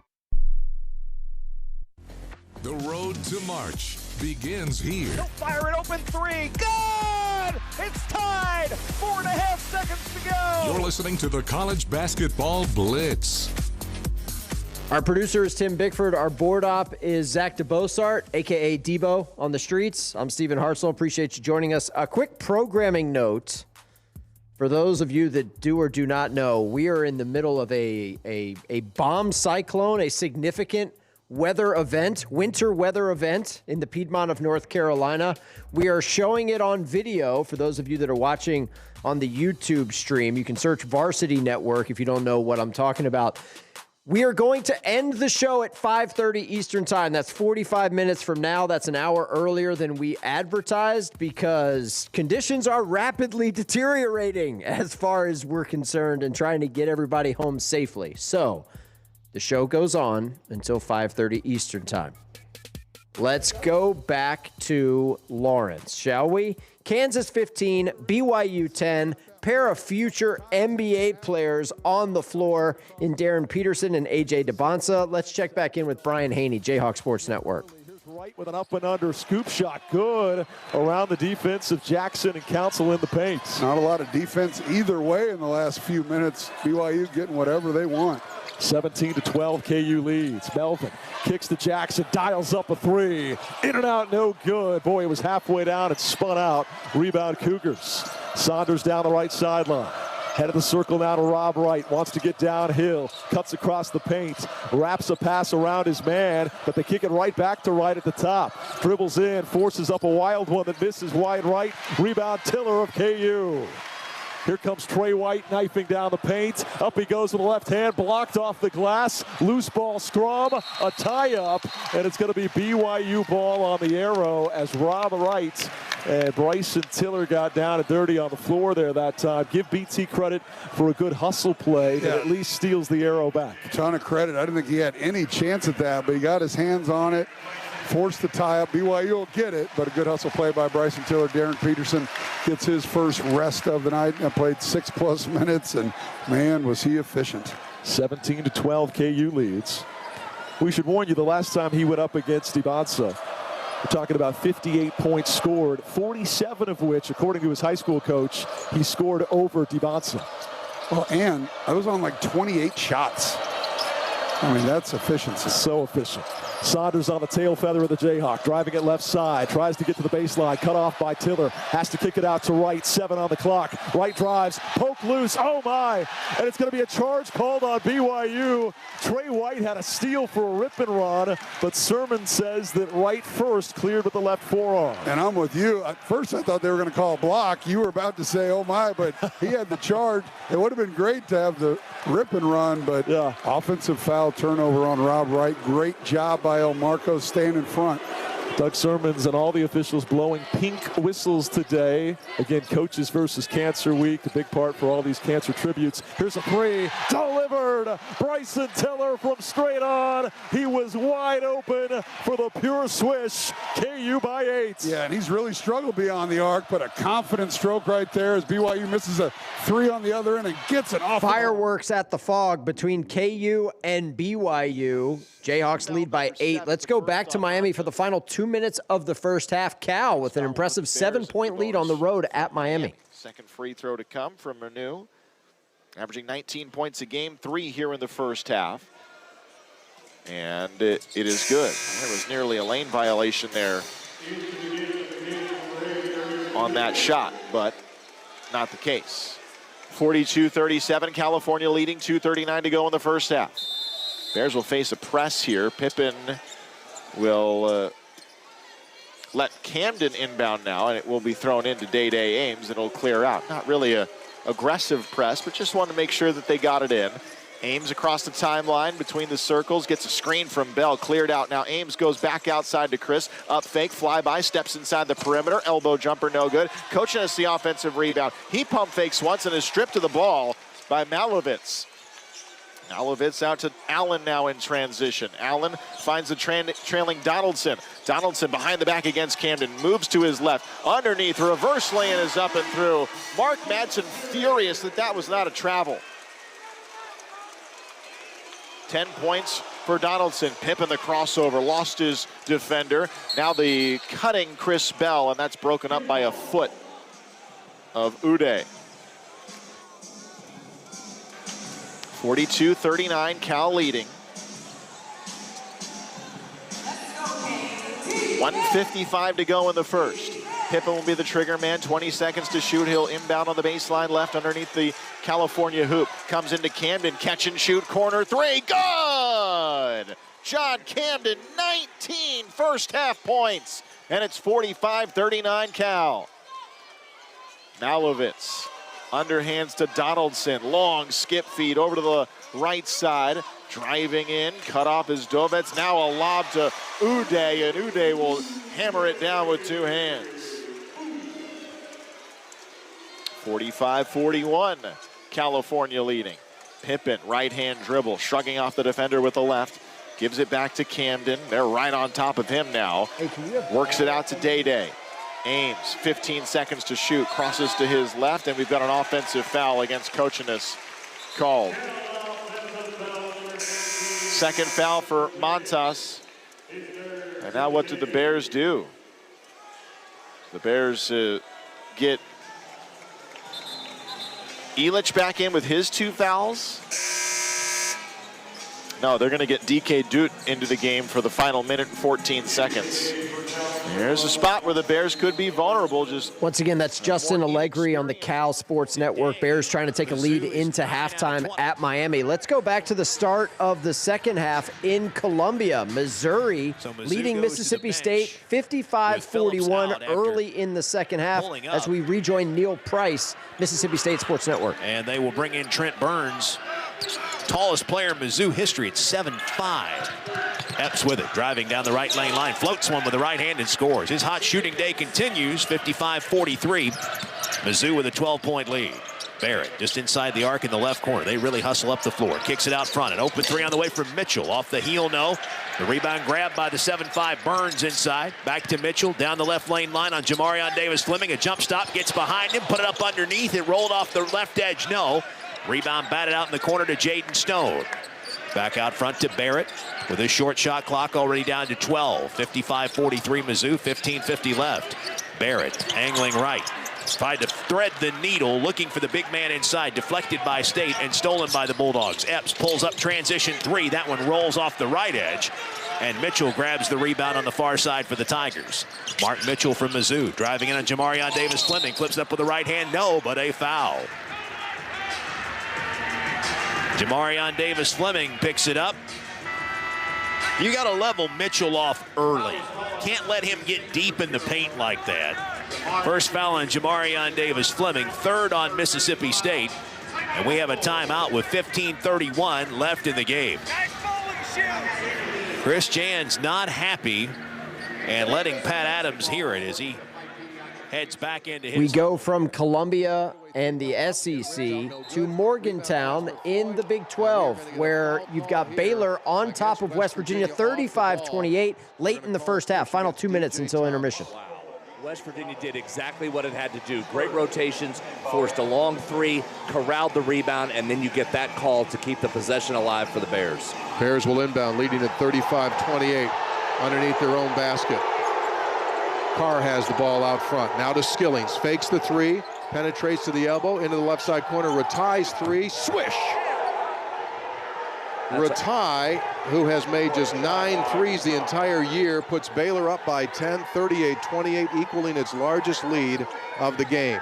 On the other end of the floor, Lorient harassed by Skillings. Middle of the floor to DJ Thomas. DJ with it.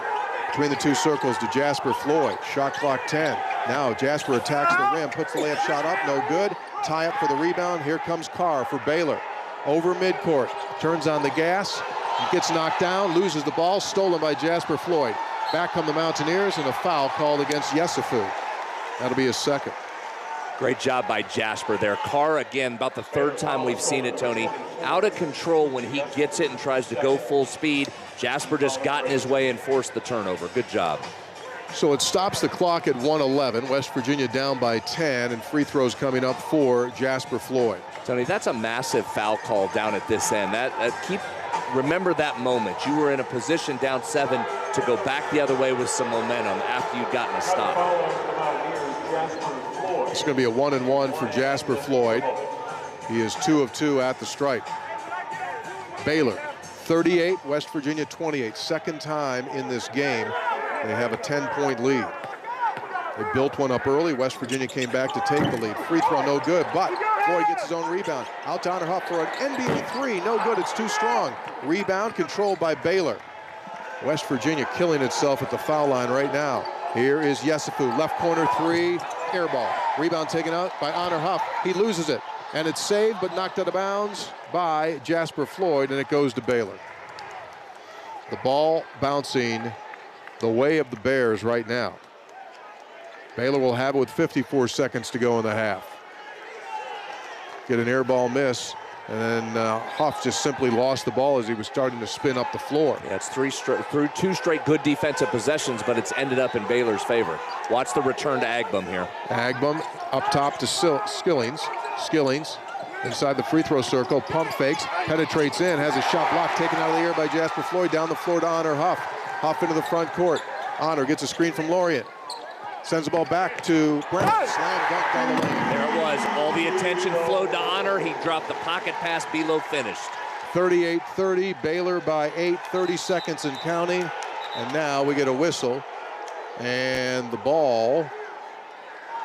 So Baylor's going to have a halftime lead at West Virginia inside of a minute to go. They lead by a dozen. Let's go back to the Fog and check in on Kansas and BYU. 25-14. Kansas with the lead. 10 minutes to go until halftime. Republic of the Congo.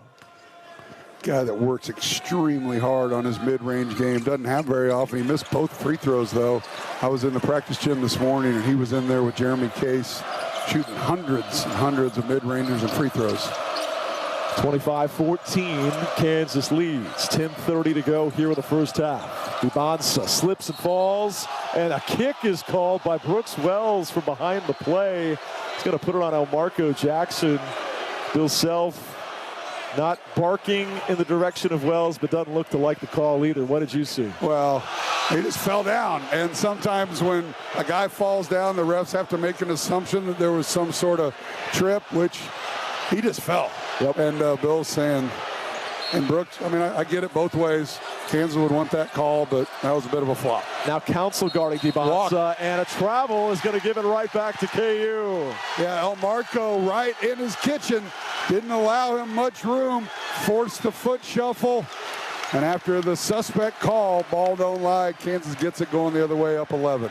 In the 10 seconds that preceded that, as we're going to get a timeout from BYU, Self had seen the replay of the phantom foul call on Jackson, told Brooks Wells, what was that? That's 2 now from you.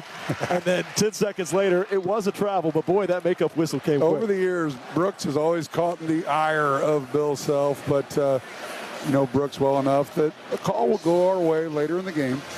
And again, great crew, not editorializing at all about their efforts in a negative way. They do a fabulous job. Sermons, Wells, and Smith, 3 veterans working the game today. Listen up, Jayhawk fans. Score $2 off a Wendy's Baconator on every Jayhawk game day. And let's cheer for Bacon Big Plays all season long. 25-14, KU with its biggest lead. Cougars haven't scored in 2:22. Bud Light's a proud sponsor of Kansas Athletics. Easy to drink, easy to enjoy. What do you suppose the message is from Kevin Young right now? Second-year head coach at BYU. He's 43-13 in his 2 seasons. His team not often has been on the wrong end of an avalanche like this one. He's probably just telling, hey, calm down a little bit. Sometimes, you know, these buildings will get into you, and I think that's happened. They've been rushed. Their offense hasn't been very fluid. And, you know, just wants him to calm down. I mean, Kevin's a guy that's been in the NBA. He's seen this before. It's a game of runs, but right now it's been a 9.5-minute run for Kansas with this 11-point lead, and their first or second draft pick in the NBA next year has gone scoreless. They had a big rally on Monday, down 13 at the half. Darn near came back to win it over number 1 Arizona. But Kansas right now shooting 60% halfway through this first half. Yeah, they're bringing Darren off the ball. Good. Rises and fires. He hits again. Everything coming up. Peterson, 4 for 4 and a dozen here early. And I love it when they have them off the ball. There's a down screen, kind of a double screen on the baseline. And Rob Wright on the other end. A leap and leaner misses. Rebound DP of KU. I love it when he has the ball in his hands, and I love it when he passes ahead to Flory. Scoop shot misses. Follow jam good. But they're going to wipe it off and put a foul first first.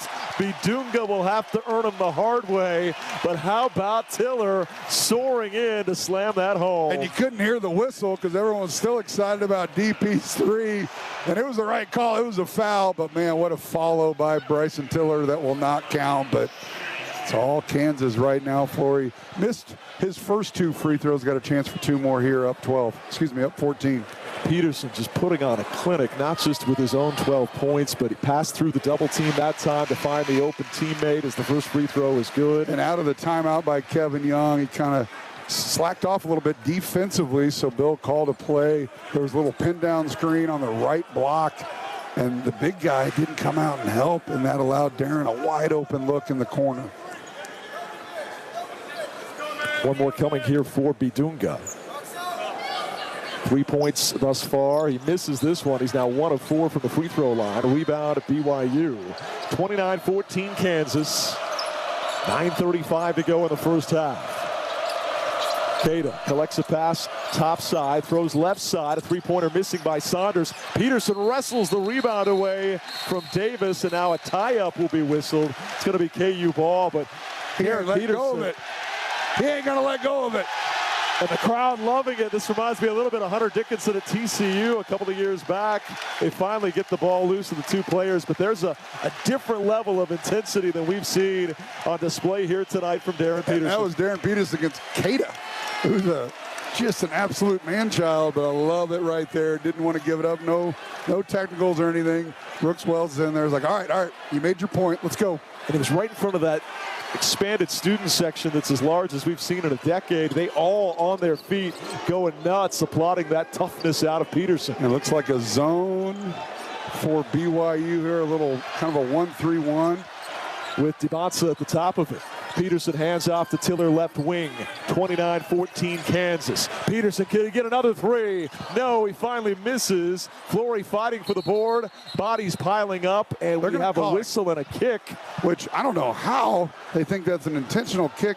Flory was facing the other direction, and his foot touched the ball. Okay, would have been a jump ball. Smith on the whistle, and they've not called a foul. Oh, they're going to say a kicked ball, not a trip. I got you. So that was a wide open look for Darren in that zone, and he's been perfect all afternoon, but missed that one. So 29-14, Kansas leads. And now a push. They're going to put on McDowell as DeBonsa went flinging forward. Been a lot of whistles so far. That's now the 12th foul here, just 11 plus minutes in. 5 on Kansas, 7 on BYU. Boy, Jamari, he had a hand on him, but AJ really sold it. He certainly did. Jamari slided. We are listening to Brian Haney on the Jayhawk Sports Network. The main event, if you will, the best game on the board this Saturday. Kansas doubling up BYU right now, 29-14, and Darren Peterson going off in the first half. Let's rejoin the action. Now Bidunga is fouled, and we're going to march the other way. Bill Self is fired up, 10 feet out of the floor, clapping his hands, red-faced. He loves the hustle and the determination of his team. Oh, that's a toughness play, and that's what he's been wanting to see out of this team. And Flory got the block. Rob Wright was in no man's land, had to attempt it, and then 3 BYU Cougars were around him fighting and clawing, and Flory prevailed. Strong with the ball, back to the free throw line, as that's the 8th team foul on BYU. Bidunga, 2 dribbles with the left hand. This will be a front end of a 1-and-1. He gets it to go with the friendly home roll. It hit the bridge, popped up and fell through. Big smile from ear to ear as he had been 1 of 4 from the free throw line. One more coming. And how about the defense by Kansas? Now a 4-minute plus drought by BYU, challenging everything, extending this lead to 16 as he misses the second. And it's right now a mental thing for Flory, clearly, who had been shooting them so well all season prior to today. But now 2 of 6 for Bidunga. 30-14 Kansas. Cougars with the ball from left to right. Right throws to Saunders left side. Wing area. Ibanza try to drive on Bidunga. Kicks it out to right. Now Davis for three. Misses with a thud. Rebound knocked out of bounds off of Kansas, they say. It'll stay with BYU. Yeah, they really worked the ball around. There was a double team with Ibanza. Got it in the short corner. They made the extra pass and just unable to convert. Davis can hit that, Greg, as Bill was quick to tell us both. He hit 5 in the second half versus Arizona, but he hit 0 in his previous 18 before that. So he's a very streaky shooter by definition. He's 0 for 3 tonight. Saunders left side to Davis. Back to Saunders with 10 to shoot. A lob underneath to Keita. Poke loose by Peterson. He picked his pocket. Here comes Kansas. Down the left sideline, Peterson. Screen comes from White. DP dribbles to the right. Hooks a pass over the top. Trey wants a three. He'll get a three. Trey White rains one home. 33-14. And listen to this Fieldhouse roar. Great action out front. The double team came on Darren. He makes the skip pass. Ibanza a three on the other end, and finally he scores at the 7:22 mark. It wasn't quite 18 minutes in like K-State the other night as Peterson draws contact and a foul, and we're going to see a timeout on the floor with free throws pending for Darren. The other night in Manhattan 1 week ago, it was nearly 18 full minutes before P.J. Haggerty scored, another guy that averages 24 a game. Greg, this was nearly 13 So that's the under 8 timeout of the first half. Kansas putting on a clinic, 33-17. They lead BYU, 7 minutes to go in the first half. Also want to update number 24, Miami of Ohio, trying to stay undefeated, get to 22-0. They trail Northern Illinois 52-47. There's 15 minutes to go in the second half there. We're with you for about another 25 minutes or so here on the College Basketball Blitz. Quick timeout. We'll send it back out to some live play-by-play after this. The post-career day press conference, brought to you by Progressive. Anthony, can you tell us what happened during career day? I'm a biomedical researcher. The kids just weren't impressed. How did you feel when your son called in the backup? Embarrassed, and I knew it would be a fireman. It's always a fireman. It's cliche, but a crowd favorite. He had an axe and everything. I can't compete with that. And will the fireman be helping your son with his science fair project? Hope not. I'm literally a scientist.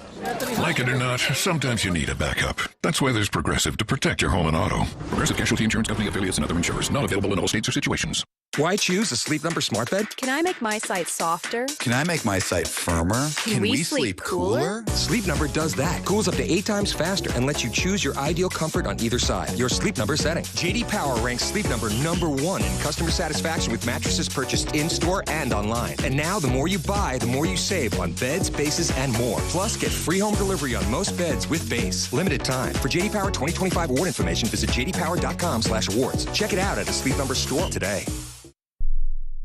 A smooth, close Barbasol shave in the morning lifts your confidence. That rich, creamy lather will catapult you to greatness. Nothing can stop you today. Well, except that traffic jam. Barbasol, it's a can of can-do. If you can plan barbecues and weddings, you can plan to protect yourself from a natural disaster. Sign up for local alerts, prepare an emergency kit, and make a family communications plan. Get started at ready.gov/plan. Brought to you by FEMA and the Ad Council. Which schools will take home the prestigious Learfield Directors Cup for the top college athletic programs for the 2025-26 college athletic season? Check out the criteria and follow the year-long standings of your favorite team at L Directors Cup on the X platform or online at thedirectorscup.com. Trophies will be awarded in June 2026 to the winning institutions in all college sports divisions. The Learfield Directors Cup, powered by NACDA, the crowning achievement in college athletics. Hey, don't touch that dial. Speeds down the lane, rises up, scores! Tie game! You're listening to the College Basketball Blitz. Quick check of the top 25 scoreboard. Number 24, Miami of Ohio, has just gone back in front of Northern Illinois, 53-52. There's 14 minutes to play in the ball game. We already saw Arizona get to 22-0. The Red Hawks of Miami trying to get there as well, as they lead Northern Illinois by a point with 13 minutes to play on their home floor. Blowout at the Fog, at least early on. Number 14, Kansas, is doubling up 13th ranked BYU 33-17. Darren Peterson, the all-everything freshman for the Jayhawks, as advertised. 12 points, 2 rebounds, and an assist on 4 of 5 shooting. A.J. DeBonsa so far, just 1 made field goal. It was a 3.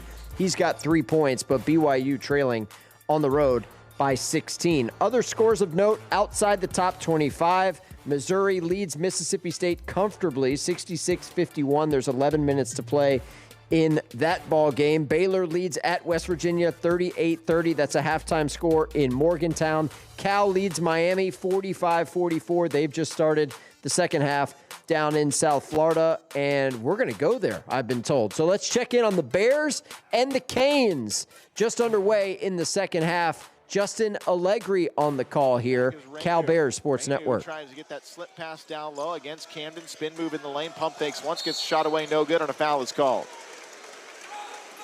And another late whistle here, almost as if they were waiting to see if that shot was going to go down before they called the whistle. And that is going to be against Camden, his first. Renew goes to the line. Just had 4 points in the first half. Not a guy that's been quiet in games at all this year, averaging 19.5 a game, one of the best scorers in the ACC. He hits the free throw. Not many trips to the line either for Miami in the first half. That was just their 8th free throw attempt of the game. Second is good. And it's a team that really, as a group, doesn't shoot very well from the free throw line, but they're 8 of 10 right now, well above their average. Pippen takes it back as Miami has regained the lead, 46-45 at the stripe. Ames, now the lob to Chris Bell, catches and tried to dunk it, but he was fouled by Uday to disrupt that opportunity. Boy, the timing was perfect, the pass was good. Chris Bell, he just couldn't get to that ball because of the contact. So, Bell to the free throw line here. Bears, as a team, 79% from the line this season. The first is good from Chris Bell. That's the 8th best team free throw percentage in the country.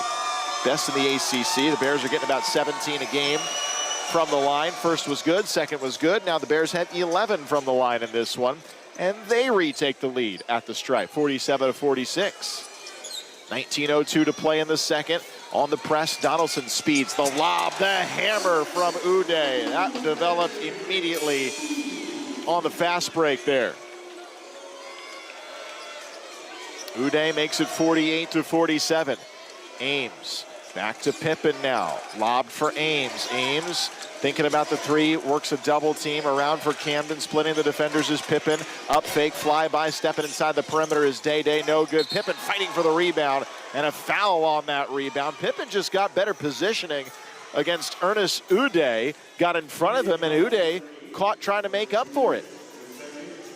And Miami's saying that's a foul on the floor. Cal's saying that's a shooting foul.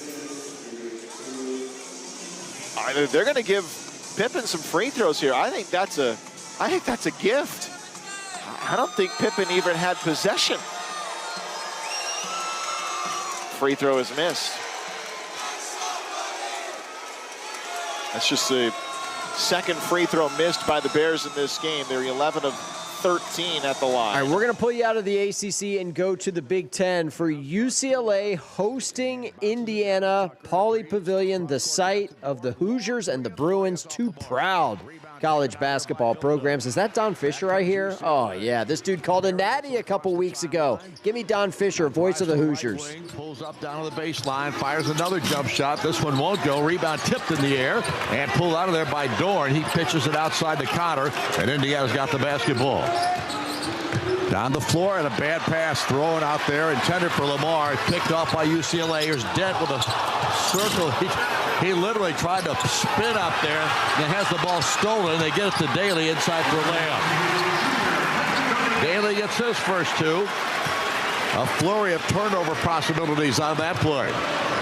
Now back up the court. Connor Enright with the ball. Enright Gets it out to Alexis. Alexis slides it to the left. Looks for help. Booker all over him. Gets it to Tucker DeVries. 13 on the shot clock. Now Tucker spins into the lane himself. Looks it inside. Throws it out to Connor. They get it back out front. Here's Dorn now. He tries to drive. Spins, turns, fires, and misses. And the rebound taken out of there once again by Perry. Up the floor quickly to Dent.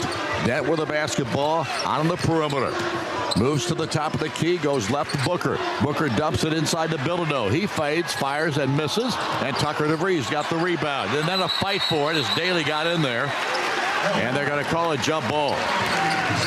Possession term will go to Indiana. And here comes Reed Bailey into the ball game, as is Josiah Miles. Josiah getting more playing time here of late. Obviously, he has picked up his play quite a bit here in the last 2 or 3 games. He played very well in the Purdue game. Very athletic build. Focuses on rebounding and defense. He can really help this Indiana team. Tucker DeVries is battling right now on the defensive glass right there. And Indiana's got to start getting some foul calls. UCLA's getting pretty physical here.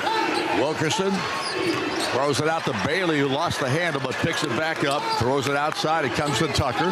DeVries with the ball, slides it to the right, then looks left, fires it left to Lamar. Wilkerson drives to the right side, down low, turns around, fades, fires it up, and had it partially deflected. Airballed it down the other way to Dent. Dent for UCLA throws up a wild shot. He missed, and DeVries comes up with it for Indiana. Back out it comes into Lamar Wilkerson. Now to Josiah Miles. Miles slides it to the top of the lane.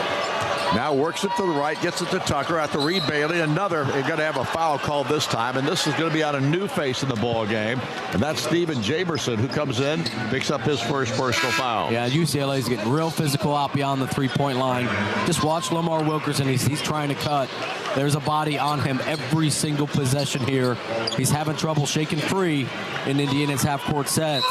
You got to turn the corner. You got to go north-south, head down against this pressure and try to get some fouls. Now, a couple of new faces for UCLA, but Indiana's got the basketball, and now a foul called on Indiana. And Trent Perry apparently got fouled out there. I'm not quite sure. Was that Josiah got called for it? Yeah, illegal screen on the baseline. So Miles gets picked up his first foul of the ball game. So Indiana getting off to a tough start here. Right now it's 9-5. They're only down 4, but you feel like it's not that close, really. Here's the drive inside by Jamerson. He called for traveling. And then Jamerson is on the deck as well. Shaking up on the play. Looked really awkward there. Bailey did a nice job on that pick and roll, kind of recovering back out to Jamerson. You could tell he traveled right away. I just couldn't tell how he got hurt. This might be one of those embarrassed hurts, you know? Yeah, he looks just fine. Yeah, he's going to the sideline. It looks like Booker's back in. Travel underneath the basket, and then you trying to figure out, oh, I'm hurt. That's why I traveled. Brandon Williams is in the game now. And Brandon Williams, Trent Perry out front, and also Jamar Brown's in the ball game too. Here is Reed Bailey. Looks inside, then throws it out. It comes to Tucker, then back to Lamar. He turns around, drives it in the lane, dumps it into Bailey, puts it up and in, and a foul. And Reed Bailey comes up with his first 2 points of the game. And we got another timeout. Trent Sisley getting set to check in as well. 11:54 left here in the first half. Right now, Indiana down. We're bouncing it out of Southern California. We're going back to Southern Florida. Miami and Cal, 1-point game. Canes with the lead early in the second half. And moves it to the right for Donaldson. Continues to dribble. Now crosses over to his left. Shuffles along against Pippen's defense. They'll screen him out. They'll throw to the right for Henderson's baseline drive, and he jams it down. That was a good design to clear out space for a baseline aggressive drive. Now Pippen is stripped, and it's turned over by the Bears. Renew out in transition against Camden. Goes up, blocked by Bell, and it goes out of bounds. Bell sprinted back quickly and got into a spot where he could support Camden, who was backpedaling. At the very least, they don't give up those transition points. And with 24 on the shot clock, the inbound will come for Miami. Donaldson waiting. The toss goes into Uday, who catches after leaving his feet. Up it goes to Henderson. Rotated back now to Donaldson. Splits his defenders. Downhill to the left. High shot off the glass, no good. Touched there by Miami. Recovered by Reneau. He'll go up and get fouled. That might have been very close to a goaltend there off that initial touch. I don't think that had cleared the cylinder. 54-51, Miami leading. And they're just kind of slogging through this second half, but extending their lead. It has not been clean. The Hurricanes have had 6 attempts from the line already in this second half, and they're 12 of 14 for the game. Reneau at the stripe. And there's, let's see, combined, been 10 free throw attempts already in this half, and just 7 shots from the field combined. Free throw no good from Reneau. 54-51. DJ Campbell comes back in for Chris Bell. Campbell hit a big 3 in the first half. It was his only shot. We go from one quiet gymnasium in Miami to a very loud one in Lawrence, where Kansas is about to put up a 50-burger on BYU in the first half. Stay in it, Kevin Young. It's KU's 9th three-point make in 11 attempts. On the other end, DiBanza hits a 15-footer with contact, no whistle. And he jawed a little bit with our bench. Need to watch a little scoreboard. Yeah, 50-31. Got Bryson wide open. Tiller shot fakes on a 3, plays it inside the zone to White, and he draws contact and a foul. And free throws coming as White points to his temples as if to say, smart play. He knew he could get that whistle. I just watched the replay. Darren Peterson got hit in the face as he went up and dunked that. Played through contact and dunked right on Keita. Wow. The hit to the face was actually from the big Serbian, Boskovic, but the poster dunk was over Keita. Wow. Knocked off line by 6'10", 250 guy and dunked on a guy who's 6'8", 260. If you're a GM and you make your decision here in the first half, I think it's pretty easy. If you're a GM and you don't have the first pick, you're trading the farm to get it. Wow. This is what everybody's been waiting for. We've seen flashes of it at Baylor game. He was next level, but man, what a half. You know, Bill and I knocked down the second. Bill and I talk about it all the time. You know, Kevin Durant had an amazing half of basketball here 20 years ago, but this half by Darren might rival that one. Peterson comes off with KU leading 51-31. The one thing they've not done well, they're 8 of 15 from the free throw line. BYU with the ball, 1:10 to go in the half. Saunders driving right of the lane, jump stop, spins and kicks back to right. Puts on a dribbling exhibition, a crossover, a floater, misses. Rebound inside, Keita, blocked by Bidunga. Oh, I don't know about that. Sermons with another demonstrative goaltending signal. Did he go through the rim? He got it out of his hand. Let's see here. Oh, wow. Wow, I don't know about that. That was the entire Kansas bench motioning towards Sermons, but they're not too upset as they lead by 51-33 on the scoreboard. 1 minute to go in the half. Looks like they're going to maybe head back into a man here. Peterson on the bench with 18. Hawks with the lead of 18. You want to get one up at about 40 on the clock so you can take advantage of the 2-for-1. Council off a screen at the top. A lob to Flory. Two-hand jammer. He rocks that rim. That goal's still shaking, baby, as KU goes up 20. Perfect execution right when I talked about it. Now Kansas get a stop here and then get the last shot up 20. 53-33. 9-second differential on the shot clock and the game clock. Payback for the last 2 years has been sweet in this first half. Can they keep it coming? DiBanza out to right, steps into a 3, misses short. Rebound KU, 7 seconds to go. Council down the right sideline, fades to the corner, 2 seconds, lets it fly. Oh, and he missed it off the glass, no good. But what a first half domination.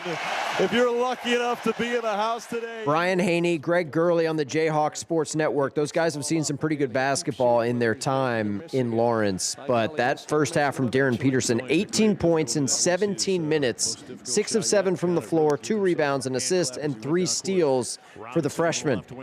And Kansas leads BYU 53-33. Pretty impressive stuff. We're going to go to SEC country, check in on Missouri and Mississippi State, 72-60. Tigers with the lead, 6 minutes to play. Top of the key to the right wing, chased by Randall. Right corner, Grace had it blocked by Robinson, pulled down short corner by Achor. Top of the key, Epps into the paint. To the right side lane, scoop it up, missed it. Rebound Davis, had it knocked away, and a foul called against Missouri's Robinson with 5:06 to play.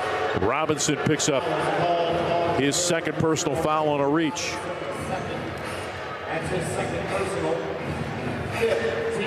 Bulldogs really battling on the boards there. Missouri's out-rebounded Mississippi State 31-27, but a couple of offensive boards for Mississippi State, keeping them in this thing.